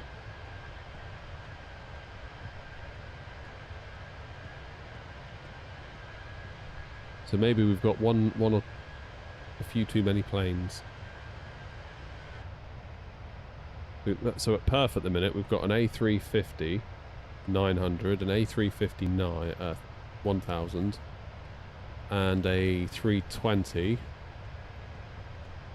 Got a triple at Adelaide. 3:21 at Melbourne. This was as of the last data import, of course. 3:59 up there. And 7:37 in Sydney.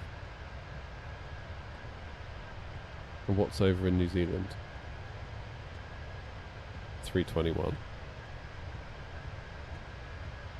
Madrid only offers cargo if I remember correctly. Does it? That might explain it then.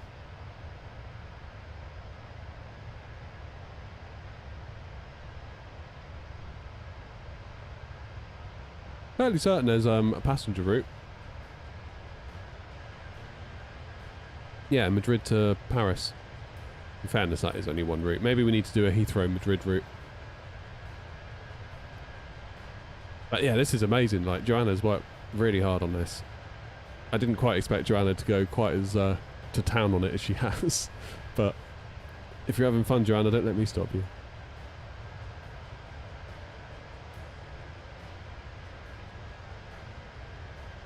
So we're going to look at all of this. I think Joanna, Grumpy, and I think we'll each put our case forward for what we think should be deleted or not, or maybe add some stuff, make it more appealing. Like, just because it isn't being flown does not necessarily mean it needs to go. Maybe it needs to be made more enticing. So there's that element to it as well. What are they doing at Heathrow? Are they still... Departure runway 09 right. Arrival runway 09 left. Don't they switch at 2 o'clock or is it 3 o'clock?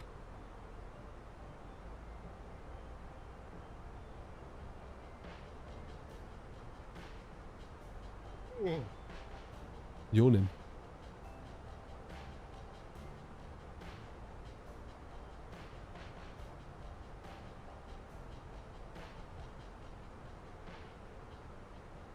Yeah, Joanna, not really, no. I mean, hey, it works out for me. I get more stuff. Am I flying the 340? No, 320.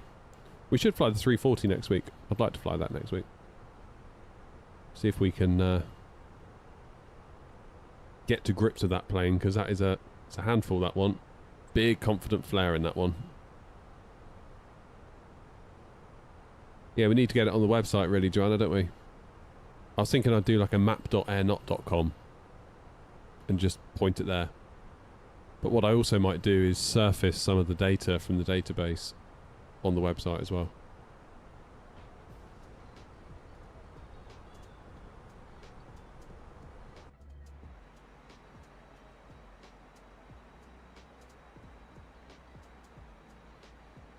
I tell you what, tonight I'm going to put myself to bed early.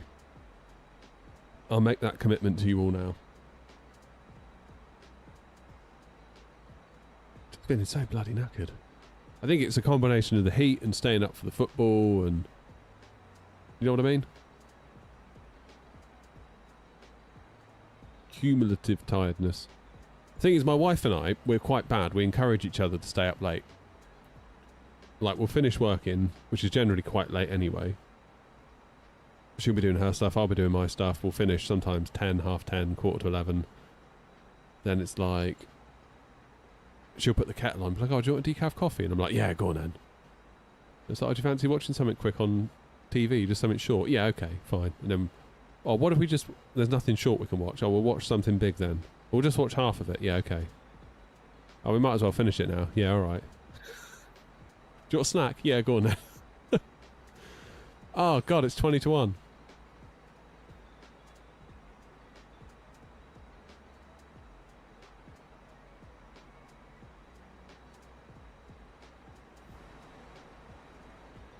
Sounds are super weird in the Phoenix, because look, you can barely hear it outside.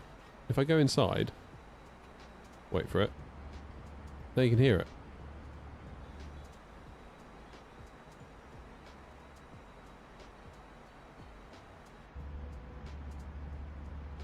Good day to fly, it is. Sadly, I couldn't do us proud on the landing into Bergen. I do apologise to all of you, again. I'll try my bestest at Heathrow.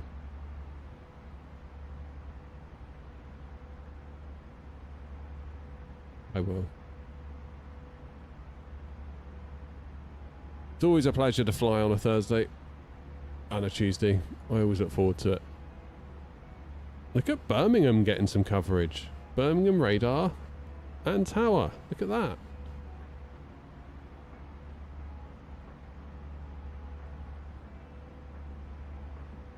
Getting good ATC today.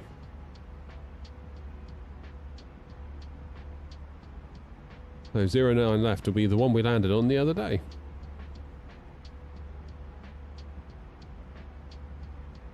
Nice and busy on the ground, look at that.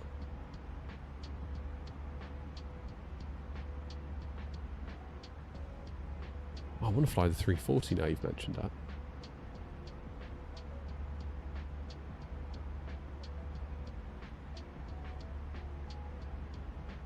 I feel like we need to pad America out a bit more, and I need to start flying in America. That's going to be my goal for this summer, is to get good at flying in America, because I know it's a bit different. Similar but different, isn't it, America?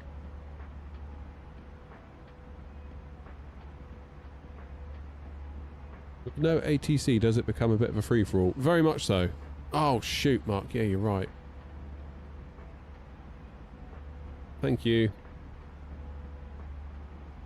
There you go. Yeah. ATC, particularly in places like Heathrow, with no ATC, it can just get ridiculous. Absolutely ridiculous. Similarly, if there's only ground on, or there's only tower, that's quite a limited jurisdiction. Like, tower can't be directing aircraft that are coming in over London and making sure they all come in nicely. That can be absolute chaos. It almost becomes a bit of a battle to see who can get themselves aligned on the ILS and get in touch with tower and get clearance to land. I had it going into Edinburgh once. There was about 5 of us. I was coming in like number 5, and they'd all made a lovely little crescent out over Edinburgh, a nice little queuing system. So I saw that, I acknowledged it, and I joined the back of the queue, kept my separation, and then somebody literally did a direct to the, you know, final fixed waypoint for Edinburgh, and they weren't moving for anyone, and they just cut us all up.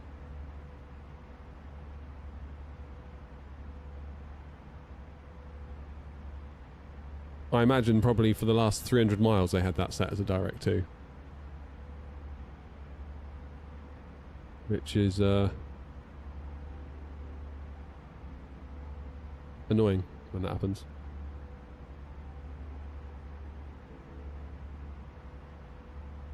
Or when they tune themselves to tower, like 200 miles out. Like, you should only tune to tower once you're established on the ILS, really.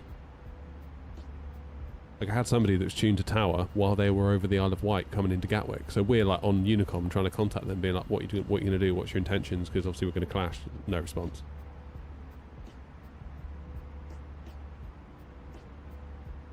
I don't really get it. It's like, if you're going to behave like that, why do it at all? I get that mistakes happen. I'm not saying if you make a mistake you shouldn't do it.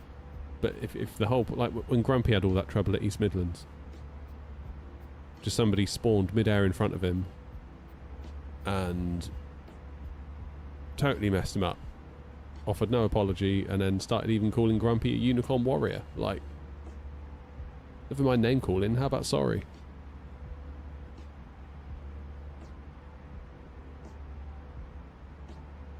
And then said, I'll do what I want. So I'll do it offline then. If you're going to just do what you want, like, why are you doing it online on VATSIM? Don't understand. Like, I get that mistakes happen. I'm not perfect. I make mistakes all the time.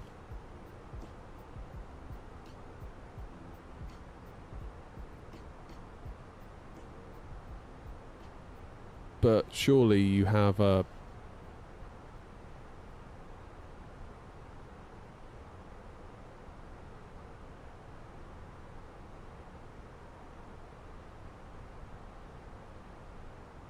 Surely you apologise if you mess up, right? I don't know. People's... Anyway, we're making pretty good progress. Where are we? Won't be long, and we'll be getting in touch with London, I'd have thought. Because we're going to sort of come in down this way and basically follow the Thames estuary And at Lambourne, we need to put in a hold. Let's have a little look at the charts. So Lambourne, do not proceed beyond Lambourne without ATC clearance. So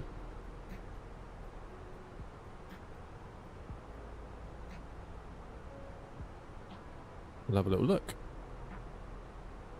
So flight plan, where's Lambourne? Lamb. Let's put in a hold. So it's going to be left turns.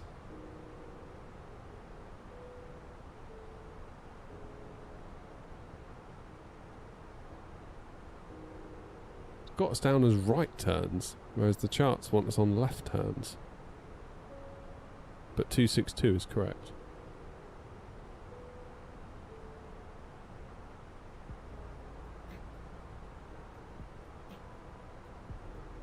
There we go. So we got a hold in.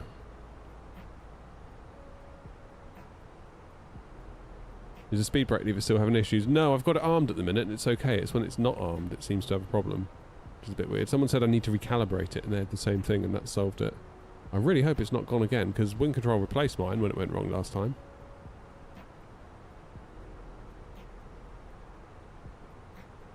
Which was very good of them, but a bit annoying that it happened at all.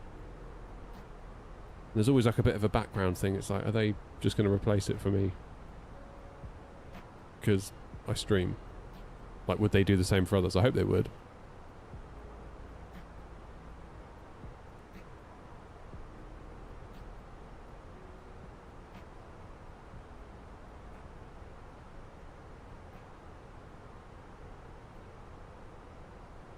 Right, 13:18 we're due in. It's now, well, 13:18 UTC, so approximately 45 minutes.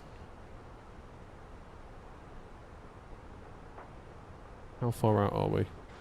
I'm just wondering, and you know what I'm going to say, don't you? Just wondering if I've got time for a quick cup of coffee. Yeah, I can make it. I'm ages away. I can do a coffee before then. Permission to make a coffee, everybody?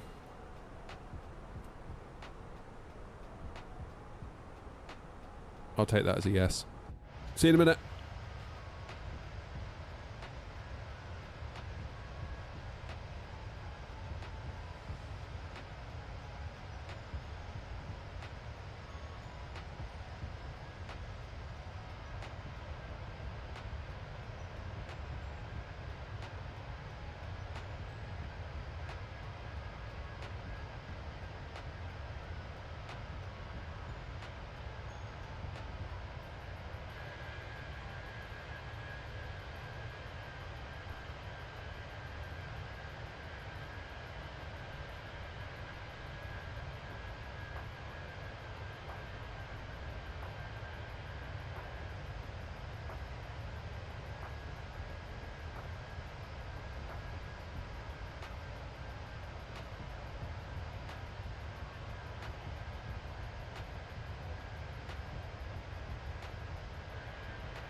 I'm back.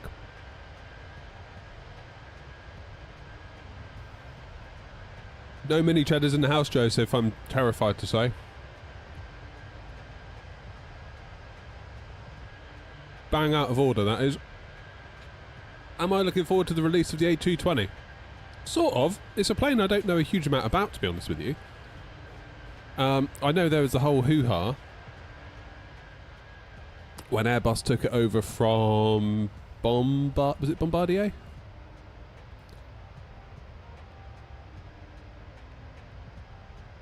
So I remember all of that, like watching, you know, various aviation, like real life aviation YouTubers talk about it and stuff like that.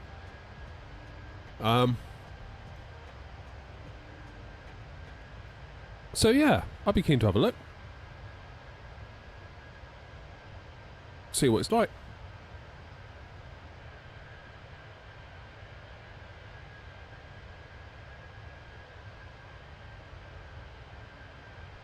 What about you guys? What are you thinking?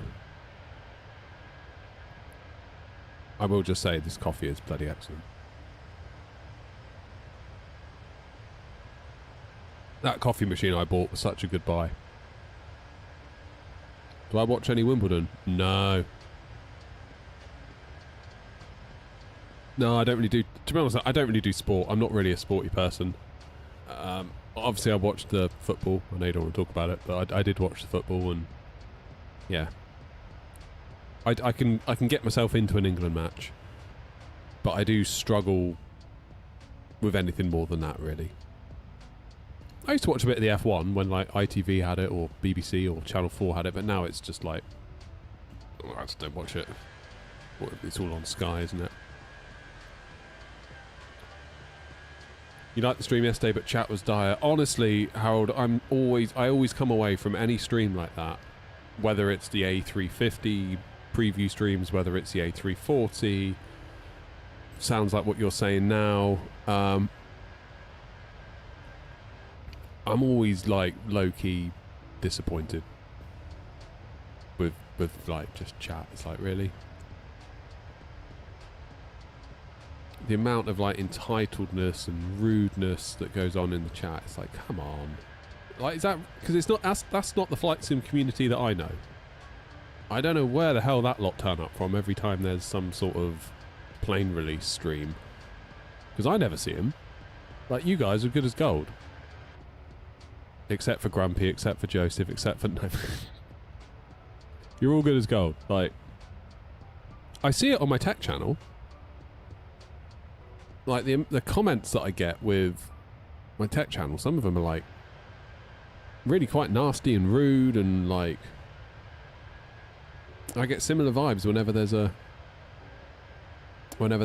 like a new plane being streamed for like a preview or something. It's very strange to me. I don't know why, because I never see this side of the community. Most, like 99% of my time here streaming, making videos, never hear from those sorts of people. But they obviously are out there because they come out in force for the plane stream, so very weird.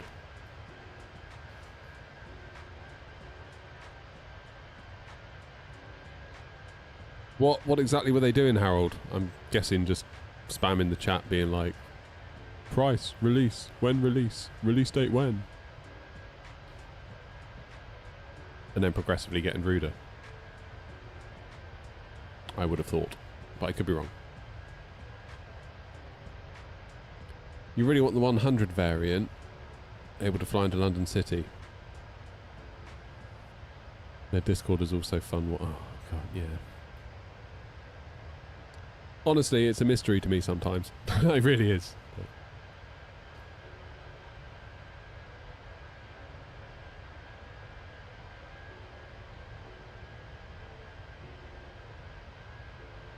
So who was doing the stream? Was it like an IndyBuilds hosted stream, or was it a what they called Synaptic? Was it them doing the stream?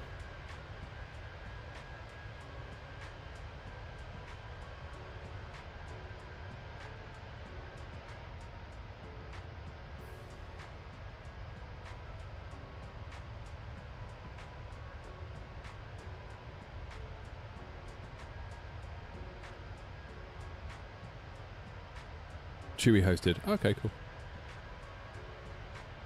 Good old Chewy.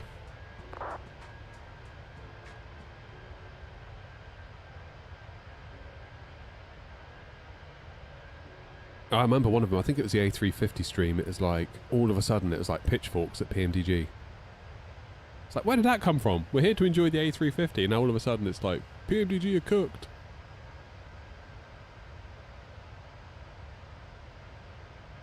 Ooh, PMDG. Okay. Weird. I think at the end of the day, you sort of have to remember that we're bickering about pretend aeroplanes. Do you know what I mean? Like, I love it. You know? I absolutely love it. It means so much to me. But really, it's not that important, is it? In the scheme of things, it's not that important.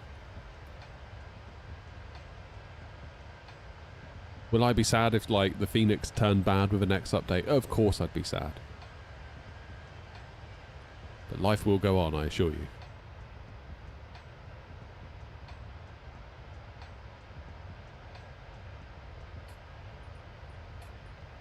you. Mark's bringing it back to guitars. Oh, a friend of mine's got a PRS, and I'm fairly certain he bought it. Like, it's a proper PRS as well. It's like he paid money for it.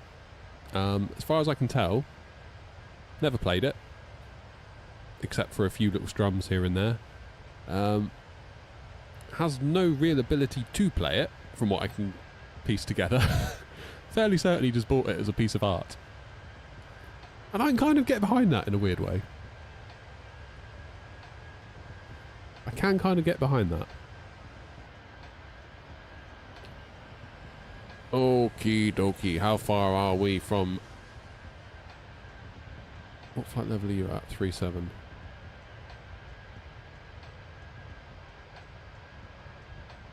I feel like I see Lewis almost every time I fly.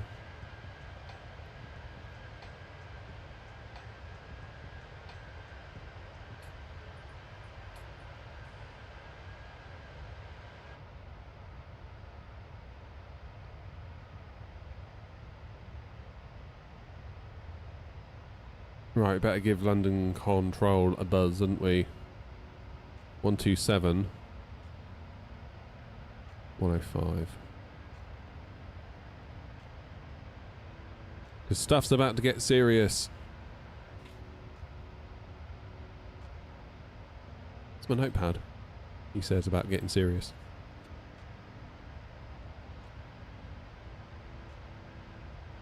London Control, it's easy 91. It's Berlin with you at one flight level 176 for 190, heading 355. Easy 9 Kilo Lima, good afternoon, thank you. Climb flight level 240. Climb 240, easy 91 Kilo Lima. With that, Lima Tango, climb down flight level 150.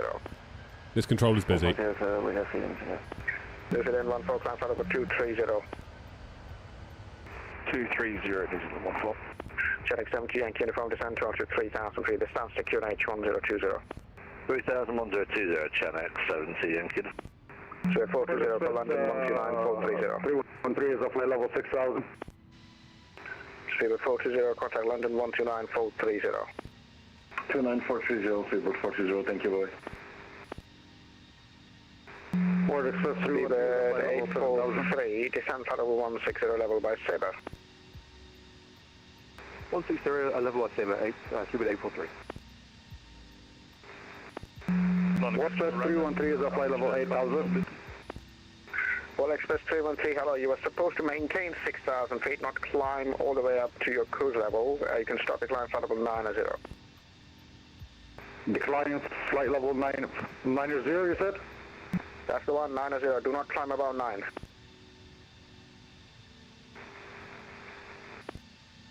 Well, I've been calling you, you're too fast on that thing, you're not understanding me, that's why. Yeah, I understand that, but you're supposed to comply with the SID restrictions. The restrictions are there for a reason, not to basically just ignore them and climb as you like. Well, you owe me at 9,000 right now? You've gone past 9,000. Maintain flight level 100, please. Maintain flight level 100, What is with 213? Eurowings 2 for Papa, descent flight level 140. Descent 140, 140, Eurowings 2 for Papa. Okay, this is getting a little bit too busy at this point, so I'm going to close up. Check 72 Yankee uniform, present position, route direct to ZFX for Romeo 04. ZFX 04, channel 72 Yankee. Correct, and then you're clear ILS Romeo 04. Clear ILS 04, channel 72 Yankee uniform. Oscar Tango Alpha, descent flight level 90, and you can call London 129430. Flight level 90 and 129.430, Oscar Tango Alpha, thank you very much. Logan 1 Foxtrot Michael, London 129430. 129.430, thanks very much for the service, Logan 1 Foxtrot Mike, see you. Scoot 843, after Sabre, you can call London 129430. After Sabre, 129.430, Scoot 843. Eurowings 2 for Baba, contact London 129430. 129.430, bye-bye. And all stations, you can monitor, in fact, before I do that, Easy 9, 1 Kilo Lima, on navigation direct to Elwas. On navigation direct to Elwas. 913, thank you very much. Correct, and all stations, this ladder frequency is now closing. Monitor advisory, please, 122.8. I say again, this frequency is now closed. Monitor advisory, 122.8. Good afternoon. Thank you, bye. Had enough. Can't say I blame him. Obviously saw me coming, that's what it was.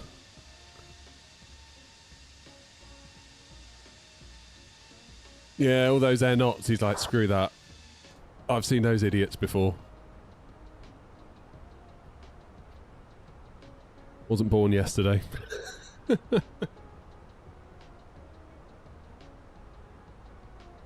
Wow, wow, wow.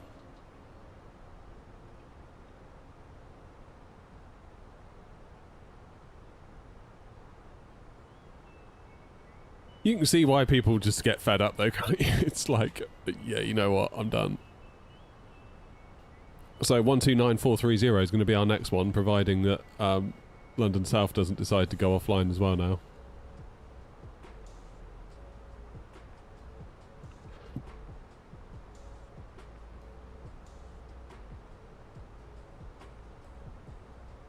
Anyway, we're descending flight level 250 for Sabre, for Logan. We'll do 160 for Sabre, 070 for Lambourne, and we'll see what happens from there, really. Captain Case, because I forgot to load it today, to be honest with you. I'll have a look next stream. I have had a look at it off stream.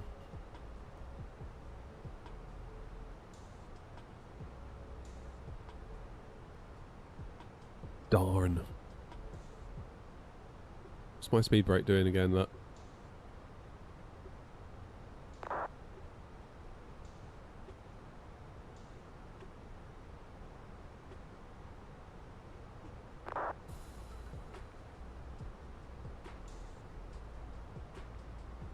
So, 30 miles to Logan.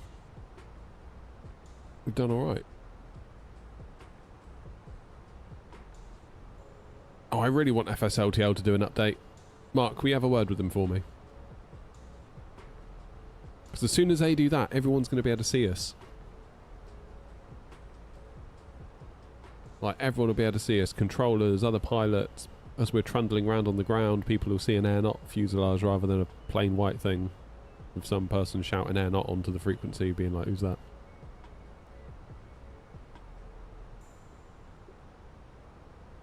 Guessing the Tobii eye tracker isn't functioning. I need to get it working with Chase Plane. I haven't yet figured that part out.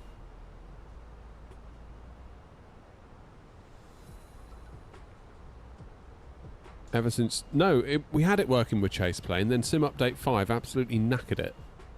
And I just haven't bothered with it since. I do miss it. I really do miss it.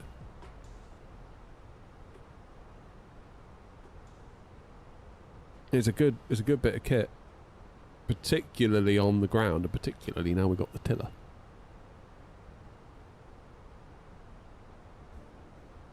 So yeah, I've just got it turned off for now, because every time I turned it on, it would go super weird. Maybe the Sim's done an update. My problem is, every time I go to stream, or every time I go to touch the Sim, I'm streaming. And there comes a point where it's like, I just can't afford any problems right now, I'll do it next time. And then next time never happens, because like the next time I'm at the sim, I'm streaming again. So it's like...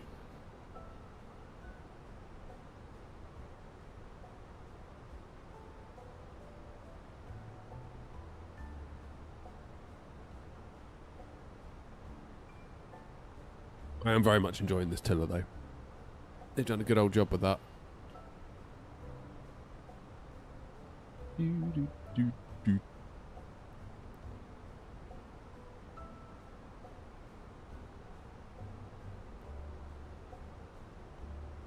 Yeah, to be honest, it's laziness. Well, not laziness. Yeah, it's laziness, actually. It's laziness and forgetfulness on my part and always having another job that's more important.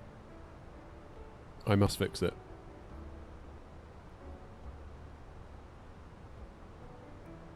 Did you have to do anything then, specifically with Chaseplane, or did it just start working? I'm sure it was working with Chaseplane with Sim Update 4 and then 5.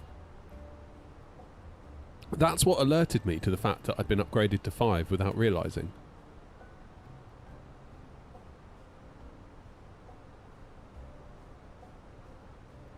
I installed London scenery. Flying with a big plane over is unbearable. But I saw someone with a 3060 and it's fine for him. I have a 4060. What's your train level of detail? And what's your object level of detail?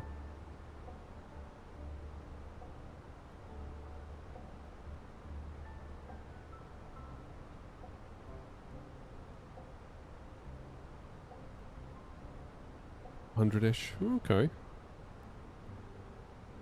And you're definitely GPU limited? Like, if you were to go into here...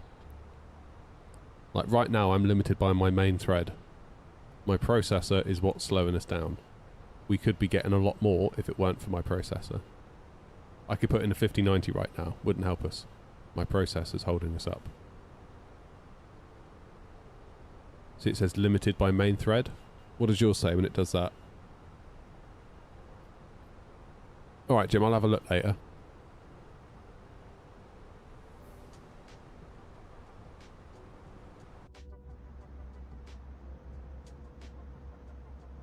We'll get to see Southend in a minute, won't we? Southend. I need to do my destination data, actually. Arrival, Heathrow. Let's check. What time do they switch runways? Okay, so ground's gone offline.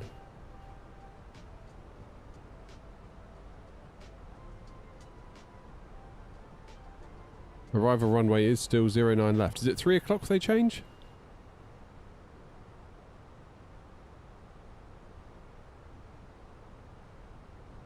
Let's do my destination data real quick. QNH is 1019. Temperature is 27. Wind is 050/07. Minimums are 279.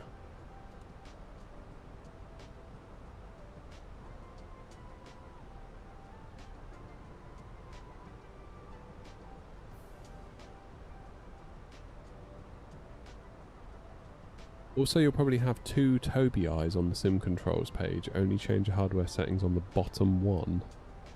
Oh, okay.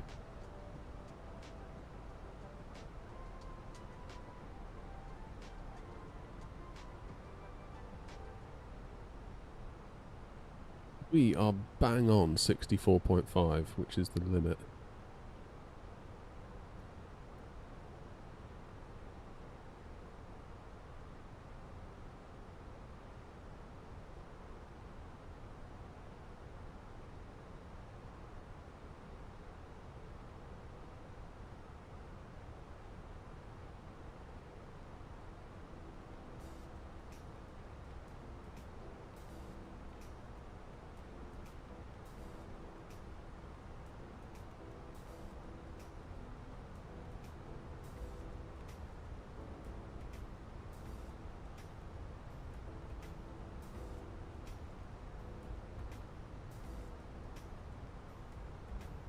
London Control South's gone offline.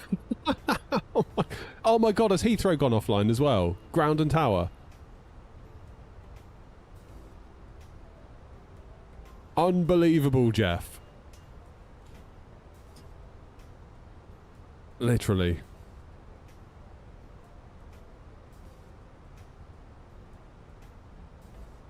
You're probably bottlenecked by your CPU, because even if your CPU shows 50% overall usage, that's across all the cores, and the sim won't run on all the cores. So the sim could be maxing out one core, and the rest of them are just sat there doing little bits. Therefore it reports an overall usage of 50. So, yeah, enable developer mode in the sim, debug, display FPS, it will tell you what component you're limited by. Limited by main thread is your CPU. If it says limited by graphics queue, that'll be your graphics card.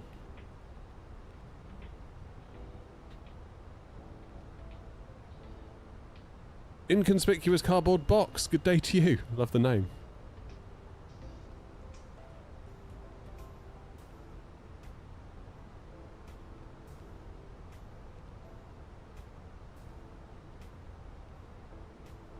Can I play this game on my 2010 computer? I don't know. What's in your 2010 computer?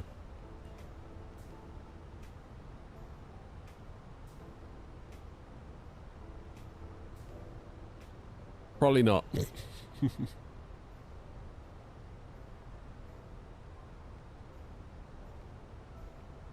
I'm sorry to tell you. Man. So it's going to be Unicom madness into Heathrow then, isn't it? Like, I thought we were going to have the lot. I thought we were going to get the full stack, and now we've gone from having everything to having precisely nothing.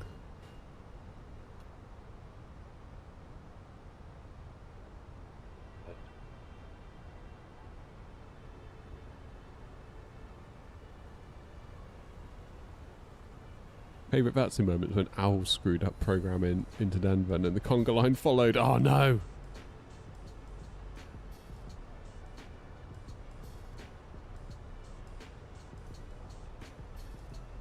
Am I using dynamic? Oh, you're talking to me, Joseph, or Case? It's not my fault. I didn't scare anyone off. I think it was everyone else peeing off everyone else. If anything, I'd have calmed everyone down, I think. Being the jolly good chap that I am. Don't take it out on me.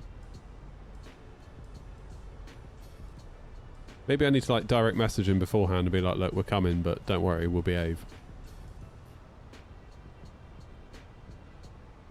It would be funny, wouldn't it, if they actually do leave because they see us coming. If, like, someday it actually comes out that everyone, like, one controller's like, yeah, actually, we talk on Discord in a private room and we all leave the minute we see you. That'd be so funny. Come on, Clark. Pop onto Heathrow ground for us.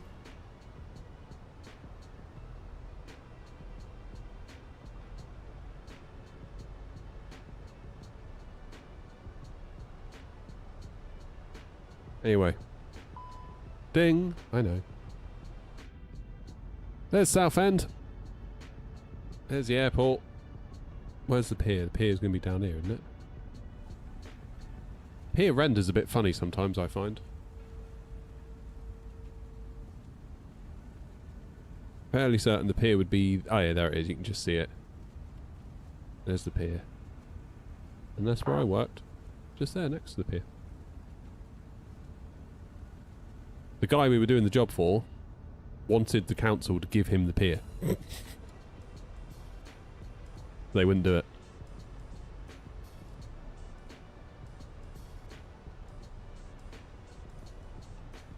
Because he owned a theme park. You know, what's it called? Peter Pan's? Whatever it's called. He owned the Sea Life Centre. He obviously owned the building that was on that plot of land that Radio Essex is now in, that we built. That's why we were there. It was Southend Radio at the time. And the council kept saying it costs us like £1 million a year to stop the pier falling into the sea. And he's like, well, give it to me and I'll pay the $1 million. But they wouldn't do it. They said that would mean you'd have too much of that seafront.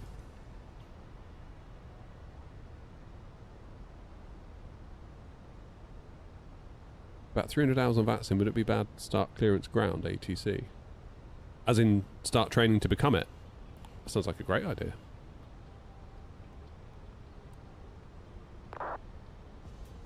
Right, well then, I'm going to exit my hold at Lambourne. Because there ain't no point carrying that on, is there?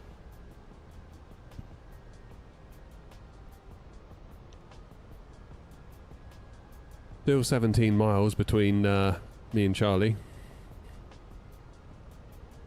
Heathrow needs more. Heathrow just needs some ATC. Like, we had 2 lots of London control, and we had tower, and we had ground. I thought we were going to get a really good good bit of energy coming in here, but it would seem not. Well, you can't hold it against them. It's all voluntary, of course. Like, and it should be fun for them. If they're not having a fun time, then that's not fun, is it? It's not fair. Got to be fun for everyone.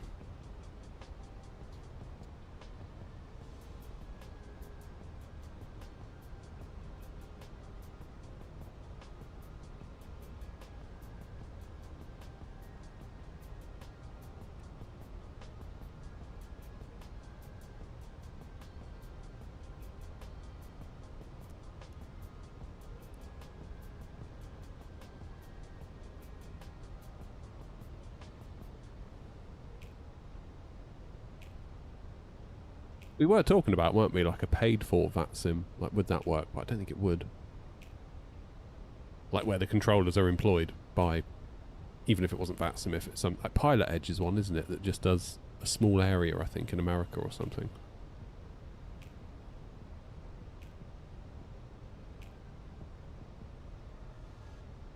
Right, what are we at? 2:05, and we're due in at 21 minutes past 2, so quarter of an hour. We'll be wheels down, hopefully. Fingers and toes. Just wondering where everyone else around me is going. Like, Easy, where are you going? You've just left Luton. Ryanair, where are you going? You've just left Stanley. Fine. Where are you going? You're going to Barca from Luton. What about British Airways? You've taken off, you're going to Copenhagen. What about you? Are you landing? You're landing. You're landing. I think this is actually going to work out, believe it or not. As long as nobody spawns mid-air. Because look, we've got British Airways on 8 Mile Final. We've got a shuttle on 11 miles. You've got Charlie, then you've got me at 31 miles. And the next one is 66 miles away. Where are they? Yeah, they're out over the sea, so... Have I moved the overhead panel? I have, Jim. Well spotted. I did that yesterday or the day before. All I've done is brought it forward. Dropped it a bit. Made it so I was having to, you know, lean really to get to it, whereas now it's much nicer. You can just sort of tap at it a bit easier. It's still probably not in the complete right place, but it's better. You're limited by main thread. There you go, so it's your CPU. I would look at dropping the train level of detail or turning on dynamic settings. If you set a frame rate of, say, like 40 on the dynamic settings, if it looks like it's going to dip below that, it will crank your train level of detail right down to try and maintain a frame rate above 40 or 30 or whatever you set it to.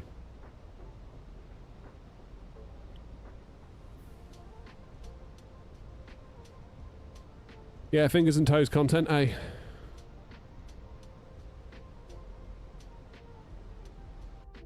Can't really see much out the window at the minute, can we?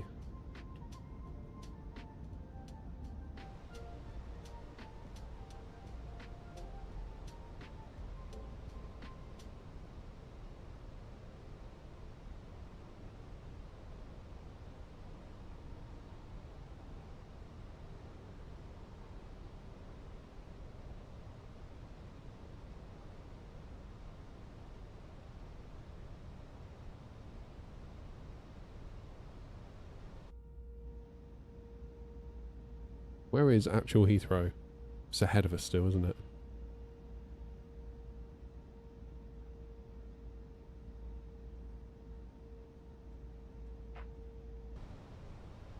Shame we can't really see much, can we? How you doing, Jesse?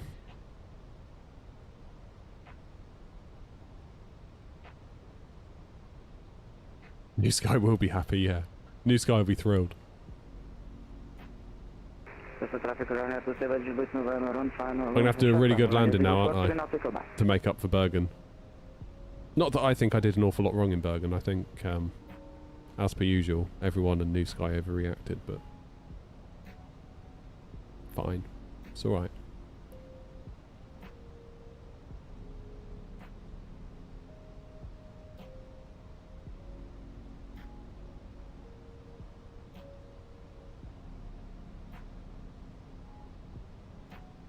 Right.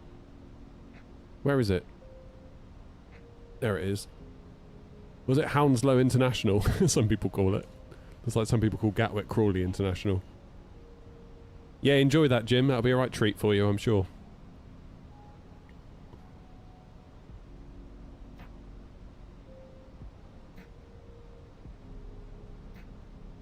Has anyone else rudely joined our little queue that we've got going on? Better not have.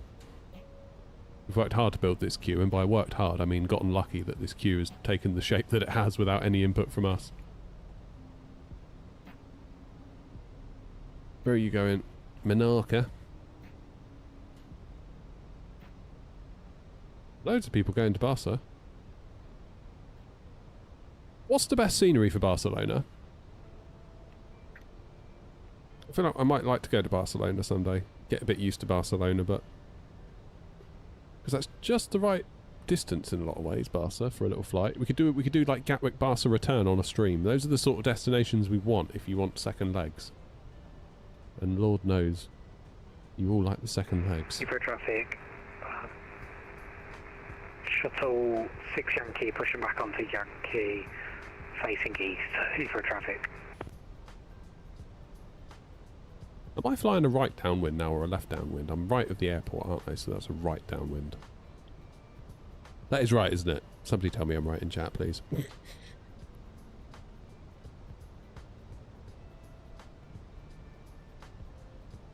Heathrow traffic, shuttle 4 Foxtrot vacated, 09 left.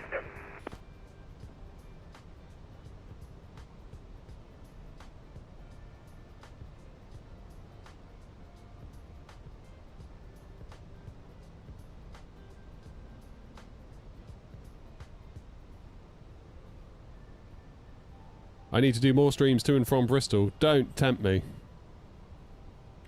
I love Bristol. I don't need any encouragement for that, trust me. Heathrow traffic, good afternoon. Airnaut 54 Juliet, currently flying the downwind for 09 left on the Barmy 1 hotel arrival, transitioning Lambourne.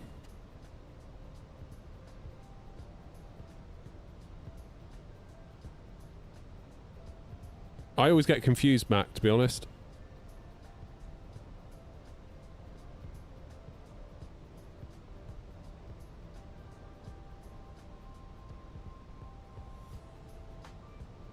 Left downwind, because the airport is to my left. That's how I remember it.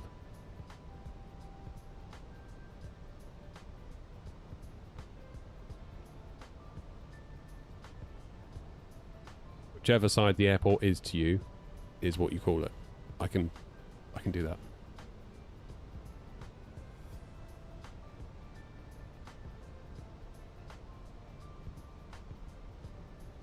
So who's on final now? Charlie's on base.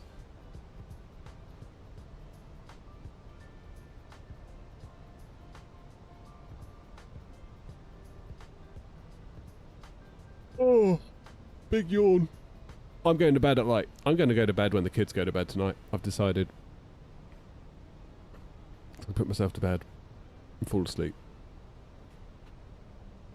And then when you see me all on like Discord at like 10 or 11 at night, you'll be like, why aren't you in bed? Speed at 843 now final as around Heathrow.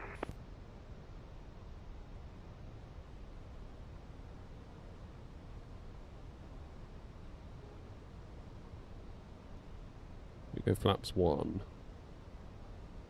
Should be able to dip our nose a little bit, shouldn't we? Yeah.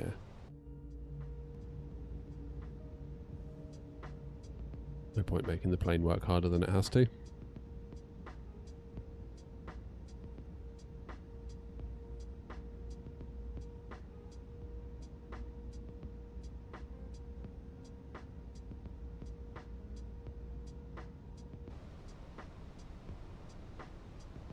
I know it's optimistic, but I'm just going to do a last minute check to make sure there's nothing online.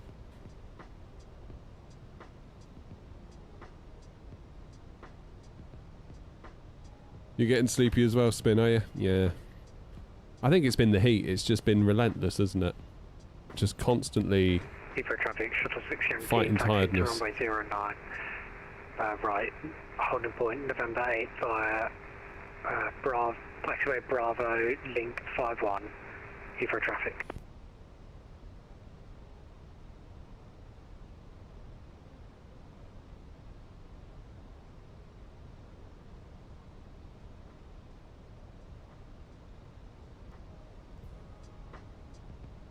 New traffic and on 441 Quebec on final for runway 09 left.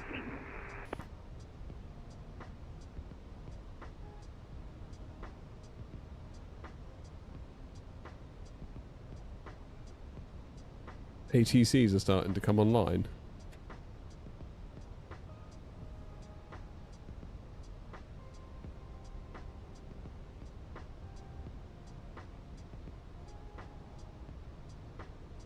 Okay, 1019.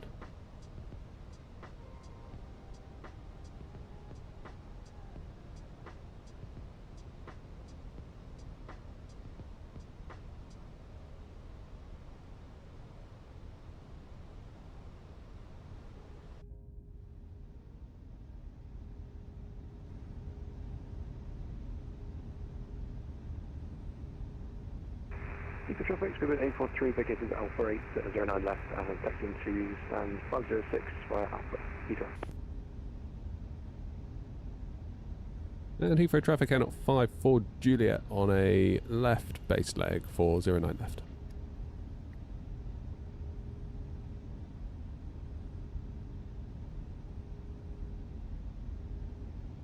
Go for a bit of flaps too, shall we?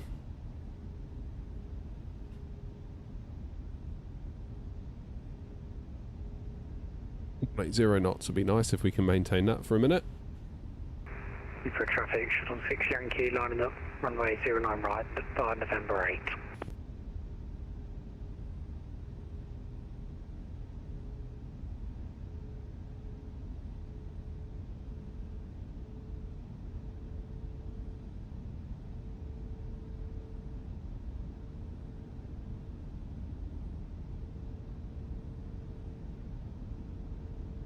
Got 2,000 feet to lose, we should be fine.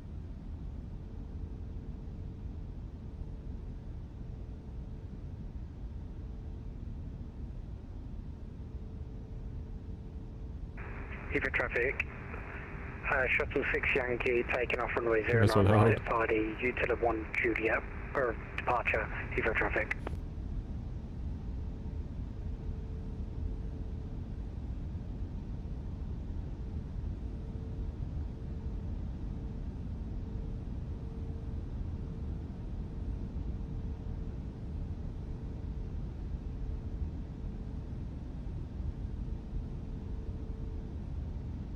Let's arm the approach.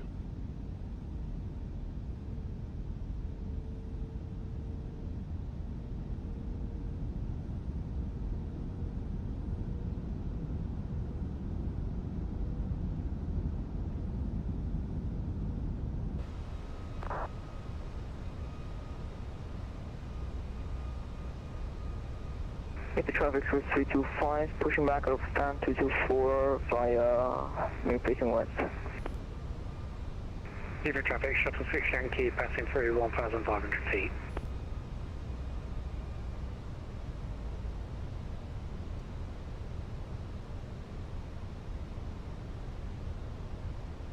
Right, let's slow her down. 160 knots.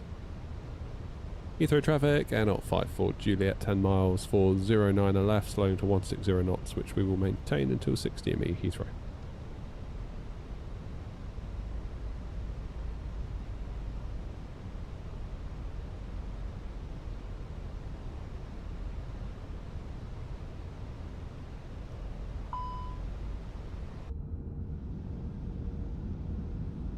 Okay, that speed breaks away.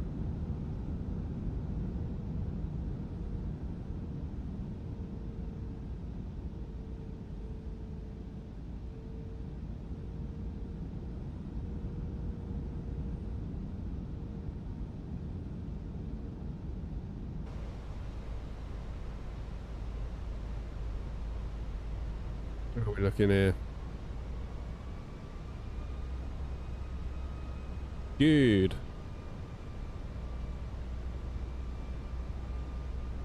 So winds we can expect to 7 knots down the runway.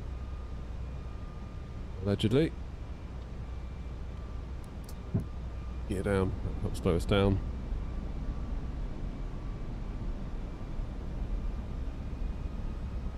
I think I'm running out of power, Mr. Mint, on my powered USB hub, so...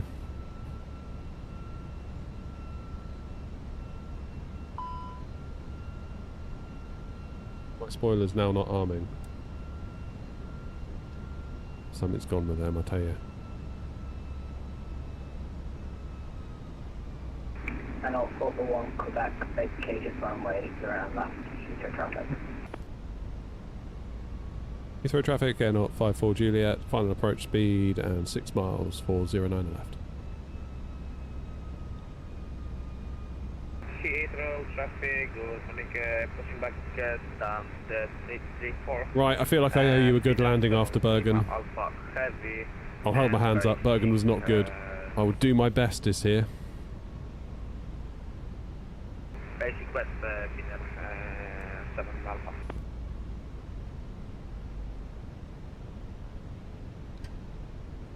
Come on in. Let's be having you.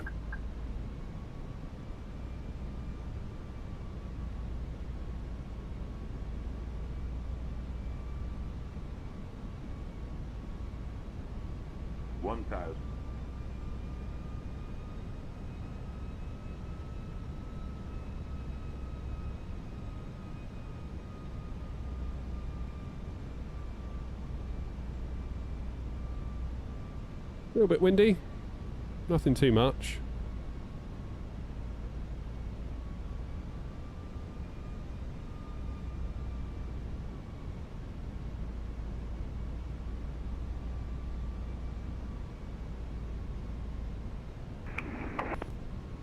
Definitely feeling like I'm having to work for it a bit though. And on 441 taxiing to 218 via Bravo and Echo. Trying to align myself then and ended up going a tad too high. That's my bad.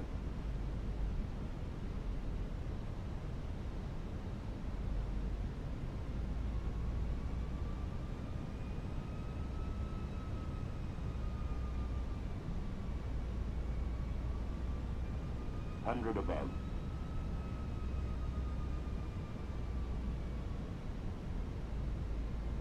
Minimum. Continue.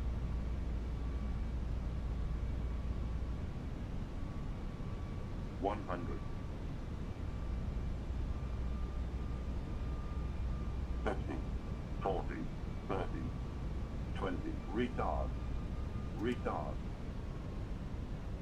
Drive. Not the greatest, was it, that? Bit on the late side. Why has my audio gone weird? I can't hear a thing. That's better.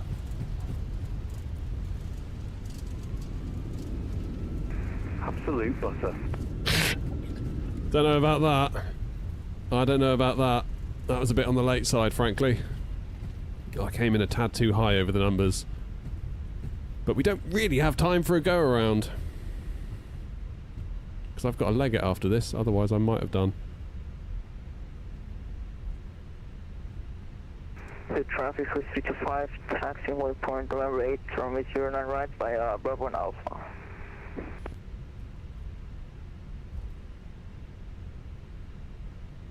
Let's jump off here. Hey, look who's there, look. Look at this circus that's come to town. Anything to the right of me? Not immediately on Alpha. Anything to the left?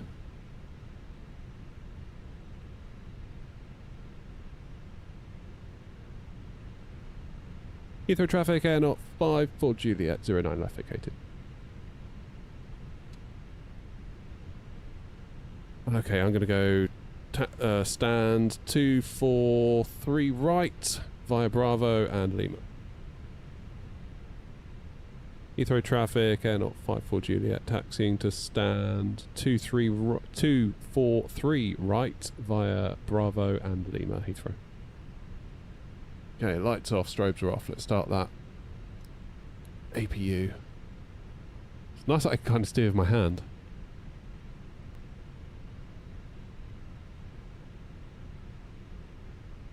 Heathrow traffic, taxi to Holly Point, runway 09 left via Bravo. Oh, Hanny's in again. Oh, Hanny, you should have seen Bergen. I've had a disaster today. Alpha Heavy, Heathrow traffic.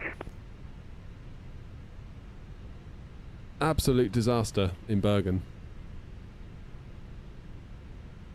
OG, how are you?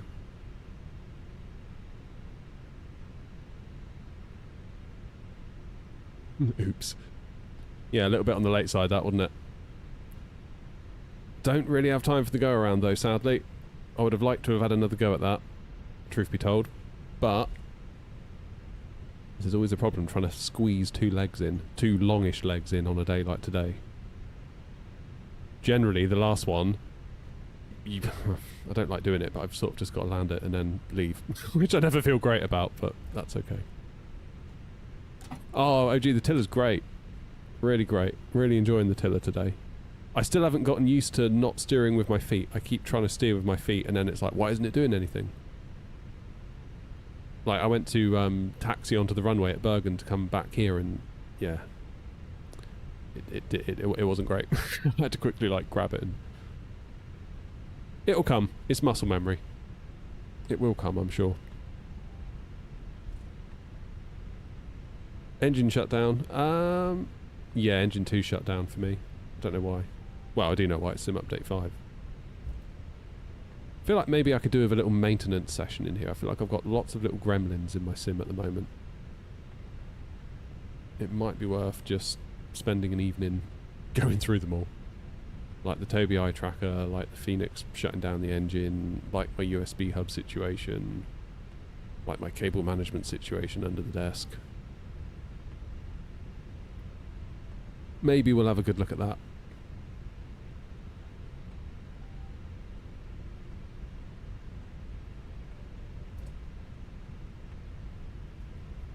Here comes Lima.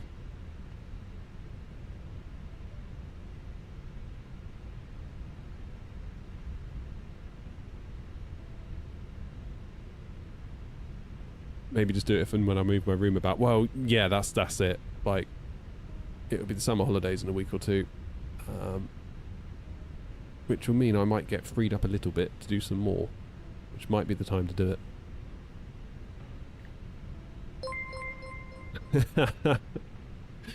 So you need to come over for training. Come on, let's make it happen. What an insult.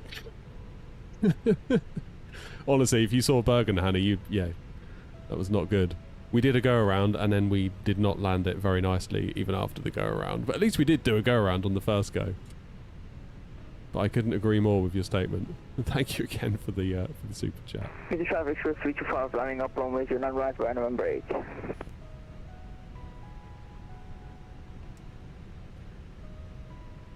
I feel like on about 500 feet out there, yeah, don't wind it back, Hanny. Don't wind it back. And look, we'll just pretend it didn't happen.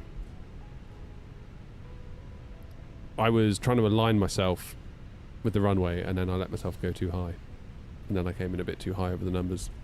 As soon as I heard the 50 feet call out, once I'd already gone past the numbers, I knew we were done, really. But I've kind of got to go in a minute, so I can't do a go around. So we need to just park up, I'm afraid. First officer, yeah, we have a very casual dress code. He comes with us everywhere. Eagle traffic, Swift 325, departing runway 09 Grumpy right.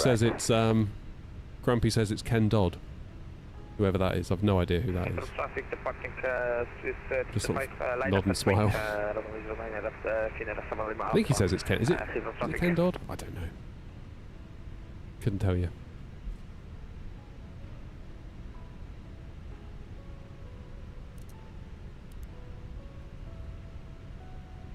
Right, 243 right. This will be us up here, isn't it?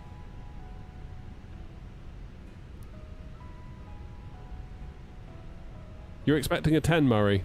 Yeah, I mean, the landing itself maybe wasn't awful. It's just it's too late.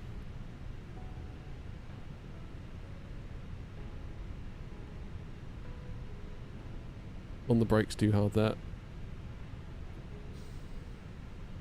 APU bleed. I've only got one engine, that's why. I thought we were a bit slow to move. Heathrow traffic, speedboat 309, plan an ILS from a 09 left, 350 feet.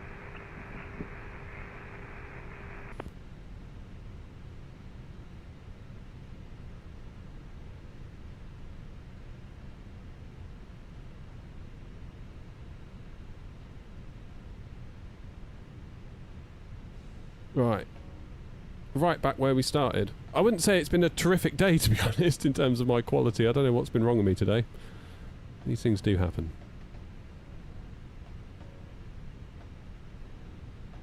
Let's get ourselves tucked up here. Then I need to very, very quickly thank you all and be on my way.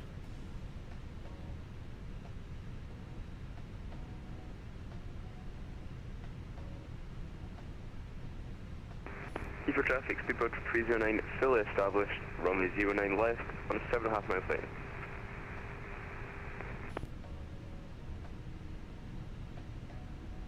That'll do us. APU is on. I would say let's turn our engines off, but we've only got one, so we'll just turn the engine off. You're expecting a 10 then, Murray, are you? Oh, you got the Sim Workshop one. Nice. Oh, Lord. Here we go. Everyone ready? I think we're... I don't know. Okay, we got a 10. That was... Yeah, accepted range was 800 metres and we were 707. I mean, we were in... There were, like, markers. We were just at the upper end of them, weren't we? But it was nice and smooth. And it was on the centre line, so... Yeah, okay. It wasn't too bad, but... I would have liked it much further back. I wanted to hear 50 as I was going over the runway threshold, but we didn't hear that. It came sometime afterwards, and at that point I knew I was cooked, but we didn't have the time, unfortunately, to fix it. But never mind. An average day of flying, I would say, at best. Heathrow traffic, speedboat 309, short final, runway 09 left, 5 miles, 509. An average day. But it's been very enjoyable, nevertheless. I've had a great time, selfishly. So, there's that. Even though my flap sleeve is being weird today. I need to have a look at that. Right, guys. I'm sorry to cut and run like this, but I've sort of pushed it a little bit with time today, so I really do need to leg it. Thank you all so much for coming with me. Thank you all for being here, just watching and hitting the like button. Thank you to all those that renewed memberships over on Twitch and on YouTube and Super Chat. Hanny, thank you very much indeed for your kindness there as well, in particular. Thank you all very much indeed. Charlie, nice flying with you today, as always. Have a lovely weekend. I won't be live tonight because I'm solo parenting all night. Because Mrs. Knott's off on a jolly. And by jolly I mean work trip, but whatever. So it's just me running things tonight, so let's go. Boys' night. Anyway, thank you all very much indeed. I'll see you all soon. Have a lovely weekend if I don't speak to you before. I'll see you next week. Ta-ra.